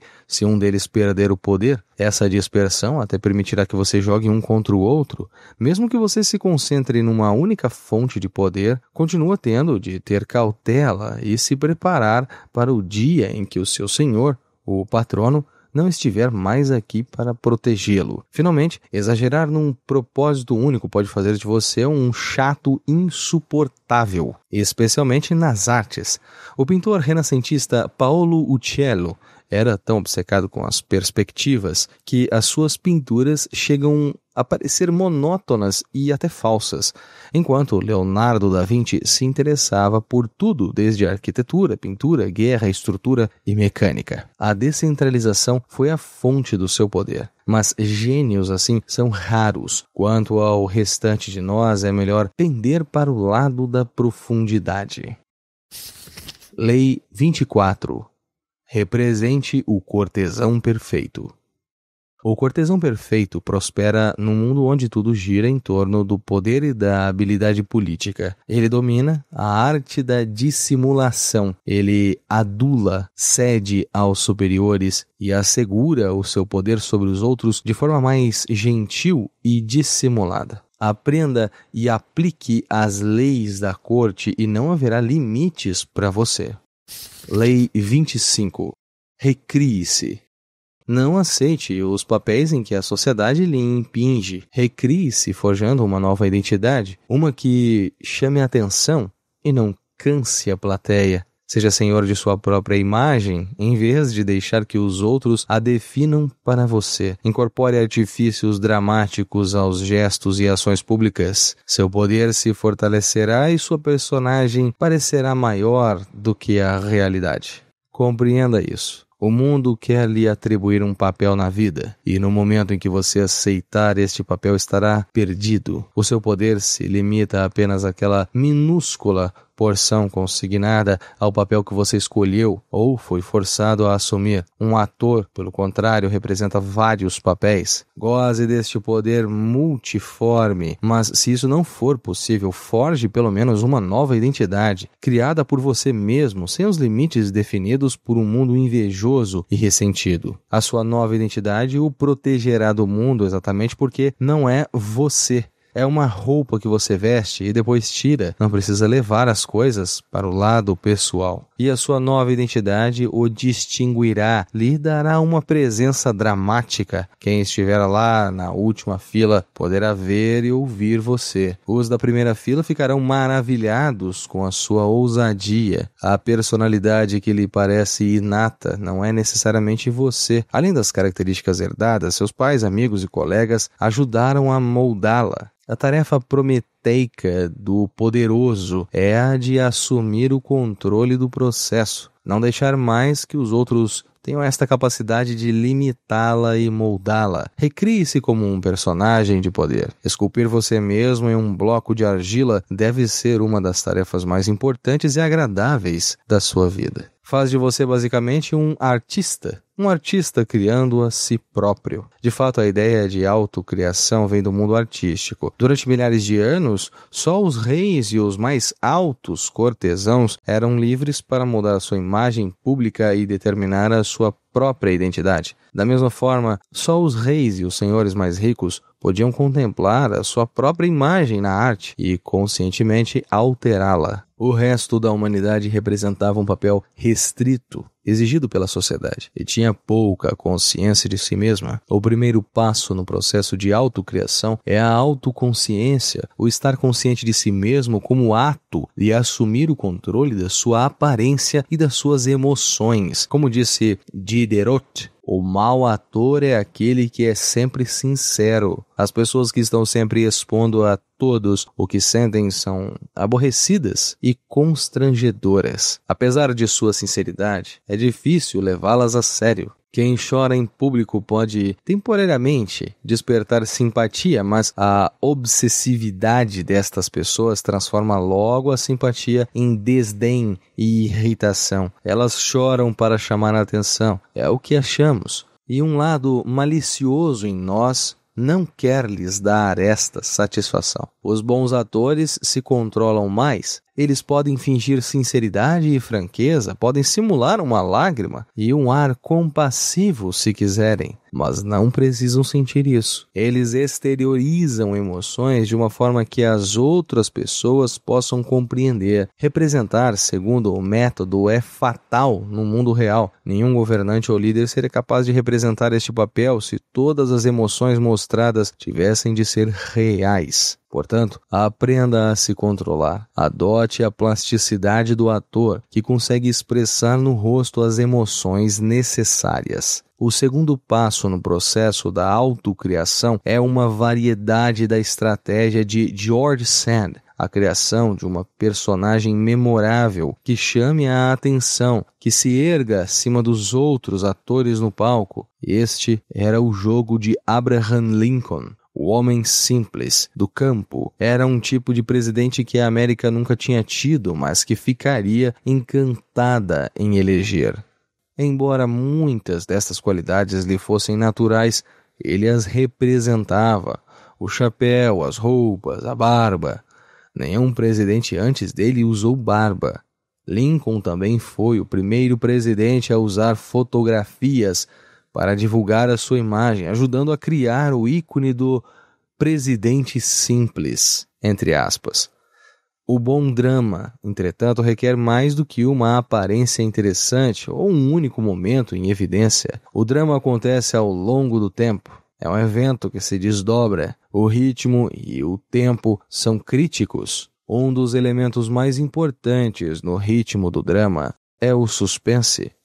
Houdini, por exemplo, às vezes era capaz de escapar em questões de segundos, mas prolongava o ato para deixar a plateia aflita. A chave para manter a plateia sentada na beira da poltrona é deixar que os acontecimentos se desenrolem lentamente, depois acelerá-los no momento certo, de acordo com um plano e um andamento que é você quem controla. Os grandes governantes, de Napoleão a Mao Tse-tung, usaram o ritmo dramático para surpreender e distrair o seu público. Franklin Delano Roosevelt compreendeu a importância de encenar eventos políticos numa ordem e num ritmo particular. Durante as eleições presidenciais de 1932, os Estados Unidos estavam passando por uma crise econômica muito difícil. Os bancos faliam numa velocidade alarmante. Logo depois de ganhar as eleições, Roosevelt entrou numa espécie de recesso. Não falou nada sobre seus planos ou indicações para o ministério. Até se recusou a se encontrar com o então presidente Herbert Hoover para discutir a transição. Quando Roosevelt tomou posse, o país se encontrava num estado de grande ansiedade. No seu discurso,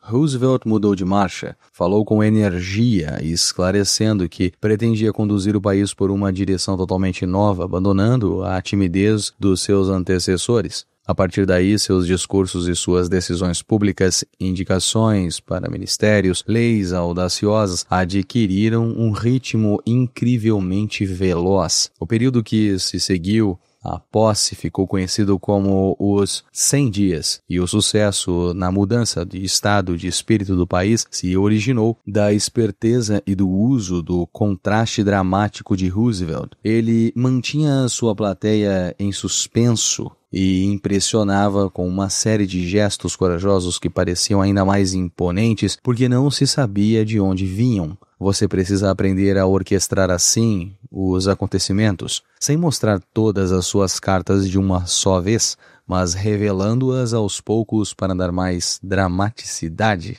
Além de disfarçar inúmeros pecados, o bom drama pode também confundir e enganar o seu inimigo. Você deve também avaliar a importância das entradas e saídas de cena. Quando Cleópatra foi conhecer César no Egito, chegou enrolada num tapete que mandou desenrolar aos seus pés. George Washington 2 vezes deixou o poder com floreios e fanfarras, primeiro como general, depois como um presidente que se recusou a concorrer a um terceiro mandato, mostrando que sabia dar importância ao momento, dramática e simbolicamente. Você deve ter o mesmo cuidado ao planejar as suas próprias entradas e saídas de cena. Lembre-se de que exagerar na representação pode ser contraproducente. É outra forma de se esforçar demais para chamar a atenção. O ator Richard Burton descobriu, logo no início de sua carreira, que ficando totalmente parado em cena fazia as pessoas olharem para ele e não para os outros atores. O importante não é tanto o que você faz, nitidamente, mas como você faz. A sua imobilidade graciosa e imponente no palco social conta mais do que o exagero na representação e nos movimentos. Finalmente, aprenda a representar muitos papéis, a ser aquilo que a ocasião exige. Adapte a sua máscara à situação, tenha múltiplas faces. Bismarck era excelente neste jogo. Com os liberais, ele era liberal. Com os agressivos, ele era agressivo. Ninguém conseguia agarrá-lo, e o que não se agarra não se consome. Saiba como ser todas as coisas para todos os homens. Um Proteus discreto, um erudito entre eruditos, um santo entre santos. Esta é a arte de conquistar todos, pois os iguais se atraem. Registre os temperamentos das pessoas que você conhece e se adapte a cada um deles. Passe de sério a jovial, mudando de humor discretamente. Palavras de Balthazar Gracian. Socialmente não se comenta que um homem é um grande ator? Não se está dizendo que ele sente, mas é ótimo simulador, embora não sinta nada. Palavras de Denis Diderot, de 1713 a 1784. O inverso. Não pode haver o inverso para esta lei tão importante. Mau teatro é mau teatro. Até para parecer natural é preciso ter arte, em outras palavras, representar. a canastrice só cria constrangimento. É claro que você não deve ser dramático demais. Evite os gestos histriônicos. Mas isso é simplesmente mau teatro, já que desrespeita normas teatrais centenárias contra o exagero na representação. Em essência, o inverso não existe para esta lei. Se você curte os audiobooks que eu trago aqui no canal, já pensou em se tornar um membro? Além de apoiar esse trabalho, você tem acesso exclusivo a conteúdos que não estão disponíveis publicamente. Isso mesmo, incluindo audiobooks completos e PDF dos livros, materiais extras e até novidades antes de todo mundo. Tudo isso por um valor simbólico que ajuda muito na continuidade desse projeto. Se o conhecimento que está adquirindo nesses livros está transformando a sua vida, seja membro e apoie a continuidade deste canal. Obrigado pelo apoio e um excelente livro. Lei 26. Mantenha as mãos limpas. Você deve parecer um modelo de civilidade. Suas mãos não se sujam com erros e atos desagradáveis. Mantenha esta aparência impecável fazendo os outros de joguete e bode expiatório para disfarçar a sua participação. Parte 1. Esconda os seus erros. Tenha um bode expiatório por perto para assumir a culpa. A nossa boa reputação depende mais daquilo que escondemos do que daquilo que revelamos. Todos cometemos erros, mas quem é esperto consegue escondê-los e arranja alguém para acusar. É sempre conveniente ter um bode expiatório por perto nestes momentos. Erros ocasionais são inevitáveis. O mundo é imprevisível demais. As pessoas no poder, entretanto, não se destroem pelos erros cometidos, mas pela forma como lidam com eles. Como cirurgiões, precisam cortar fora o tumor rápida e irrevogavelmente. Desculpas são ferramentas cegas demais para esta delicada operação. Os poderosos as evitam. Ao se desculpar, você abre portas para todos os tipos de dúvidas sobre sua competência, suas intenções, sobre os outros erros que você talvez não tenha confessado. Desculpas não satisfazem a ninguém e um pedido de perdão deixa todo mundo constrangido. O erro não desaparece com uma desculpa, ele cresce e se inflama. Melhor cortar fora imediatamente, distrair as atenções de você e focalizá-las sobre um bode expiatório conveniente antes que as pessoas tenham tempo de pensar na sua responsabilidade ou possível incompetência. O uso de bodes expiatórios é tão antigo quanto a própria civilização, e podemos encontrar exemplos em culturas do mundo inteiro. A ideia principal por trás destes sacrifícios é passar a culpa e o pecado para uma figura externa, objeto, animal, o homem, que depois é banida ou destruída. Os hebreus costumavam pegar um bode vivo, daí o termo bode expiatório, sobre cuja cabeça os sacerdotes colocavam ambas as mãos enquanto confessava os pecados dos filhos de Israel. Depois de transferido estes pecados para o animal, ele era levado para o deserto e lá ficava abandonado. No caso dos atenienses e dos astecas, o bode expiatório era humano, quase sempre uma pessoa alimentada e criada com este objetivo. Visto-se considerar que a fome e as pragas eram castigos impostos pelos deuses aos humanos por os seus maus atos. O povo sofria não só com a fome e as pragas, mas com a culpa também. Eles se livravam deste sentimento de culpa, transferindo-o para uma pessoa inocente, cuja morte tinha a intenção de satisfazer os poderes divinos e banir o mal entre eles. É uma atitude extremamente humana a de não procurar dentro de si mesmo a razão de um erro ou crime, mas sim olhar para fora e colocar a culpa num objeto conveniente. Esta profunda necessidade de externar a própria culpa, de projetá-la em outra pessoa ou objeto, tem um poder imenso que os astutos sabem como controlar. O sacrifício é um ritual, talvez o mais antigo de todos, e o ritual também é uma fonte de poder. O sacrifício sangrento do bode expiatório parece uma relíquia bárbara do passado, mas a prática persiste até hoje, embora de forma indireta e simbólica, visto que o poder depende das aparências e quem está no poder tem de parecer que não erra nunca. Os bodes expiatórios estão mais populares do que nunca. Que líder moderno assumiria a responsabilidade por seus erros? Ele procura outras pessoas para incriminar, um bode expiatório para sacrificar. Franklin D. Roosevelt tinha fama de homem honesto e justo. Ao longo de toda a sua carreira, entretanto, ele enfrentou muitas situações em que ser um bom sujeito significaria um desastre político, mas ele não poderia ser visto como agente de um jogo sujo. Durante 20 anos, portanto, seu secretário Louis Hu fez o papel de bode expiatório. Ele fazia os negócios nos bastidores, manipulava a imprensa, manobrava campanhas clandestinas e sempre que se cometia um erro, ou vinha a público um truque sujo contradizendo a imagem cuidadosamente elaborada de Roosevelt, Hoover servia de bode expiatório e nunca se queixou disso. Além de convenientemente desviar a culpa, o bode expiatório serve de alerta aos outros. Em 1631, tramava-se para tirar do poder o cardeal francês Richelieu, um complô conhecido como o Dia dos Trouxas, entre aspas. Quase conseguiram, visto que dele participavam os altos escalões do governo, inclusive a rainha-mãe. Mas com sorte e seus próprios cúmplices, Richelieu sobreviveu. Um dos principais conspiradores era um homem chamado Marillac, o guardapo, o guardador dos selos.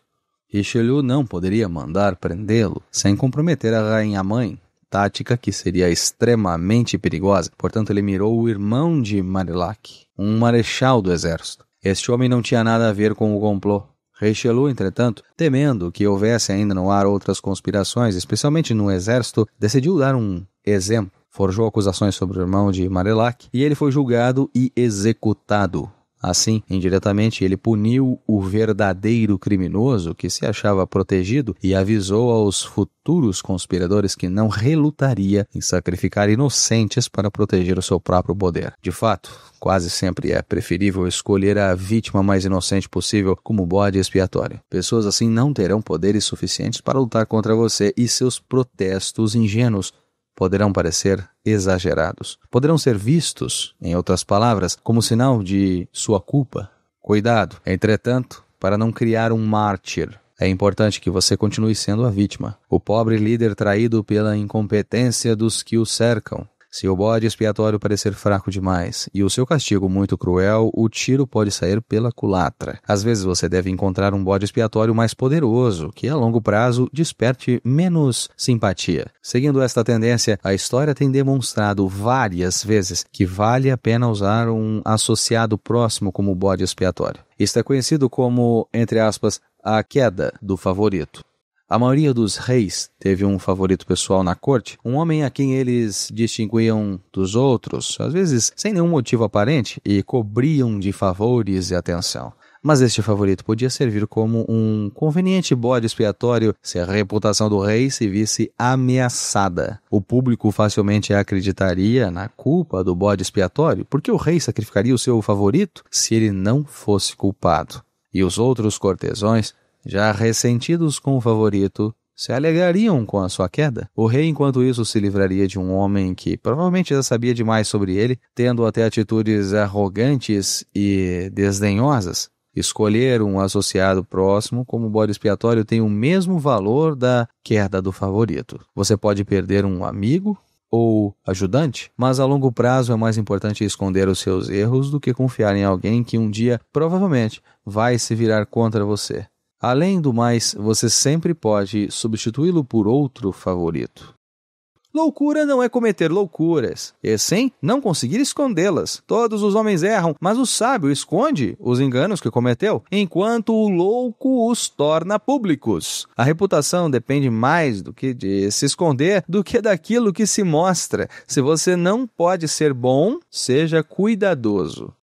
Palavras de Baltazar Gracián.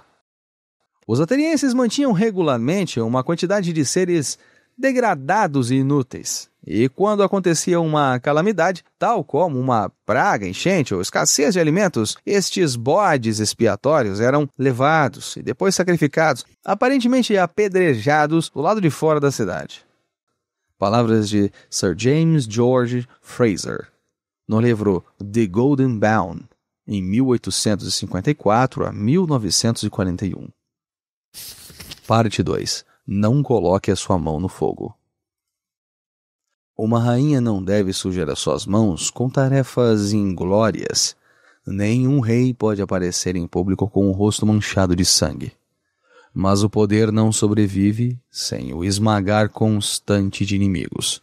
Sempre haverá pequenas tarefas sujas que precisam ser feitas para manter você no trono. Em geral, será alguém fora do seu círculo imediato, que provavelmente não perceberá que está sendo usado. Você encontra estes trouxas por toda a parte. Gente que gosta de prestar favores, especialmente se você lhes jogar um ossinho ou dois em troca. Mas enquanto realizam tarefas que para eles podem parecer bastante inocentes, ou pelo menos totalmente justificadas, na verdade, abrem o caminho para você, espalhando as informações que você lhes dá, destruindo aos poucos pessoas que eles não percebem serem suas rivais, inadvertidamente promovendo a sua causa, sujando as mãos, enquanto as suas permanecem imaculadas. Se você estiver temporariamente enfraquecido e precisar de tempo para se recuperar, quase sempre é mais vantajoso usar as pessoas ao seu redor como uma cortina para esconder as suas intenções e como uma pata de gato para fazer o trabalho por você. Procure uma terceira parte com quem dividir um inimigo,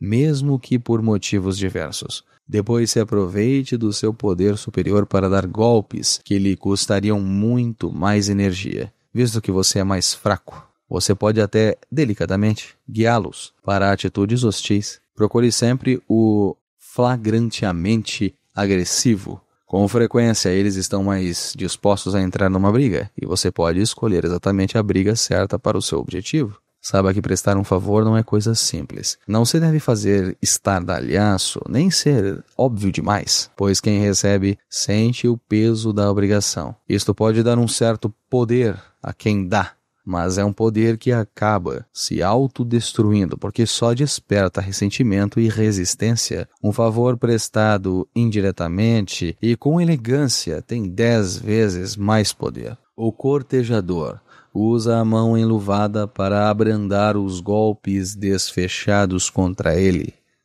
Disfarça cicatrizes, torna o ato de resgate mais elegante e limpo. Ao ajudar os outros, o cortejador acaba se ajudando. Jamais imponha um favor seu.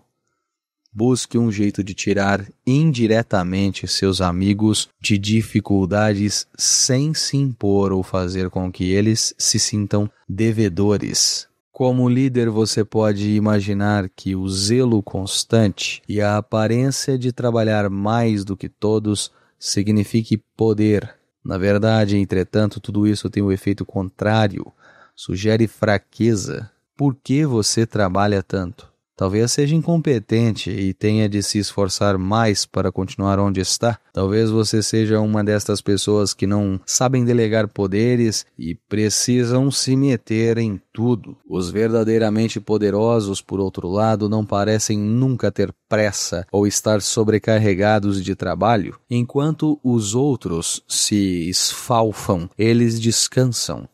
Sabem onde encontrar quem que vai labutar enquanto eles poupam suas energias e não queimam suas mãos no fogo. Similarmente, você pode achar que assumindo o trabalho sujo, envolvendo-se diretamente em ações desagradáveis, está impondo seu poder e inspirando temor. De fato, você está mostrando uma imagem feia e abusiva da sua alta posição. Pessoas verdadeiramente poderosas não sujam as mãos, ficam cercadas apenas de coisas boas e só anunciam conquistas gloriosas. Frequentemente você verá que é preciso, é claro, gastar energia ou ter uma atitude nociva, porém necessária, mas você não deve nunca parecer que é o agente desta ação. Encontre alguém para sujar as mãos por você. Desenvolva a arte de encontrar, usar e, no devido tempo, se livrar destas pessoas depois de cumprir o seu papel de pata de gato. Na véspera de uma importante batalha naval, o grande estrategista chinês do século III, Zhuge Liang,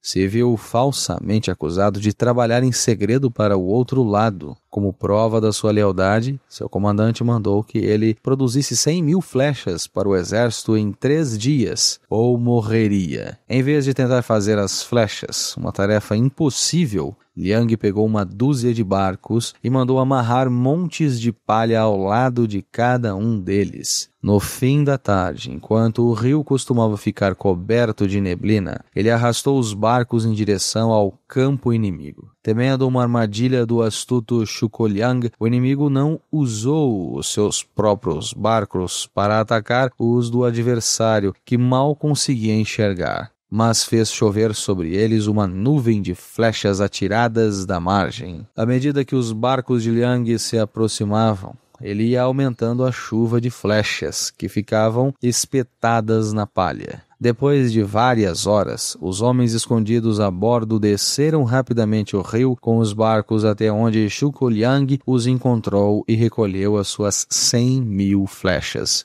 Zhuge-Liang jamais fazia um trabalho que os outros poderiam fazer por ele. Estava sempre imaginando truques desse tipo. A chave para o planejamento de uma estratégia assim é a capacidade de pensar com antecedência, de imaginar formas de atrair os outros para fazer o trabalho para você. Um elemento essencial para que essa estratégia funcione é disfarçar seu objetivo, envolvendo-o numa capa de mistério, como os estranhos barcos inimigos que surgem indistintamente no meio da névoa. Se os seus rivais não têm certeza do que você está querendo, acabarão reagindo de forma a se prejudicar. De fato, eles é quem sujarão as mãos por você. Se você disfarça suas intenções, fica muito mais fácil guiá-los para fazer exatamente o que você quer que seja feito, mas prefere não fazer você mesmo. Isso pode exigir a execução anterior de vários movimentos, como uma bola de bilhar que ricocheteia nos cantos algumas vezes antes de acertar a caçapa. O trapaceiro americano do início do século XX, Yellow Kid Whale, sabia que, por mais hábil que fosse, se abordasse diretamente o otário rico perfeito, sendo ele um estranho, o sujeito ficaria desconfiado. Por isso, Whale procurava alguém que o otário já conhecesse para sujar as mãos por ele. Alguém numa posição inferior na hierarquia e que fosse um alvo improvável, menos suspeito. Whale fazia este alguém se interessar por um esquema que prometia render uma enormidade de dinheiro. Convencido de que o esquema era para valer, ele, em geral, sugeria, sem ninguém o lembrar disso, que seu chefe ou amigo rico também deveria participar. Com mais dinheiro para investir, este chefe ou amigo aumentaria o tamanho do bolo e todos ganhariam mais. O sujeito que servia de disfarce, então, envolveria o rico otário que era o alvo de Whale desde o início, mas que não desconfiaria de uma armadilha, visto que o seu confiável subordinado é que o tinha amarrado. Artifícios deste tipo são, em geral, a melhor maneira de abordar as pessoas com poder. Use um associado ou subordinado para fazer a ligação entre você e o seu alvo principal. O disfarce estabelece a sua credibilidade e o protege da desagradável aparência de estar exagerando na bajulação. A maneira mais fácil e eficaz de se aproveitar do disfarce, quase sempre, é dando-lhe uma informação falsa que ele vai logo contar para o seu alvo principal. Informações falsas ou inventadas são uma arma poderosa, especialmente se divulgadas por um trouxa de quem ninguém desconfia. Você vai ver que é muito fácil bancar o inocente e não deixar ninguém perceber a origem delas. O estratégico terapeuta Milton H. Erickson costumava ter entre seus pacientes casais em que a esposa queria fazer a terapia, mas o marido se recusava terminantemente. Em vez de se cansar tentando tratar diretamente com o homem, Erickson atendia a esposa sozinha e, conforme ela ia falando, ele inseria na conversa interpretações do comportamento do marido que ele sabia que o irritariam. Com certeza, ela ia contar para o marido o que o médico tinha dito. Depois de algumas semanas, ele já estava tão furioso que acabava insistindo em acompanhar a mulher para acertar as contas com o médico. Finalmente, a ocasião em que se oferece deliberadamente para tirar a castanha do fogo pode lhe dar um grande poder, e é o ardil do perfeito cortesão. Seu símbolo é Sir Walter Raleigh, que certa vez colocou o seu casaco na lama para que a rainha Elizabeth não sujasse os sapatos. Como um instrumento que protege um senhor ou um par de coisas desagradáveis ou perigosas, você ganha um imenso respeito que mais cedo ou mais tarde dará seus dividendos. E, lembre-se, se conseguir dar a sua assistência de uma forma sutil e graciosa, Em vez de se mostrar orgulhoso e incômodo, sua recompensa será ainda mais satisfatória e poderosa. Faça você mesmo tudo o que for agradável. Para o que for desagradável, você usa os outros. Com o primeiro procedimento, você sai favorecido. Com o segundo, você desvia a má vontade. Negócios importantes quase sempre exigem recompensas e punições. De você só deve vir o que é bom. O ruim virá dos outros. Palavras de Baltasar Gracián. Eu prefiro trair o mundo inteiro do que deixar que o mundo me traia. Palavras do general Tsu Otsual, de 155 a 220 d.C. A justiça de Chelm. Certa vez aconteceu uma desgraça na cidade de Chelm. O sapateiro da cidade assassinou um dos seus clientes. Ele foi então levado ao juiz, que o condenou à forca. Anunciado o veredito, um dos cidadãos se levantou e gritou: "Se me permite, Vossa Senhoria acaba de condenar à morte o único sapateiro da cidade. Só temos ele, e ao enforcar, quem vai consertar nossos sapatos? Quem? Quem?" gritaram todos da cidade de Chelm a uma só voz. O juiz balançou a cabeça, concordando, e reconsiderou seu veredito. "Bom povo de Chelm", disse ele, "o que dizem é verdade. Visto que só temos um sapateiro, seria um grave erro contra a comunidade deixá-lo morrer. E como existem 2 telhadores na cidade, que um deles seja enforcado no seu lugar." Do livro A Treasure of Jewish Folklore, de Nathan Ausubel. Não se deve ser direto demais. Veja a floresta. As árvores retas são cortadas. As retorcidas permanecem de pé. Palavras do filósofo hindu do século III a.C., Kautilya. O inverso. O disfarce e o bode expiatório devem ser usados com extrema cautela e delicadeza. Eles são cortinas que escondem do público o seu próprio envolvimento no trabalho sujo. Se de repente a cortina se ergue e você for visto como manipulador, o senhor dos fantoches, toda a dinâmica mudará de rumo. Sua mão será vista por toda a parte, e você será acusado de infortúnios com os quais não tem nada a ver. Depois que a verdade vem à tona, as coisas vão tomando uma proporção incontrolável. Em 1572, a rainha Catarina de Médici, na França, conspirava para acabar com Gaspard de Coligny, almirante da Armada Francesa e importante membro da comunidade huguenote, protestantes franceses. Coligny era amigo do filho de Catarina, Carlos IX, e ela temia a sua crescente influência sobre o jovem rei. Ela arrumou, portanto, um membro da família Guise, um dos das reais mais poderosos da França, para assassiná-lo. Mas secretamente Catarina tinha outro plano. Ela queria que os huguenotes acusassem os Guise de terem matado um de seus líderes e se vingassem.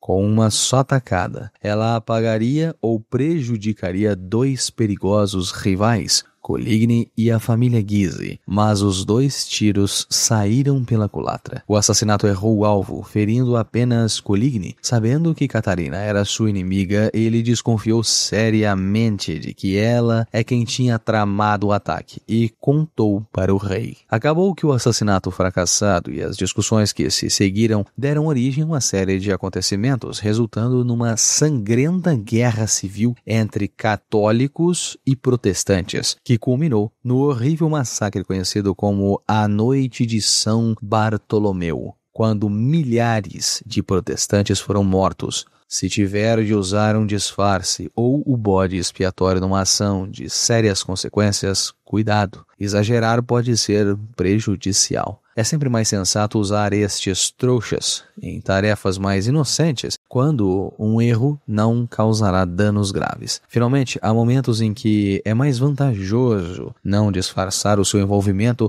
ou responsabilidade, mas assumir você mesmo a culpa por algum erro. Se você tem poder e está seguro dele, deve às vezes representar o penitente. Com o olhar pesaroso, você pede perdão aos mais fracos. É o truque do rei, que fica exibindo o seu sacrifício pelo bem-estar do povo. Ocasionalmente também é bom você se mostrar como o agente castigador para inspirar medo e terror nos seus subordinados. Em vez da pata de gato, você mostra a sua mão poderosa com o gesto ameaçador. Use este trunfo com parcimônia. Se usá-lo com muita frequência, o medo se transforma em ressentimento e ódio. Quando você perceber, estas emoções já terão se transformado numa forte oposição que acabará por derrubá-lo. Habitue-se a usar a pata de gato, é muito mais seguro. Lei 27. Jogue com a necessidade que as pessoas têm de acreditar em alguma coisa para criar um séquito de devotos. As pessoas têm um desejo enorme de acreditar em alguma coisa. Torne-se o foco deste desejo, oferecendo a elas uma causa, uma fé para seguir. Use palavras vazias de sentido, mas cheias de promessas. Enfatize o entusiasmo, de preferência a racionalidade e a clareza de raciocínio. Dê aos seus novos discípulos rituais a serem cumpridos. Peça-lhes que se sacrifiquem por você. Na ausência de uma religião organizada e de grandes causas, o seu novo sistema de crenças lhe dará um imensurável poder. A ciência do charlatanismo, ou de como criar um culto em 5 etapas. Na busca necessária de métodos para obter o poder com o mínimo de esforço, você verá que a criação de um séquito de devotos é o mais eficaz. Ter um grande séquito abre inúmeras possibilidades de trapaça. Não só eles o adorarão, como o defenderão de seus inimigos e assumirão voluntariamente o trabalho de atrair outros para o seu novo culto. Este tipo de poder o elevará a uma nova esfera. Você não terá mais de se esforçar ou usar de subterfúgios para impor a sua vontade. Você é adorado e não erra. Talvez você ache que criar um séquito desses seja uma tarefa colossal, mas é muito simples. Como seres humanos, temos uma necessidade desesperada de acreditar em alguma coisa, qualquer coisa. Isso nos torna eminentemente crédulos. Simplesmente não suportamos longos períodos de dúvidas ou vazio de não se ter algo em que acreditar. Baste que acenem na nossa frente com uma nova causa, um novo elixir, um esquema para enriquecer rápido, ou a última tendência tecnológica, ou movimentos artísticos que saltamos logo para morder a isca. Veja a história, as crônicas das 9 tendências e cultos que formaram massas de seguidores. Só elas bastam para encher uma biblioteca. Depois de alguns séculos, algumas décadas, alguns anos, alguns meses, em geral, tudo isso cai no ridículo. Mas na época pareceu tão atraente, tão transcendental, tão divino. Sempre apressados para acreditar em alguma coisa. Criamos santos e crenças, do nada. Não desperdice esta credulidade. Torne-se você mesmo um objeto de adoração. Faça com que as pessoas criem um culto ao seu redor.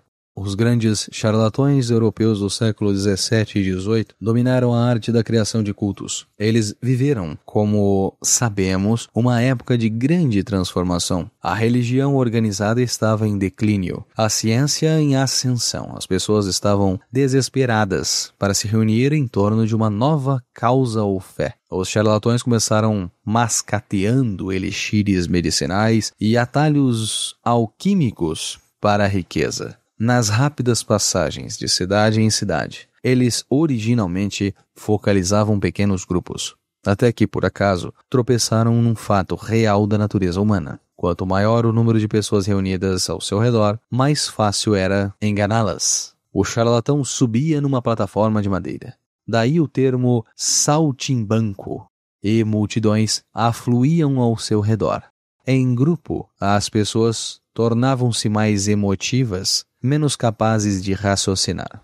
Se o charlatão tivesse falado com elas individualmente, elas o teriam achado ridículo. Mas, perdidas na multidão, viam-se presas num estado comum de êxtase. Era difícil para elas encontrar o distanciamento que dá espaço para o ceticismo. Qualquer deficiência nas ideias do charlatão era encoberta pelo zelo da massa. A paixão e o entusiasmo apossavam-se da multidão. como por contágio, e elas reagiam violentamente a quem quer que ousasse espalhar uma semente que fosse de dúvida. E estudando conscientemente esta dinâmica ao longo de décadas de experiência e espontaneamente se adaptando às situações conforme elas iam acontecendo, os charlatões aperfeiçoaram a sua ciência de atrair e conquistar multidões, transformando-as em seguidores e os seguidores em culto. O macete publicitário dos charlatões hoje em dia pode parecer antiquado, mas ainda existe entre nós milhares que continuam usando os mesmos métodos testados e comprovados que seus antecessores aperfeiçoaram séculos atrás, mudando apenas os nomes dos seus elixires e modernizando a cara dos seus cultos.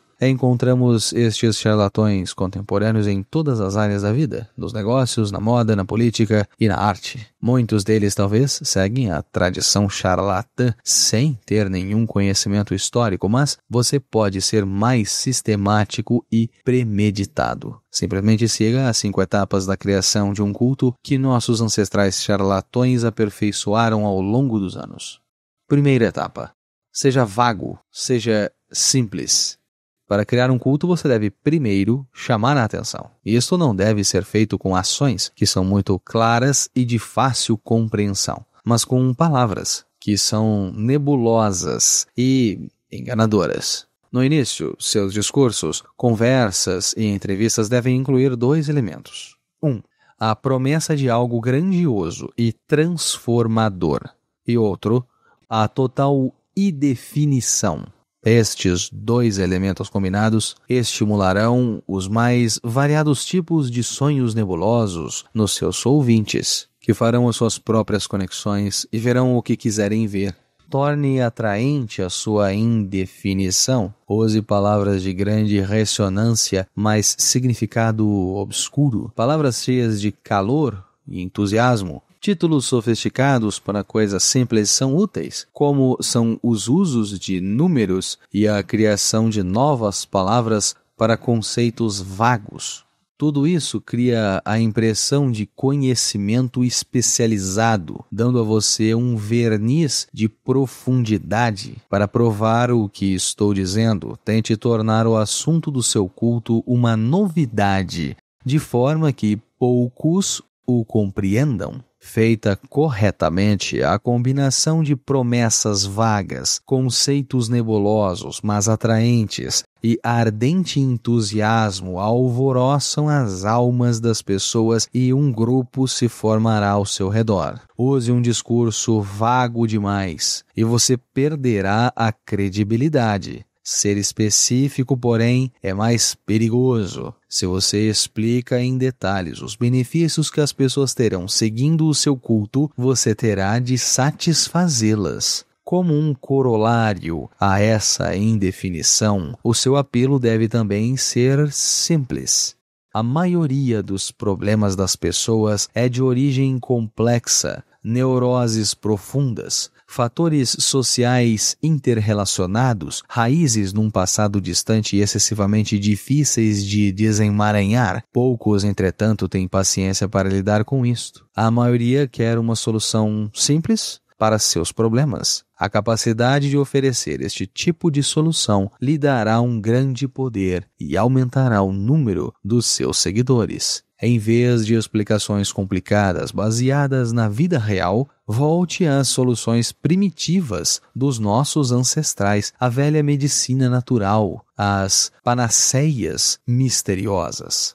Etapa 2. Enfatize os elementos visuais e sensoriais. Dê preferência aos intelectuais. Depois que as pessoas começam a se congregar à sua volta, 2 perigos surgem, naturalmente: o tédio e o ceticismo. O tédio fará as pessoas se afastarem. O ceticismo lhes permitirá um distanciamento para analisar mais racionalmente o que você oferece, desfazendo a névoa que você engenhosamente criou e revelando o que você realmente pensa. Você precisa distrair os entediados e afastar os céticos. A melhor maneira é fazer teatro e outras coisas deste tipo. Cerque-se de luxo. Atordoe seus seguidores com o esplendor visual. Encha os olhos deles com espetáculos. Você não só impedirá que eles vejam que suas ideias são absurdas, que o seu sistema de crença é falho, como chamará mais atenção e atrairá mais seguidores. Apele para todos os sentidos. Use incenso para as narinas, música tranquilizadora para os ouvidos, tabelas e gráficos coloridos para os olhos. Você pode até fazer cócegas na mente, usando talvez engenhocas técnicas recentes para dar ao seu culto um verniz pseudocientífico, desde que não faça ninguém pensar realmente. Use elementos exóticos, culturas distantes, costumes estranhos, para criar efeitos teatrais e fazer os incidentes mais banais e corriqueiros parecerem indícios de algo extraordinário. Terceira etapa. Copie as formas da religião organizada para estruturar o grupo. Seu séquito está crescendo. É hora de organizá-lo. Descubra um jeito, ao mesmo tempo, alegre e agradável. As religiões organizadas há muito tempo exercem uma inquestionável autoridade sobre um grande número de pessoas, e continuam assim na nossa era supostamente secular. E mesmo que a religião tenha perdido um pouco de sua influência, suas formas ainda ecoam poder. As associações altivas e sagradas da religião organizada podem ser infinitamente exploradas. Crie rituais para os seus seguidores. Organize-os hierarquicamente, nivelando-os em graus de santidade e dando-lhes nomes e títulos com matizes religiosos. Peça-lhes sacrifícios que encherão os seus cofres e aumentarão o seu poder. Para enfatizar a natureza semi-religiosa de seu grupo, fale e haja como um profeta. Você não é um ditador. Afinal de contas, você é um sacerdote, um guru, um sábio, um xamã ou qualquer outro termo que dissimule o seu verdadeiro poder nas brumas da religião. Quarta etapa. Disfarce a sua fonte de renda. O seu grupo cresceu e você o estruturou como uma igreja. Seus cofres estão começando a se encher com o dinheiro dos seus fiéis. Mas você não pode parecer muito ávido de dinheiro e do poder que ele traz. E neste momento que você precisa disfarçar a sua fonte de renda. Seus seguidores querem acreditar que, acompanhando você, tudo de bom lhes cairá no colo. Cercando-se de luxo, você se torna a prova da estabilidade do seu sistema de crença. Não revele jamais que sua riqueza vem do bolso deles. Pelo contrário, faça parecer que ela se origina da autenticidade dos seus métodos. Eles imitarão todos os seus movimentos, acreditando que alcançarão os mesmos resultados e nesse afã não perceberão que sua riqueza é puro charlatanismo. Quinta e última etapa. Estabeleça uma dinâmica nós versus eles. O grupo agora é grande e está prosperando. Um imã atraindo uma quantidade cada vez maior de partículas. Mas se você não prestar atenção, vem a inércia. E o tempo acrescido do tédio desmagnetiza o grupo. Para manter unidos os seus seguidores, você agora deve fazer o que todas as religiões, sistemas de crenças fizeram. Criar uma dinâmica nós versus eles. Primeiro, certifique-se de que seus seguidores acreditam que participam de um clube exclusivo.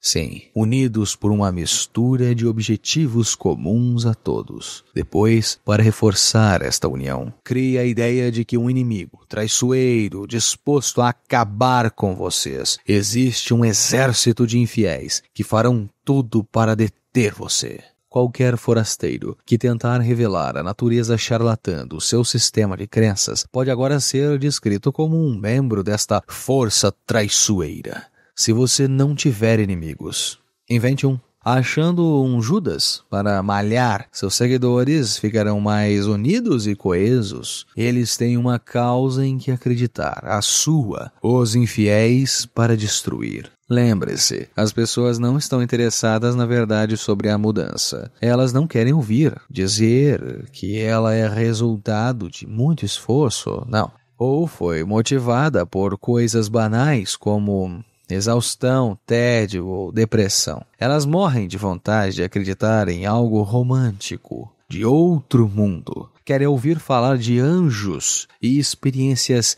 extracorporais. Agrade-as falando da origem mística de alguma mudança pessoal. Envolva-a em cores estéreas e ao seu redor se formará um grupo cultuando. Adapte-se às necessidades das pessoas. O Messias deve espelhar os desejos dos seus seguidores e mire sempre bem alto. Quanto maior e mais ousada a sua ilusão, melhor. Num grupo, o desejo de união social, mais antigo do que a própria civilização, anseia para ser despertado. Este desejo pode ser subordinado a uma causa unificadora, mas por baixo existe uma sexualidade reprimida que o charlatão sabe muito bem como explorar e manipular. É isso o que Mesmer nos ensina. Nossa tendência a duvidar, o distanciamento que nos permite racionalizar, acaba quando nos reunimos em grupo. O calor e o efeito contagiante do grupo vence o ceticismo do indivíduo. Este é o poder que você conquista criando um culto. Além disso, brincando com a sexualidade reprimida das pessoas, você as leva a ver a exaltação dos seus sentimentos como o sinal de sua força mística. Você adquire um poder imenso trabalhando com a insatisfação das pessoas no seu desejo de uma espécie de unidade promíscua e pagã. Lembre-se também de que os cultos mais eficazes misturam religião com ciência. Pegue a tendência ou modismo tecnológico mais recente e misture-os a uma causa nobre, uma fé mística, uma nova forma de curar. As interpretações que as pessoas vão dar para o seu culto híbrido crescerão vertiginosamente e elas lhe atribuirão poder que você nunca imaginou dizer que tem. O charlatão adquire o seu grande poder abrindo simplesmente uma possibilidade para os homens acreditarem naquilo que já acreditam. Os crédulos não conseguem se manter distantes, eles se aglomeram em torno do milagreiro. Entrando na sua aura pessoal, entregam-se à ilusão solenemente como gado. Palavras de Grete de Francesco. Os homens são tão simplórios e tão dominados por suas necessidades imediatas, que um mentiroso sempre encontrará muitos prontos para serem enganados. Palavras de Nicolau Maquiavel. O inverso. Uma das razões para a criação de um séquito é que, em geral, é mais fácil enganar um grupo do que um indivíduo, e você fica com muito mais poder. Isso, entretanto, é perigoso.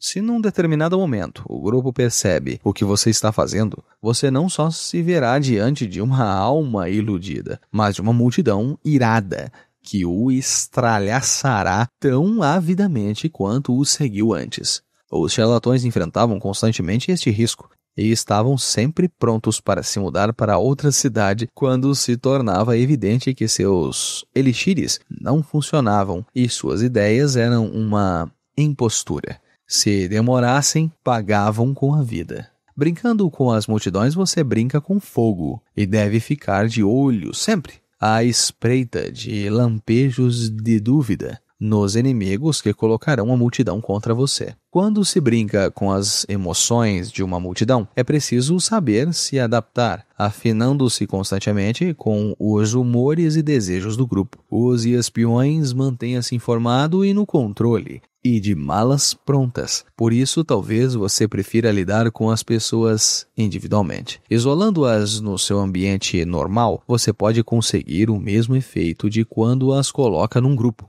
Elas ficam mais suscetíveis a sugestões e intimidação. Escolha o otário certo e, se ele acabar percebendo o que você faz, pode ser mais fácil fugir dele do que de uma multidão. Lei 28. Seja ousado. Lei 28. Seja ousado. Inseguro quanto ao que fazer, não tente. Suas dúvidas e hesitações contaminarão os seus atos. A timidez é perigosa. Melhor agir com coragem. Qualquer erro cometido com ousadia é facilmente corrigido com mais ousadia. Todos admiram o corajoso, ninguém louva o tímido. Audácia e hesitação. Uma breve comparação psicológica. Audácia e hesitação despertam reações psicológicas diferentes em seus alvos. A hesitação coloca obstáculos no seu caminho, a audácia os elimina. Quando você compreende isso, verá que é essencial superar a sua timidez natural e praticar a arte da ousadia. Estes são alguns dos efeitos psicológicos mais pronunciados da audácia e da timidez. A mentira, quanto mais ousada, melhor. Todos nós temos fraquezas e nossos esforços nunca são perfeitos. Mas agir com audácia tem a magia de ocultar nossas deficiências. Os trapaceiros sabem que, quanto maior a ousadia de uma mentira, mais conveniente ela é. A audácia descarada torna a história mais verídica, distraindo a atenção das suas incoerências. Ao colocar em prática uma trapaça ou participar de algum tipo de negociação, vá mais longe do que planejou. Peça à lua e ficará surpreso com a frequência com que a terá. Os leões rodeiam a presa hesitante. As pessoas têm um sexto sentido para as fraquezas alheias. Se num primeiro encontro você demonstrar a sua disposição de se comprometer, de ceder e se retrair, você desperta o leão, até nas pessoas que não estão necessariamente sedentas de sangue. Tudo depende da percepção e depois de visto como aquele tipo que rapidamente se coloca na defensiva, que está disposto a negociar e ser dócil, você vai ser controlado sem misericórdia. Coragem lembra medo. Medo lembra autoridade. Um movimento corajoso faz você parecer maior e mais poderoso do que é. Se for repentino, com a velocidade e a dissimulação de uma serpente, inspira medo ainda maior. Ao intimidar com um movimento corajoso, você estabelece um precedente. Nos próximos encontros, as pessoas ficarão na defensiva, com o terror de um novo ataque. Fazendo as coisas pela metade e de modo desanimado, você cava mais fundo a sua sepultura. Se você começa a agir sem estar totalmente confiante, estará colocando obstáculos no seu próprio caminho. Se surgir um problema, você ficará confuso, vendo opções onde elas não existem e criando, sem perceber, mais problemas ainda. Recuando diante do caçador, a lebre tímida cai mais rapidamente nas suas armadilhas. A hesitação cria lacunas, a coragem as desfaz. Quando você para pensar, quando você hesita, cria uma lacuna que dá aos outros tempo para pensar também. Sua timidez contagia as pessoas com uma estranha energia, criando constrangimento. A dúvida surge de todos os lados. A coragem desfaz as lacunas. A rapidez de movimento e a energia de ação não dão aos outros espaço para dúvidas e preocupações. Na sedução, a hesitação é fatal. Faz a sua vítima ter consciência de suas intenções. O movimento corajoso coroa de triunfo a sedução. Não dá tempo para reflexões. A audácia distingue você do rebanho. A coragem lhe dá presença e o faz parecer maior. O tímido se mistura com o papel de parede. O corajoso chama a atenção e o que chama a atenção atrai poder. É impossível desviar o olhar do audacioso. Ficamos ansiosos para ver qual será o seu próximo movimento. O desmesurado engana o olho humano, distrai e nos assombra, e é tão evidente que não podemos imaginar que exista ali qualquer ilusão ou fraude. Arme-se de grandeza e coragem, estique as suas fraudes até onde puder, depois continue esticando. Se sentir que o otário desconfia, faça como o intrépido Lustig. Em vez de recuar ou baixar o preço, ele simplesmente o aumentou, pedindo e conseguindo um suborno. Pedindo mais, você coloca a outra pessoa na defensiva, você corta o efeito prejudicial do compromisso e da dúvida e a vence com a sua coragem. O mundo está cheio de homens que desprezam você, que temem a sua ambição e protegem ciumentamente as suas áreas cada vez menores de poder. Você deve estabelecer a sua autoridade e conquistar o respeito, mas assim que os seus inimigos perceberem a sua crescente audácia, vão agir para contrariar você. Negocie com um inimigo e você estará lhe dando oportunidades. Um pequeno compromisso torna-se o ponto de apoio para acabar com você. Um súbito movimento audacioso, sem discussões ou avisos, desfaz estes pontos de apoio e aumenta a sua autoridade. Você aterroriza os que duvidam e desprezam e conquista a confiança dos muitos que admiram e glorificam quem tem coragem. Medo dos grandes, desde o rei da França até o imperador dos Habsburgo. Quanto maior o alvo, mais atenção você chama. Quanto mais corajoso o ataque, mais você se distingue da multidão e mais admirado será. A sociedade está repleta de gente com ideias ousadas, mas sem estômago para imprimi-las e publicá-las. Dê voz ao sentimento do público. A expressão de sentimentos em comum é sempre poderosa. Procure o alvo mais evidente possível e dê o seu tiro mais audacioso. O mundo gostará do espetáculo e você dará ao pobre diabo, isto é, glória e poder, vida ou morte. Você deve praticar e desenvolver a sua ousadia. Encontrará frequentemente ocasiões para usá-la. O melhor lugar para começar, quase sempre, é o delicado mundo das negociações, particularmente aquelas discussões em que lhes pedem para fixar o seu próprio preço. Quantas vezes nos desvalorizamos pedindo muito pouco? Quando Cristóvão Colombo propôs que os espanhóis financiassem a sua viagem para as Américas, exigiu também, com insana ousadia, o título de Grande Almirante dos Oceanos. A corte concordou. O preço que ele fixou foi o que recebeu, exigiu ser tratado com respeito e foi. Henry Kissinger também sabia que, nas negociações, fazer exigências ousadas funciona melhor do que começar com concessões gradativas e tentar satisfazer o outro. Coloque o seu preço lá em cima e depois, como fez o Conde Lustin, suba mais ainda. Compreenda. Se a ousadia não é natural, a timidez também não. Ela é um hábito adquirido, porque se quer evitar conflitos. Se você está dominado pela timidez, portanto, livre-se dela. O medo que você sente das possíveis consequências de uma ousadia não é proporcional à realidade. E de fato a timidez tem consequências piores. Seu valor é rebaixado e você cria um ciclo vicioso de dúvidas e desastres. Lembre-se, os problemas criados por uma atitude ousada podem ser disfarçados, até remediados, por uma ousadia ainda maior. Eu certamente acho que é melhor ser impetuoso do que prudente, pois a sorte é uma mulher e é preciso, se desejar dominá-la, conquistá-la pela força. E é visível que ela se deixa dominar pelo ousado, de preferência ao que age friamente. E, portanto, como uma mulher, ela é sempre amiga dos jovens, pois são menos cautelosos, mais ferozes e a dominam com mais audácia. Palavras de Nicolau Maquiavel. Ponha-se a trabalhar sempre sem receio de imprudências. O medo do fracasso na mente de quem age já é, para o observador, evidência de fracasso. Ações são perigosas quando há dúvidas quanto à sua sensatez. Seria mais seguro não fazer nada. Palavras de Baltasar Gracian.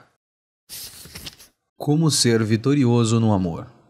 Mas com aqueles que tocam seu coração, notei que você é tímido. Esta qualidade pode afetar uma burguesa, mas você deve usar outras armas para atacar o coração de uma mulher do mundo. Eu lhe digo em nome das mulheres, não há uma só de nós que não prefira uma leve indelicadeza à demasia consideração. Os homens perdem mais corações pela falta de jeito do que a virtude o salva. Quanto mais tímido um amante se mostra, mais o nosso orgulho se preocupará em espiaçá-lo. Ou seja, quanto mais respeito ele tiver pela nossa resistência, mais respeito exigiremos dele. Gostaríamos de dizer aos homens: por piedade, não nos suponham tão virtuosas, vocês nos forçam a exagerar. Estamos continuamente lutando para esconder o fato de que permitimos ser amadas. Coloque uma mulher em posição de dizer que ela cedeu apenas a uma espécie de violência ou uma surpresa. Convença-a de que você não a subestima e eu responderei por ela. Um pouco mais de coragem da sua parte deixaria os dois à vontade.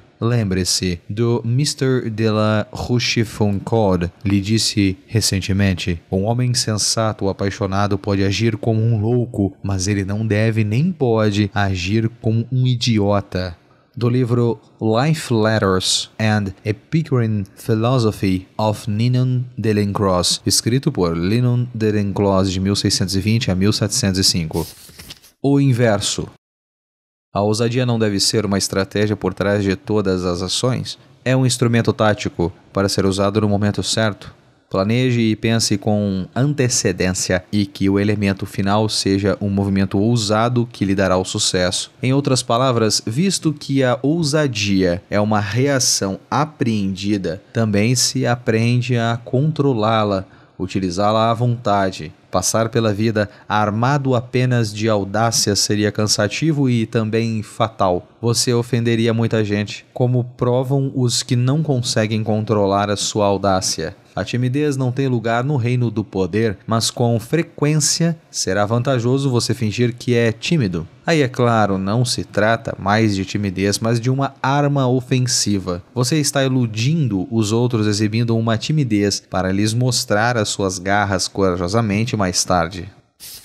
Lei número 29. Planeje até o fim. O desfecho é tudo. Planeje até o fim, considerando todas as possíveis consequências, obstáculos e reveses que possam anular o seu esforço e deixar que os outros fiquem com os louros. Planejando tudo até o final, você não será apanhado de surpresa e saberá quando parar. Guie gentilmente a sorte e ajude a determinar o futuro pensando com antecedência. A maioria dos homens segue o coração, não a cabeça. Seus planos são vagos e, diante de obstáculos, eles improvisam. Mas a improvisação levará você até a próxima crise e não substitui jamais a previsão das próximas etapas e o planejamento até o final. Existe um motivo muito simples para a maioria dos homens não saber quando sair do ataque. Eles não têm uma ideia concreta do seu objetivo. Obtida a vitória, eles querem mais. Parar, visar a um objetivo e não se desviar dele parece quase inumano. De fato, porém nada é mais importante para se manter no poder. Quem exagera nos seus triunfos cria uma reação que inevitavelmente leva a um declínio. A única solução é planejar a longo prazo. Prever o futuro com a mesma clareza dos deuses no Monte Olimpo, que vem através das nuvens o desfecho de todas as coisas. Segundo a cosmologia dos antigos gregos, os deuses tiram a visão total do futuro. Eles viam tudo o que aconteceria nos mínimos e intrincados detalhes. Os homens, por sua vez, eram vítimas do destino, prisioneiros do momento e das suas emoções. Incapazes de ver além do perigo imediato, heróis como Ulisses, capaz de enxergar além do presente e planejar vários passos com antecedência, pareciam desafiar o destino. Aproximar-se dos deuses da sua capacidade de determinar o futuro, a comparação continua válida. Quem pensa com antecedência e pacientemente conduz seus planos à realização. Parece ter um poder divino. Como a maioria das pessoas está presa demais nos momentos para planejar com este tipo de previsão, a capacidade de ignorar perigos e prazeres imediatos se traduz em poder. É o poder de ser capaz de superar a tendência natural humana de reagir às coisas conforme elas vão acontecendo. Em vez de treinar, dar um passo atrás, imaginar as coisas maiores tomando forma além do seu campo imediato de visão, as pessoas na sua maioria acreditam que têm consciência do futuro, que estão planejando e pensando com antecedência. Em geral, se iludem. Na verdade, o que elas fazem é sacudir aos seus próprios desejos, ao que elas querem que o futuro seja. Seus planos são vagos, baseados na imaginação e não na realidade. Elas podem acreditar que estão pensando em tudo até o fim, mas estão, na verdade, focalizando apenas no final feliz e se iludindo com a força do seu desejo. Os perigos remotos que avultam à distância, se pudermos vê-los tomando forma, quantos enganos evitaríamos? Quantos planos abortaríamos instantaneamente se percebêssemos que, evitando um pequeno perigo, só fazemos cair em outro maior? Há tanto poder, não no que você faz, mas no que você não faz, naquelas ações tolas e precipitadas de que você se abstém antes que elas o metam em maiores confusões. Planeje todos os detalhes antes de agir. Não permita que a indefinição dos seus planos lhe cause problemas. Haverá consequências não previstas? Surgirão novos inimigos? Alguém vai tirar proveito do teu esforço? Finais infelizes são muito mais comum do que os finais felizes. Não se deixe iludir pelo final feliz que você está imaginando. As eleições de 1848 na França se resumiram em uma luta entre Louis Adolphe Thiers, o homem da ordem, e o general Louis Eugène Cavaignac, o agitador de direita. Quando Thiers percebeu que tinha ficado inevitavelmente para trás nesta corrida, procurou desesperado uma solução.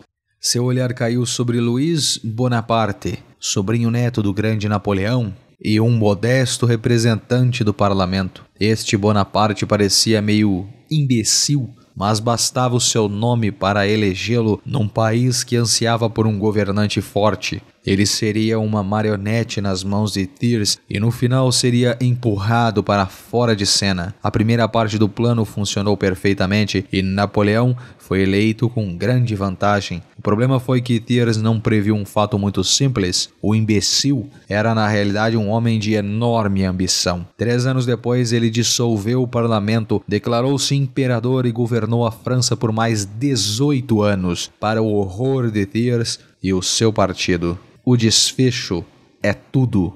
É ele que determina quem fica com a glória, o dinheiro, o prêmio. O seu desfecho deve ser cristalino e você não deve perdê-lo de vista. Você deve também descobrir como se livrar dos abutres que ficam rondando lá em cima, tentando sobreviver das carcaças de sua criação. E você deve prever as muitas crises possíveis que o tentarão a improvisar. Bismarck venceu estes perigos porque planejou até o fim, manteve o curso em meio a todas as crises e jamais deixou que lhes roubassem a glória, alcançando o seu objetivo. Ele se encolheu como uma tartaruga no casco.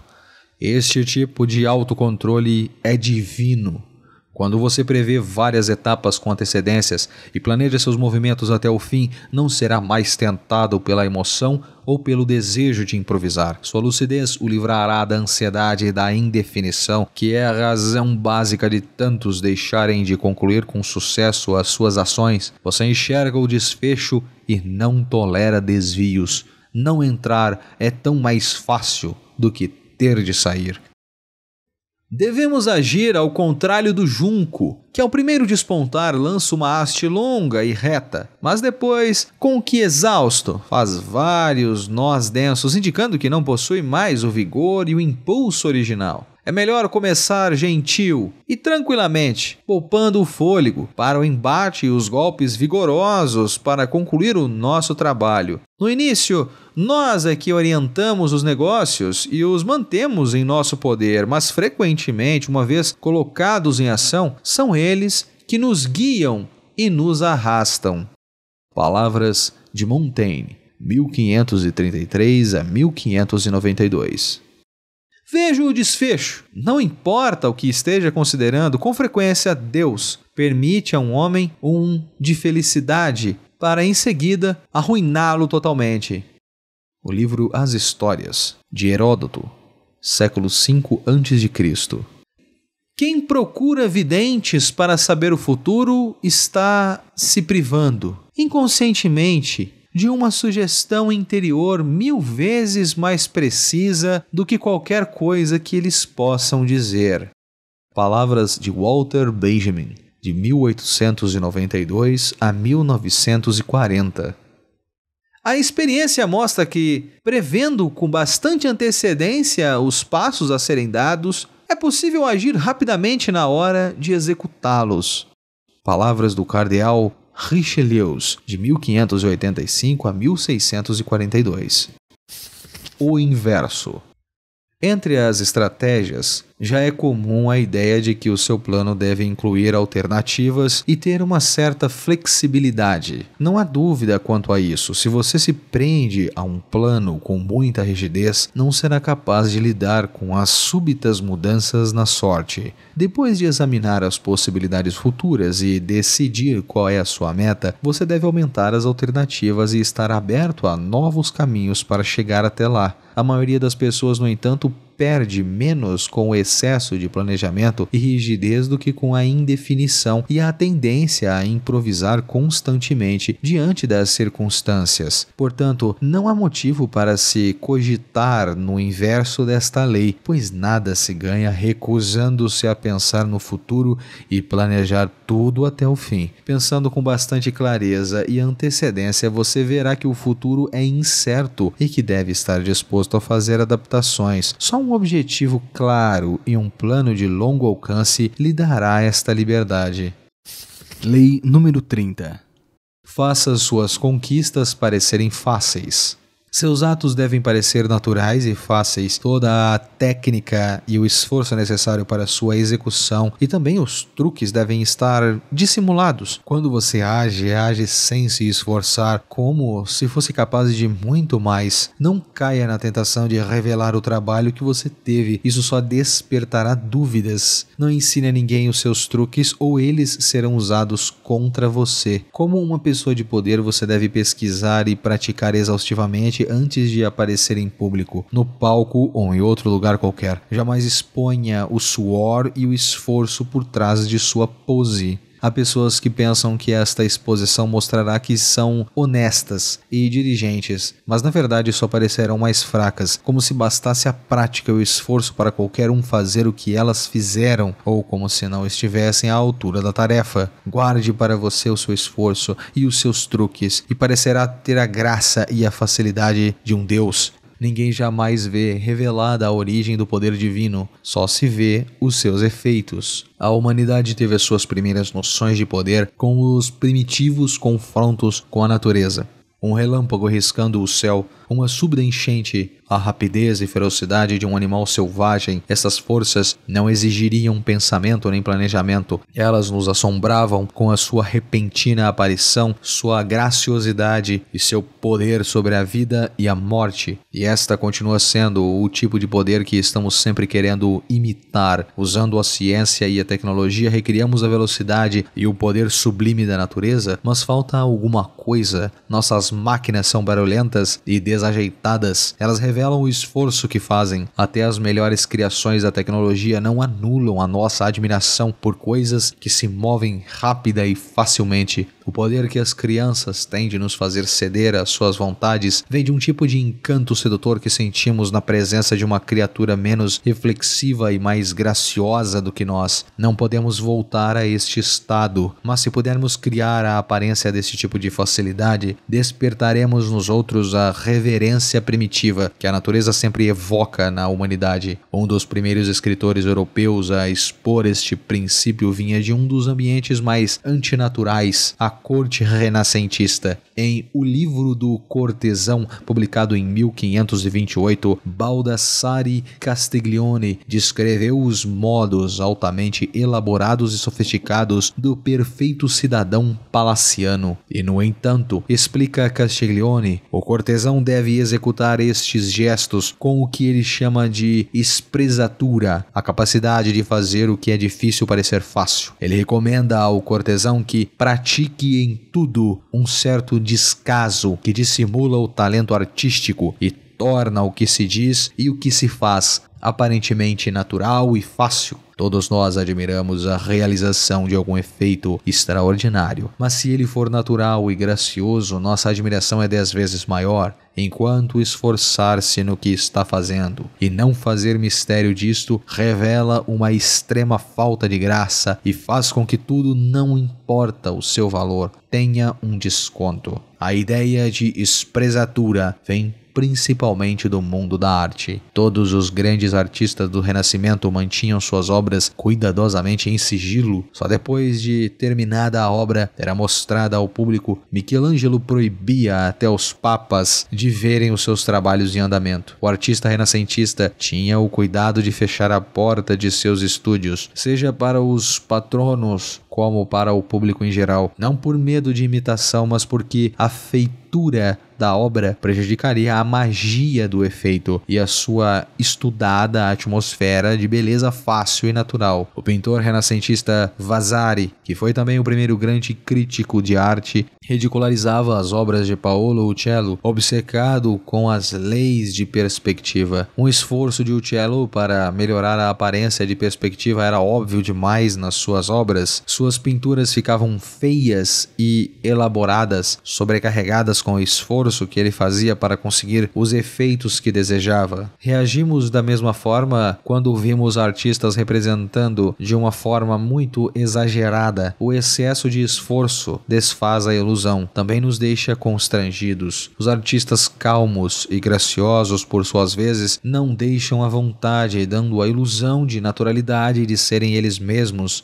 mesmo que tudo que eles fazem implique em muito trabalho e prática. A ideia de espresatura é revelante em todas as formas de poder, pois o poder depende vitalmente das aparências e das ilusões que você cria. Suas ações em público são como obras de arte. Devem agradar aos olhos, criar expectativas, até divertir. Quando você revela o esforço de sua criação, torna-se mais um mortal entre tantos outros, o que é compreensível, não inspira respeito. Achamos que poderíamos fazer igual e se também tivéssemos tempo e dinheiro. Evite a tentação de mostrar como você é brilhante. Você é mais esperto, ocultando os mecanismos do seu brilhantismo.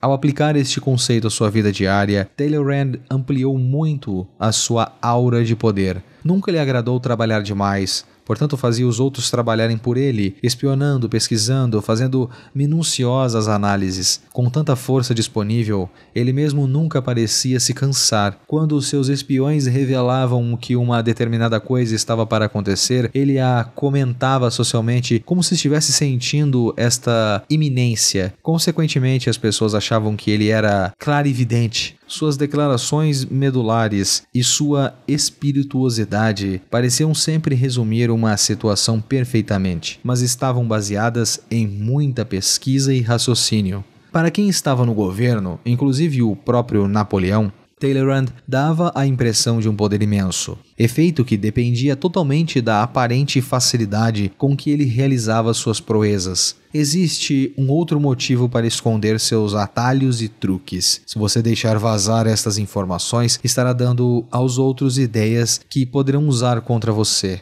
Você perde o benefício do silêncio. Tendemos a querer que o mundo saiba o que fizemos. Queremos recompensar a nossa vaidade, conquistando aplausos por nossos esforços e brilhantismo. E até mesmo queremos simpatia pelas horas que levamos para fazer a nossa obra-prima. Aprenda a controlar esta tendência e dar com a língua nos dentes, pois o seu efeito será quase sempre o oposto do esperado. Lembre-se, quanto mais misteriosas as suas ações, maior será o seu poder. Você fica parecendo a única pessoa capaz de fazer o que você faz, e a aparência de ser possuidor de um talento exclusivo tem um poder imenso. Finalmente, como você consegue as coisas com graça e facilidade, as pessoas acham sempre que, esforçando-se, você poderia fazer mais. Isto desperta não só admiração, como um certo temor. Seus poderes são ilimitados. Ninguém sabe até onde eles chegarão.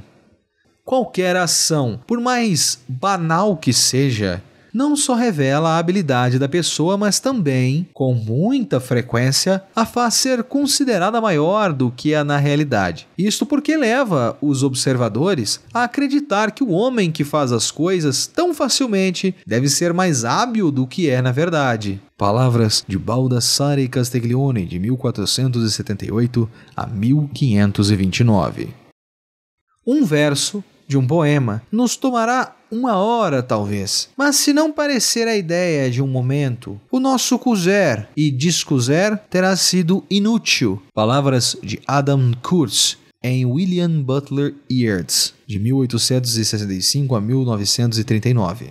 Não deixe que ninguém saiba exatamente do que você é capaz. O homem sábio não permite a ninguém sondar fundo os seus conhecimentos e as suas habilidades, se quiser ser respeitado por todos. Ele permite que sejam conhecidos, mas não que sejam compreendidos. Ninguém deve conhecer a extensão de suas habilidades, para não se desapontar. A ninguém ele dá a oportunidade de compreendê-las totalmente, pois suposições e dúvidas quanto à extensão dos seus talentos evocam mais respeito do que saber precisamente até onde elas vão, para que sejam sempre excelentes. Palavras de Baltasar Gracián. O sábio não diz o que sabe, o tolo não sabe o que diz. Provérbio chinês. O inverso.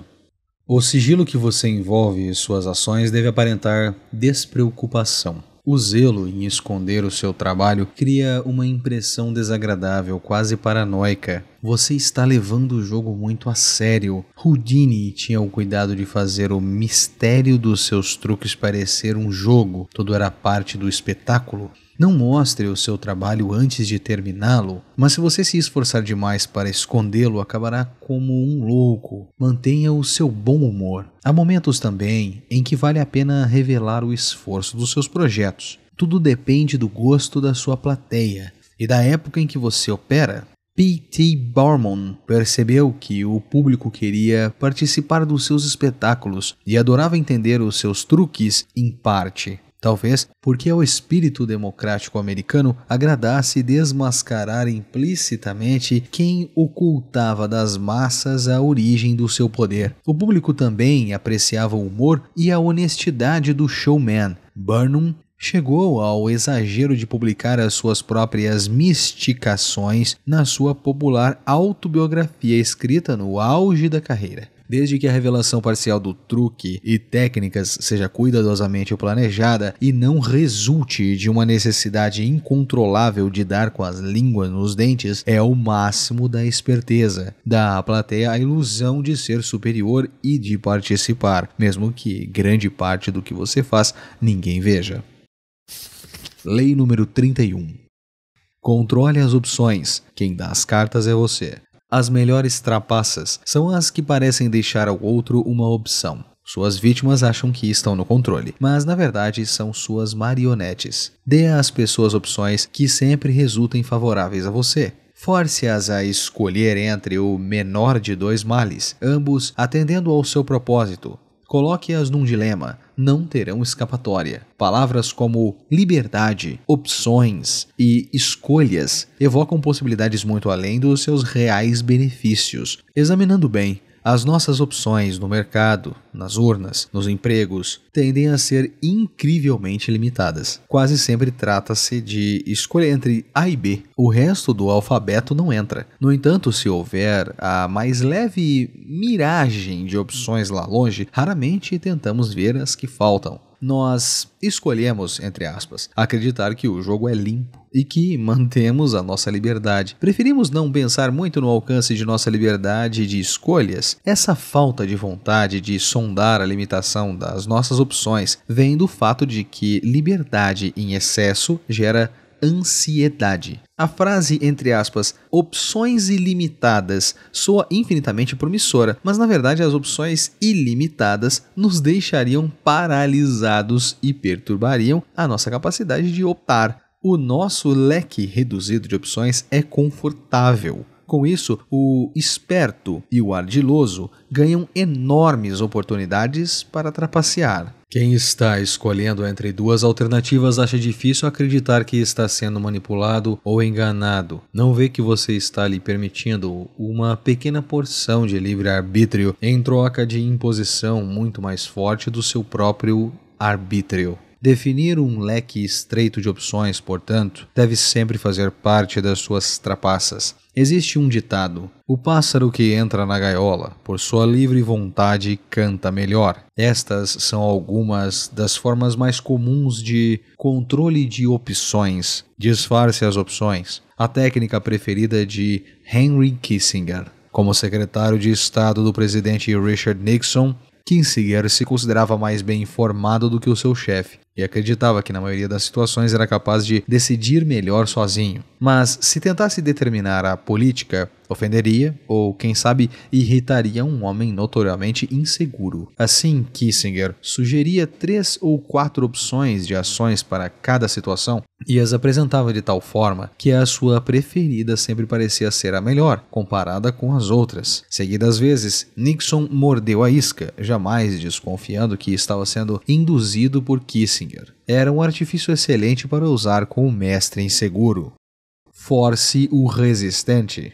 Um dos principais problemas enfrentados pelo Dr. Milton H. Erickson, pioneiro da terapia pela hipnose na década de 1950, era a recaída. Seus pacientes pareciam estar se recuperando rapidamente, mas a aparente suscetibilidade à terapia mascarava uma profunda resistência. Eles voltavam logo aos hábitos antigos, culpavam o médico e não o procuravam mais. Para evitar isso, Erickson começou a mandar que alguns pacientes tivessem uma recaída, que começassem a se sentir tão mal quanto na hora em que vieram procurá-lo, que voltassem para a estaca zero. Diante desta opção, os pacientes em geral escolhiam evitar a recaída. O que, é claro, era exatamente o que Erickson queria. Esta é uma boa técnica para usar com crianças e outras pessoas voluntariosas que gostam de ser do contra. Force-as a escolher o que você quer que elas façam, aparentando preferir o contrário. Altere o tabuleiro do jogo. Na década de 1860, John D. Rockefeller decidiu criar um monopólio do petróleo. Se ele tentasse comprar as empresas menores, iam saber o que ele estava fazendo e reagiriam. Em vez disso, ele começou comprando secretamente as companhias de estrada de ferro, que transportavam petróleo. Mais tarde, quando tentavam comprar uma determinada empresa e encontrava resistência, ele lembrava que ela dependia das suas linhas de trem. Recusando-se a fazer o transporte ou simplesmente aumentando as taxas, ele poderia arruinar os negócios deles. Rockefeller alterou o tabuleiro do jogo de forma que os pequenos produtores de petróleo só restaram as opções que ele lhes oferecia. Nesta tática, seus adversários sabem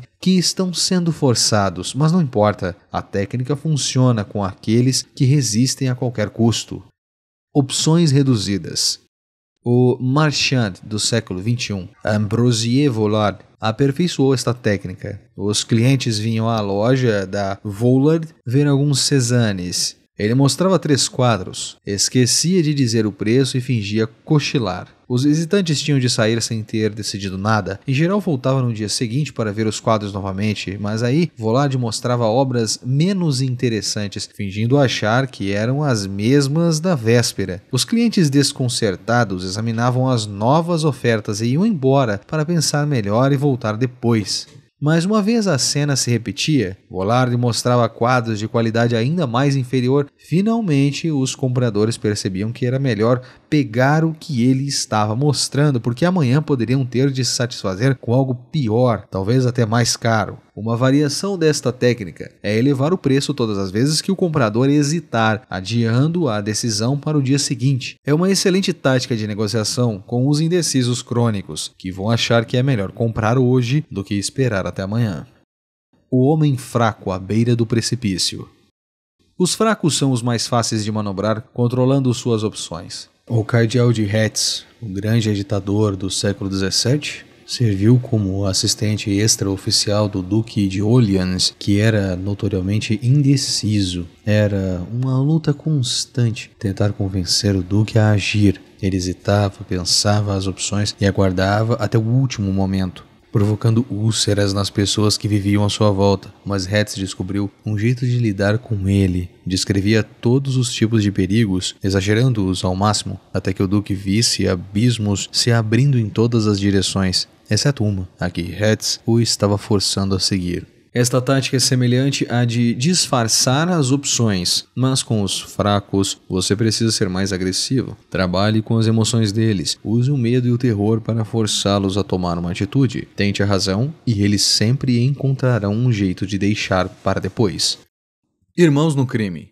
Esta é uma técnica tradicional de trambicagem. Você atrai suas vítimas para algum esquema criminoso, criando entre vocês um vínculo de sangue e culpa. Eles participam de sua fraude, cometem um crime, ou acham que cometem, e são facilmente manipulados. Serge Stravinsky, um grande tambiqueiro francês da década de 1920, envolveu o governo de tal forma nas suas fraudes e trapaças que o Estado não ousou processá-lo e escolheu, entre aspas, deixá-lo em paz. É mais sensato envolver nas suas fraudes aquela pessoa que mais poderá prejudicá-lo se você falhar. Este envolvimento pode ser sutil. A simples suposição de estarem envolvidos estreitará suas opções e comprará o seu silêncio. As garras de um dilema.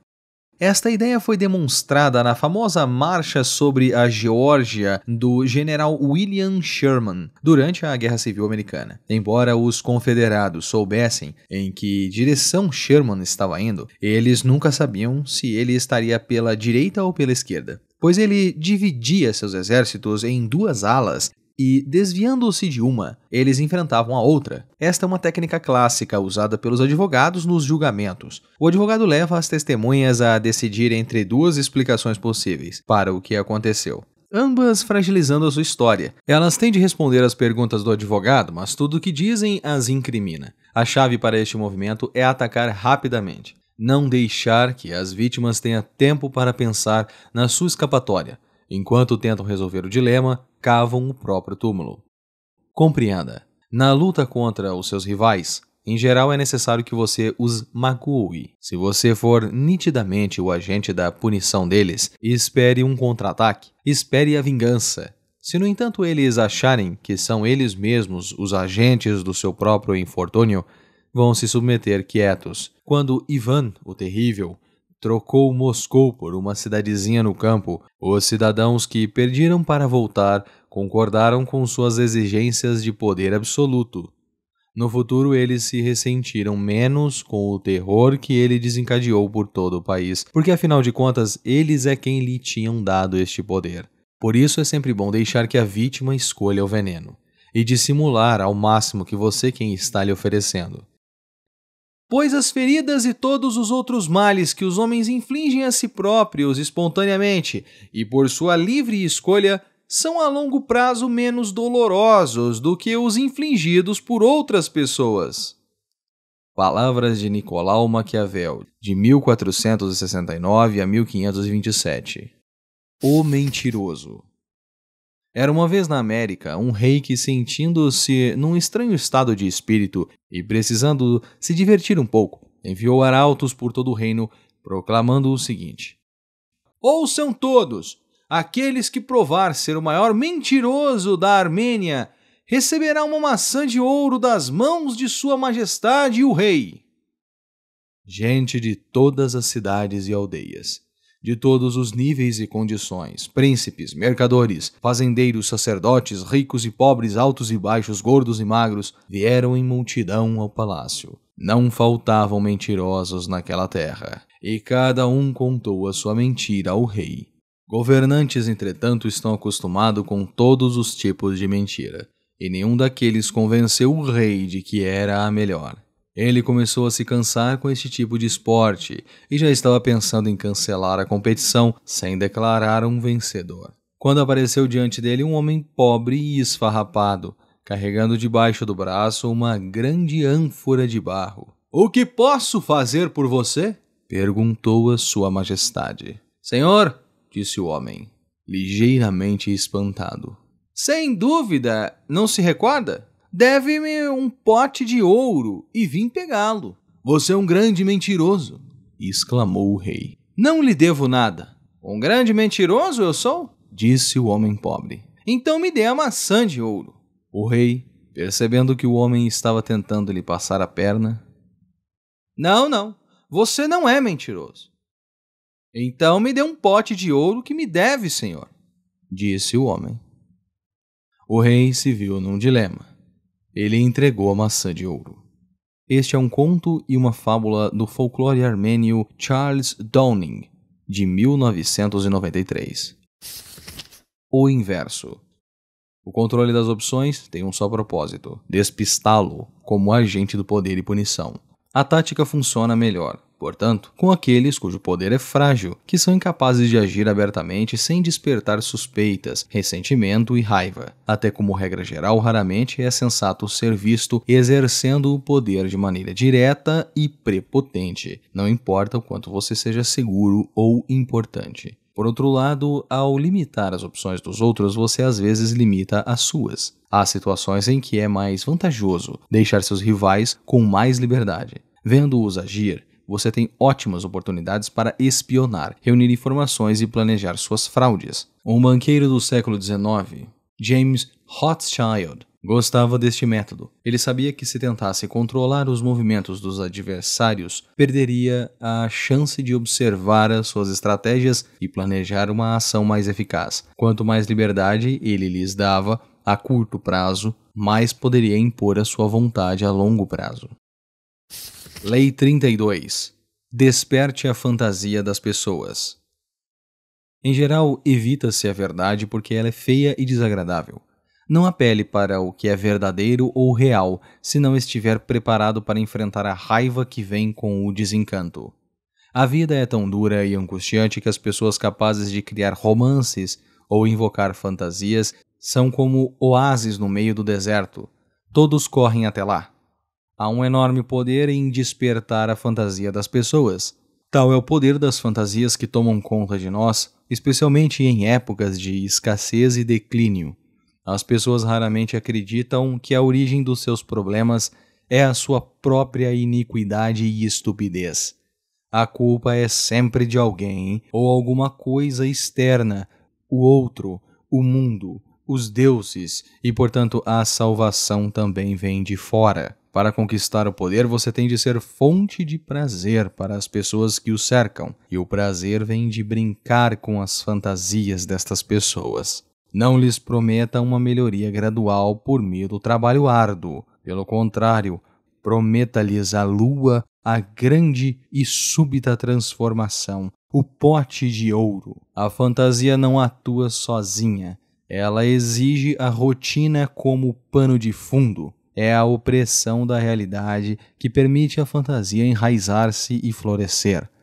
Na Veneza do século XVI, a realidade era o declínio e a perda de prestígio. A fantasia correspondente descrevia uma súbita recuperação das glórias passadas através do milagre da alquimia. Quem consegue tecer com os fios da dura realidade uma fantasia tem acesso a poderes incalculáveis.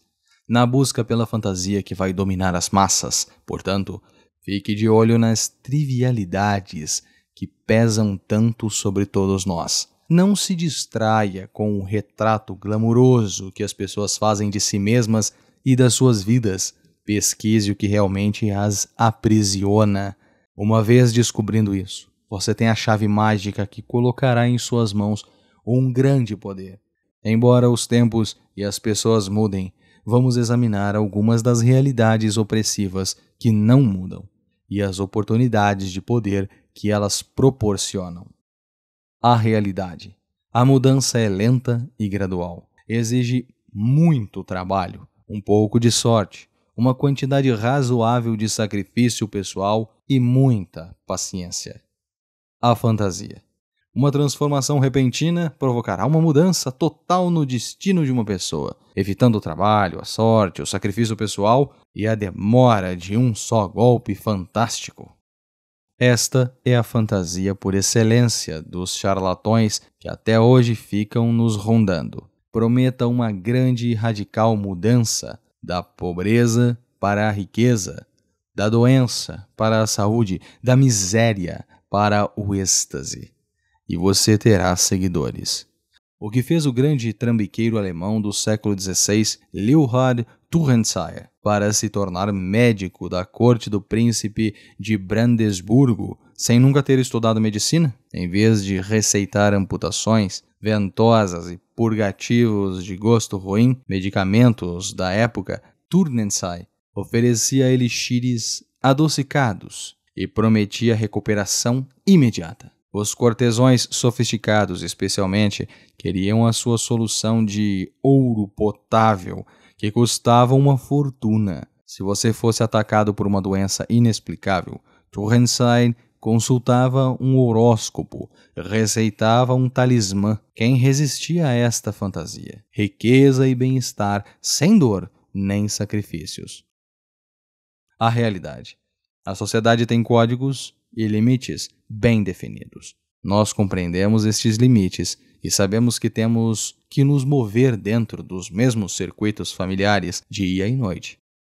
A fantasia. Podemos entrar num mundo totalmente novo, de códigos diferentes e com a promessa de aventuras. No início do século XVIII, toda a Londres se alvoroçou com os boatos sobre um estranho misterioso, um jovem chamado George Psalmanazar. Ele acabara de chegar de uma terra que a maioria dos ingleses julgava fantástica, a Ilha de Formosa, hoje Taiwan, na costa da China. Oxford contratou Psalmanazar para ensinar a língua que se falava naquela ilha. Alguns anos depois, ele traduziu a Bíblia e em seguida escreveu um livro, que se tornou logo um best-seller, sobre a história e a geografia de Formosa.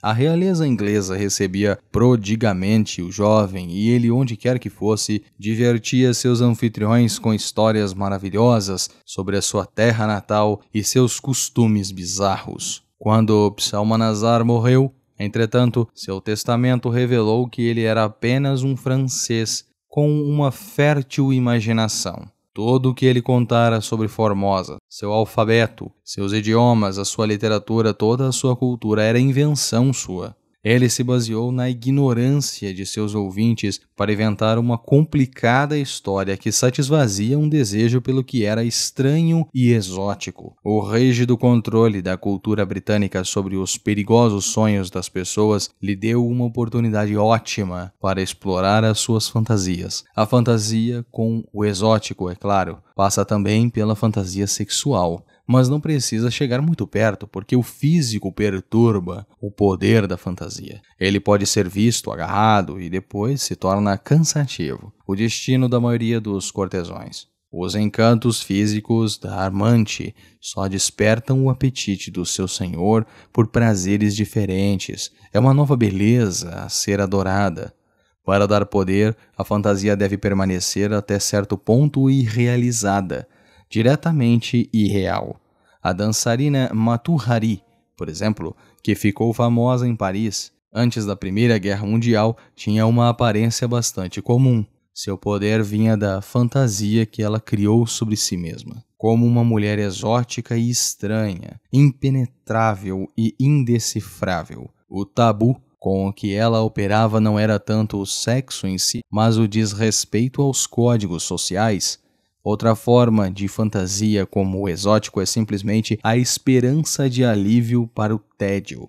Os charlatões adoram brincar com a opressão do mundo do trabalho, com a sua falta de aventura. Suas trapaças envolvem, digamos, a recuperação do tesouro espanhol, com a possível participação de uma atraente senhorita mexicana e uma conexão com o presidente de um país sul-americano. Qualquer coisa que ofereça um alívio para a rotina. A realidade. A sociedade é fragmentada e cheia de conflitos. A fantasia. As pessoas podem se juntar numa união mística de almas.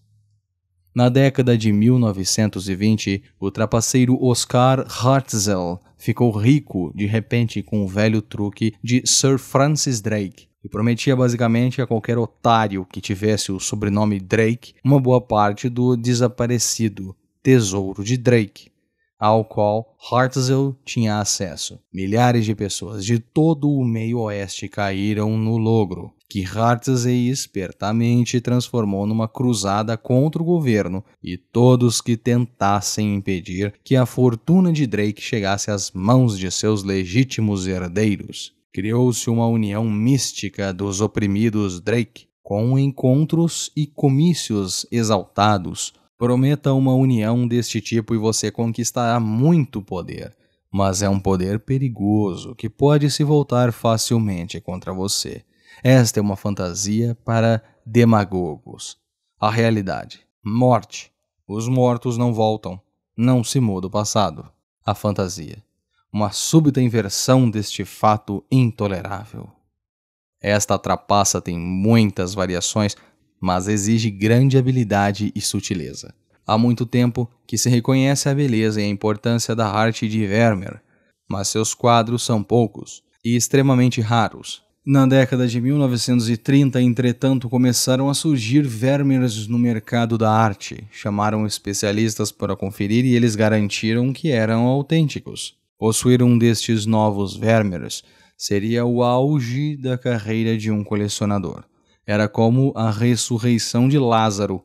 Curiosamente, Vermeer tinha ressuscitado. Alterou-se o passado. Só mais tarde se soube que os novos Vermeers eram obra de um falsário holandês de meia-idade, um tal Han van Meegeren. E ele tinha escolhido Vermeer porque compreendeu o mecanismo da fantasia. Os quadros pareciam reais exatamente porque o público e os especialistas também queriam muito acreditar que eram. Lembre-se, a chave para a fantasia é a distância. O que está distante fascina e promete. Parece simples e sem problemas. O que você está oferecendo, portanto, deve ser inalcançável. Não deixe que se torne opressivamente familiar.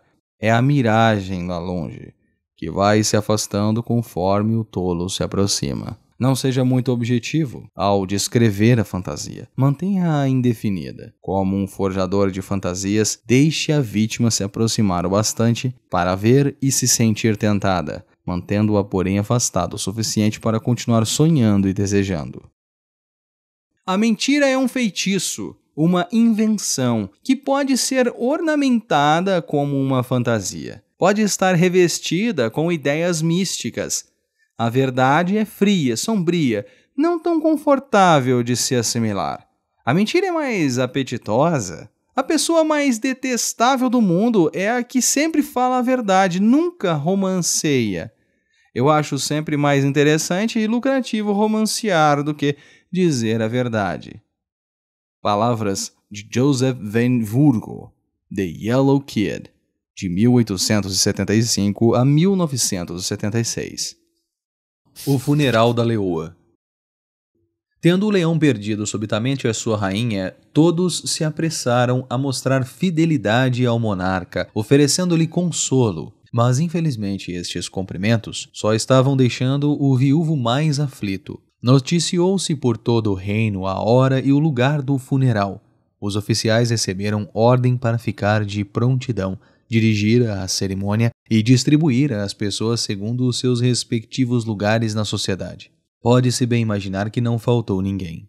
O monarca deu vazão à sua tristeza e toda a caverna, visto que leões não têm outros templos, ressoava com seus lamentos. Seguindo o seu exemplo, todos os cortesões rugiram em seus diferentes tons. A corte é um lugar onde todos ficam tristes, alegres ou indiferentes de acordo com o príncipe reinante. Ou se alguém não se sente assim, pelo menos tenta parecer que sente. Todos procuram imitar o Senhor. Diz-se que uma só cabeça anima milhares de corpos, mostrando nitidamente que os seres humanos não passam de máquinas. Mas voltemos ao nosso assunto. Só o veado não chorava. Como ele era capaz disso realmente? A morte da rainha era uma desforra para ele? Ela havia estrangulado a sua esposa e seu filho. Um cortesão achou justo contar ao consternado monarca e até afirmou ter visto o veado rir. A ira do rei, diz Salomão, é terrível, principalmente a de um rei-leão. Miserável forasteiro, exclamou. Ousa rir quando todos à sua volta se desfazem lágrimas? Não sujaremos nossas garras reais com teu sangue profano. Vingarás, bravo lobo, a nossa rainha, imolando este traidor a sua angusta alma? Ao que o veado respondeu: Senhor, já não é mais hora de chorar. A tristeza aqui é supérflua. Vossa reverenciada esposa acabou de aparecer para mim repousando sobre um leito de rosas. Eu a reconheci instantaneamente. Amigo, ela me disse, termine esta pompa fúnebre. Faça cessar estas lágrimas inúteis. Provei milhares de delícias nos campos elíseos, conversando com santos como eu. Deixe que o desespero do rei permaneça por uns tempos incontido. Ele me gratifica. Mal ele havia falado, quando alguém gritou: Um milagre! Um milagre! O veado, em vez de ser punido, recebeu um belo presente. Deixe que o rei sonhe, teça-lhe elogios e conte-lhes algumas mentiras agradáveis e fantásticas. Por mais indignado que ele esteja com você, engolirá a isca e fará de você o seu melhor amigo. Fábulas de Jean de La Fontaine, 1621 a 1695. Se quer contar mentiras que pareçam verídicas, não conte a verdade na qual ninguém vai acreditar. Imperador Tokugawa, do Japão, século XVII. Nenhum homem precisa se desesperar para convencer os outros da sua hipótese mais extravagante se tiver arte suficiente para apresentá-la em cores favoráveis. Palavras de David Hume, 1711 a 1776. O inverso. Se há poder em despertar as fantasias das massas, também há riscos. A fantasia em geral tem um componente de jogo.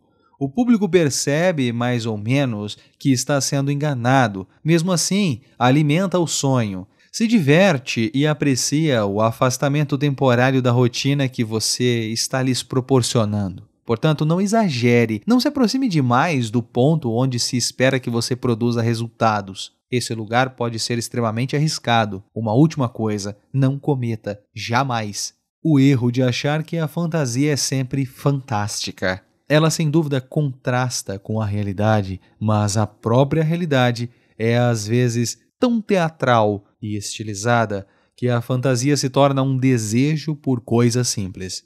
A imagem que Abraham Lincoln criou para si mesmo, por exemplo, como um simples advogado provinciano, barbudo, fez dele o presidente do povo. P.T. Barnum criou um ato de grande sucesso com Tom Thumb, um anão travestido de líderes famosos do passado, como Napoleão, e o satirizava maldosamente. O espetáculo agradava a todos até a Rainha Vitória, porque apelava para a fantasia da época.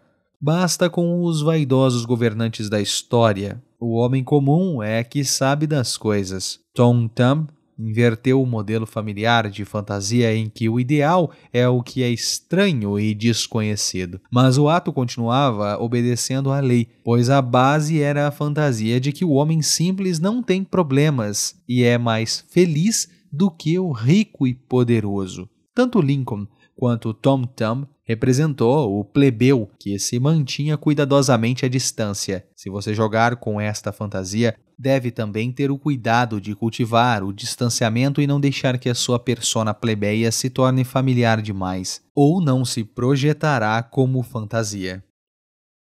Lei 33. Descubra o ponto fraco de cada um. Todo mundo tem um ponto fraco, uma brecha no muro do castelo. Esta fraqueza, em geral, é uma insegurança, uma emoção ou necessidade incontrolável. Pode também ser um pequeno prazer secreto. Seja como for, uma vez encontrado este ponto nevrálgico, é ali que você deve apertar. Lei número 34. Seja aristocrático ao seu próprio modo. Haja como um rei para ser tratado como tal. A maneira como você se comporta em geral determina como você é tratado. A longo prazo, aparentando ser vulgar ou comum, você fará com que as pessoas o desrespeitem, pois um rei respeita a si próprio e inspira nos outros o mesmo sentimento, agindo com realeza e confiança nos seus poderes. Você se mostra destinado a usar a coroa. Lei número 35. Domine a arte de saber o tempo certo. Jamais demonstre estar com pressa. A pressa atrai a falta de controle de si mesmo e do tempo. Mostre-se sempre paciente, como se soubesse que tudo acabará chegando até você. Torne-se um detetive do momento certo. Fareje o espírito dos tempos, as tendências que o levarão ao poder. Aprenda a despertar quando ainda não é hora e atacar ferozmente quando for propício. Lei 36. Despreze o que não puder ter. Ignorar é a melhor vingança. Reconhecendo um problema banal, você lhe dá existência e credibilidade. Quanto mais atenção você der a um inimigo, mais forte você o torna. E um pequeno erro às vezes se torna pior e mais visível se você tentar consertá-lo. Às vezes é melhor deixar as coisas como estão. Se existe algo que você quer, mas não pode ter, mostre desprezo. Quanto menos interesse você revelar, mais superior vai parecer. Lei número 37. Crie espetáculos atraentes. Imagens surpreendentes e grandes gestos simbólicos criam uma aura de poder. Todos reagem a eles. Encene espetáculos para que os cercam, repletos de elementos visuais interessantes e símbolos radiantes que realcem a sua presença. Deslumbrados com as aparências, ninguém notará o que você realmente está fazendo. Lei 38. Pense como quiser, mas comporte-se como os outros.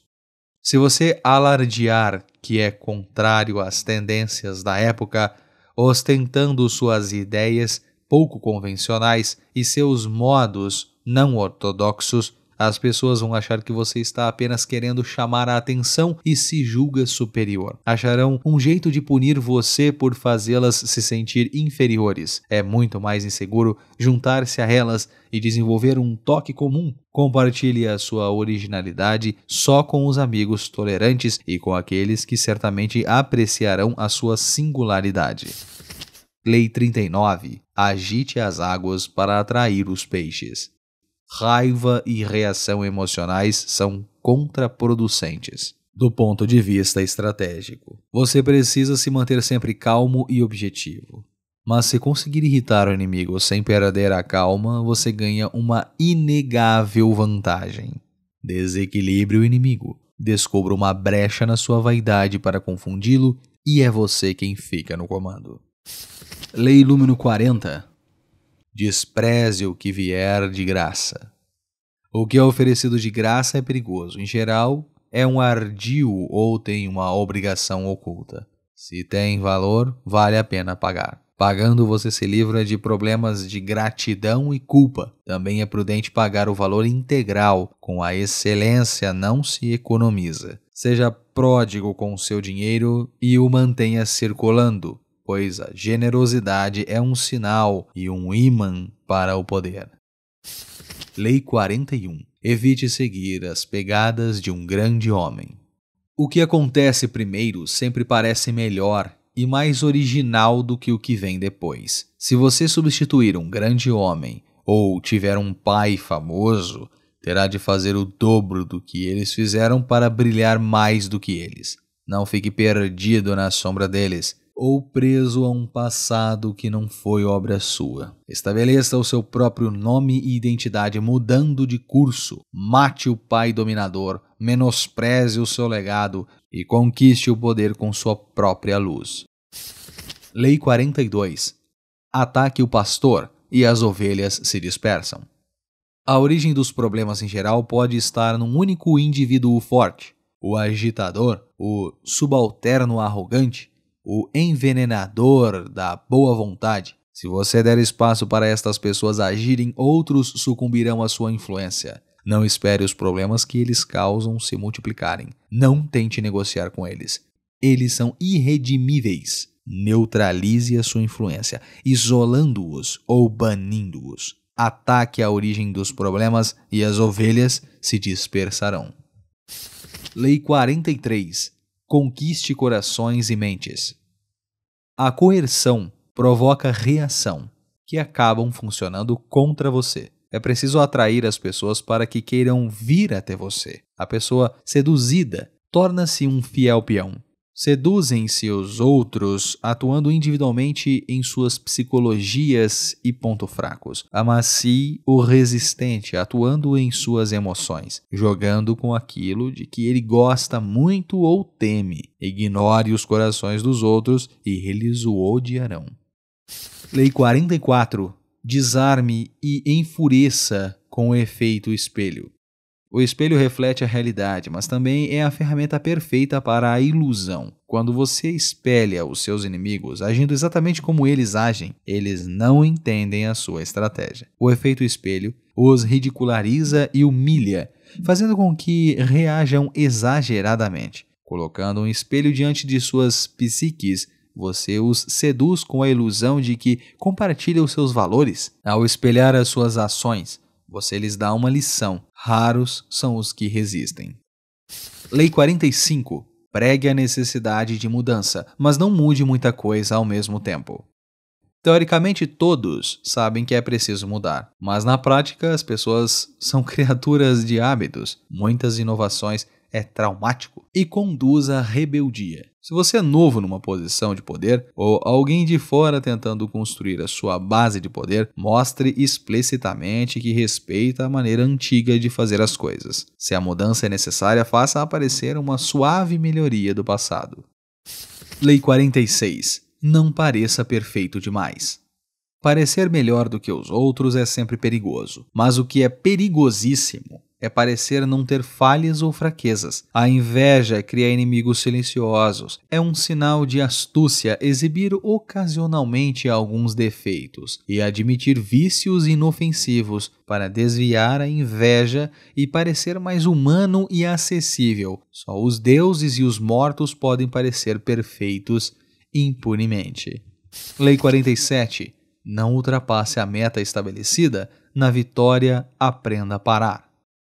O mundo da vitória é quase sempre o mais perigoso. No calor da vitória, a arrogância e o excesso de confiança podem fazer você avançar além de sua meta, e ao ir longe demais, você conquista mais inimigos do que derrota. Não deixe o sucesso lhe subir a cabeça. Nada substitui a estratégia e o planejamento cuidadoso. Fixe a meta e, ao alcançá-la, pare.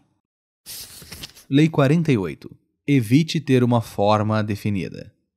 Notas do narrador. Esta é a última lei. Fim das notas. O texto continua. Ao assumir uma forma, ao ter um plano visível, você se expõe ao ataque. Em vez de assumir uma forma que o seu inimigo possa agarrar, mantenha-se maleável e em movimento. Aceite o fato de que nada é certo, e nenhuma das leis aqui é fixa. A melhor maneira de se proteger é ser tão fluido e amorfo como a água. Não aposte na estabilidade ou na ordem permanente. Tudo muda. O cronograma das publicações aqui do canal funciona da seguinte forma. Postamos os episódios dos audiolivros aqui no canal a cada 5 dias. Assim você fixa bem o conteúdo e dá tempo de se atualizar. E no final, após todos os episódios estarem postados, publicamos um vídeo único e completo do livro, para que você possa ver tudo de uma vez aqui no canal, ou acesse o nosso blog e baixe o arquivo para poder ver offline. Inscreva-se no canal e ative as notificações para você ser lembrado de quando vai acontecer as nossas reuniões. Eu estou ansioso para essa troca de conhecimento com você. Muito obrigado por ouvir até aqui. Não se esqueça de deixar um comentário sobre o que achou deste episódio. E se tem algum livro dos temas como criatividade, marketing e artes visuais, não deixe de pedir aqui nos comentários. Obrigado por ouvir. Clique para ver o próximo episódio ou confira os vídeos sugeridos.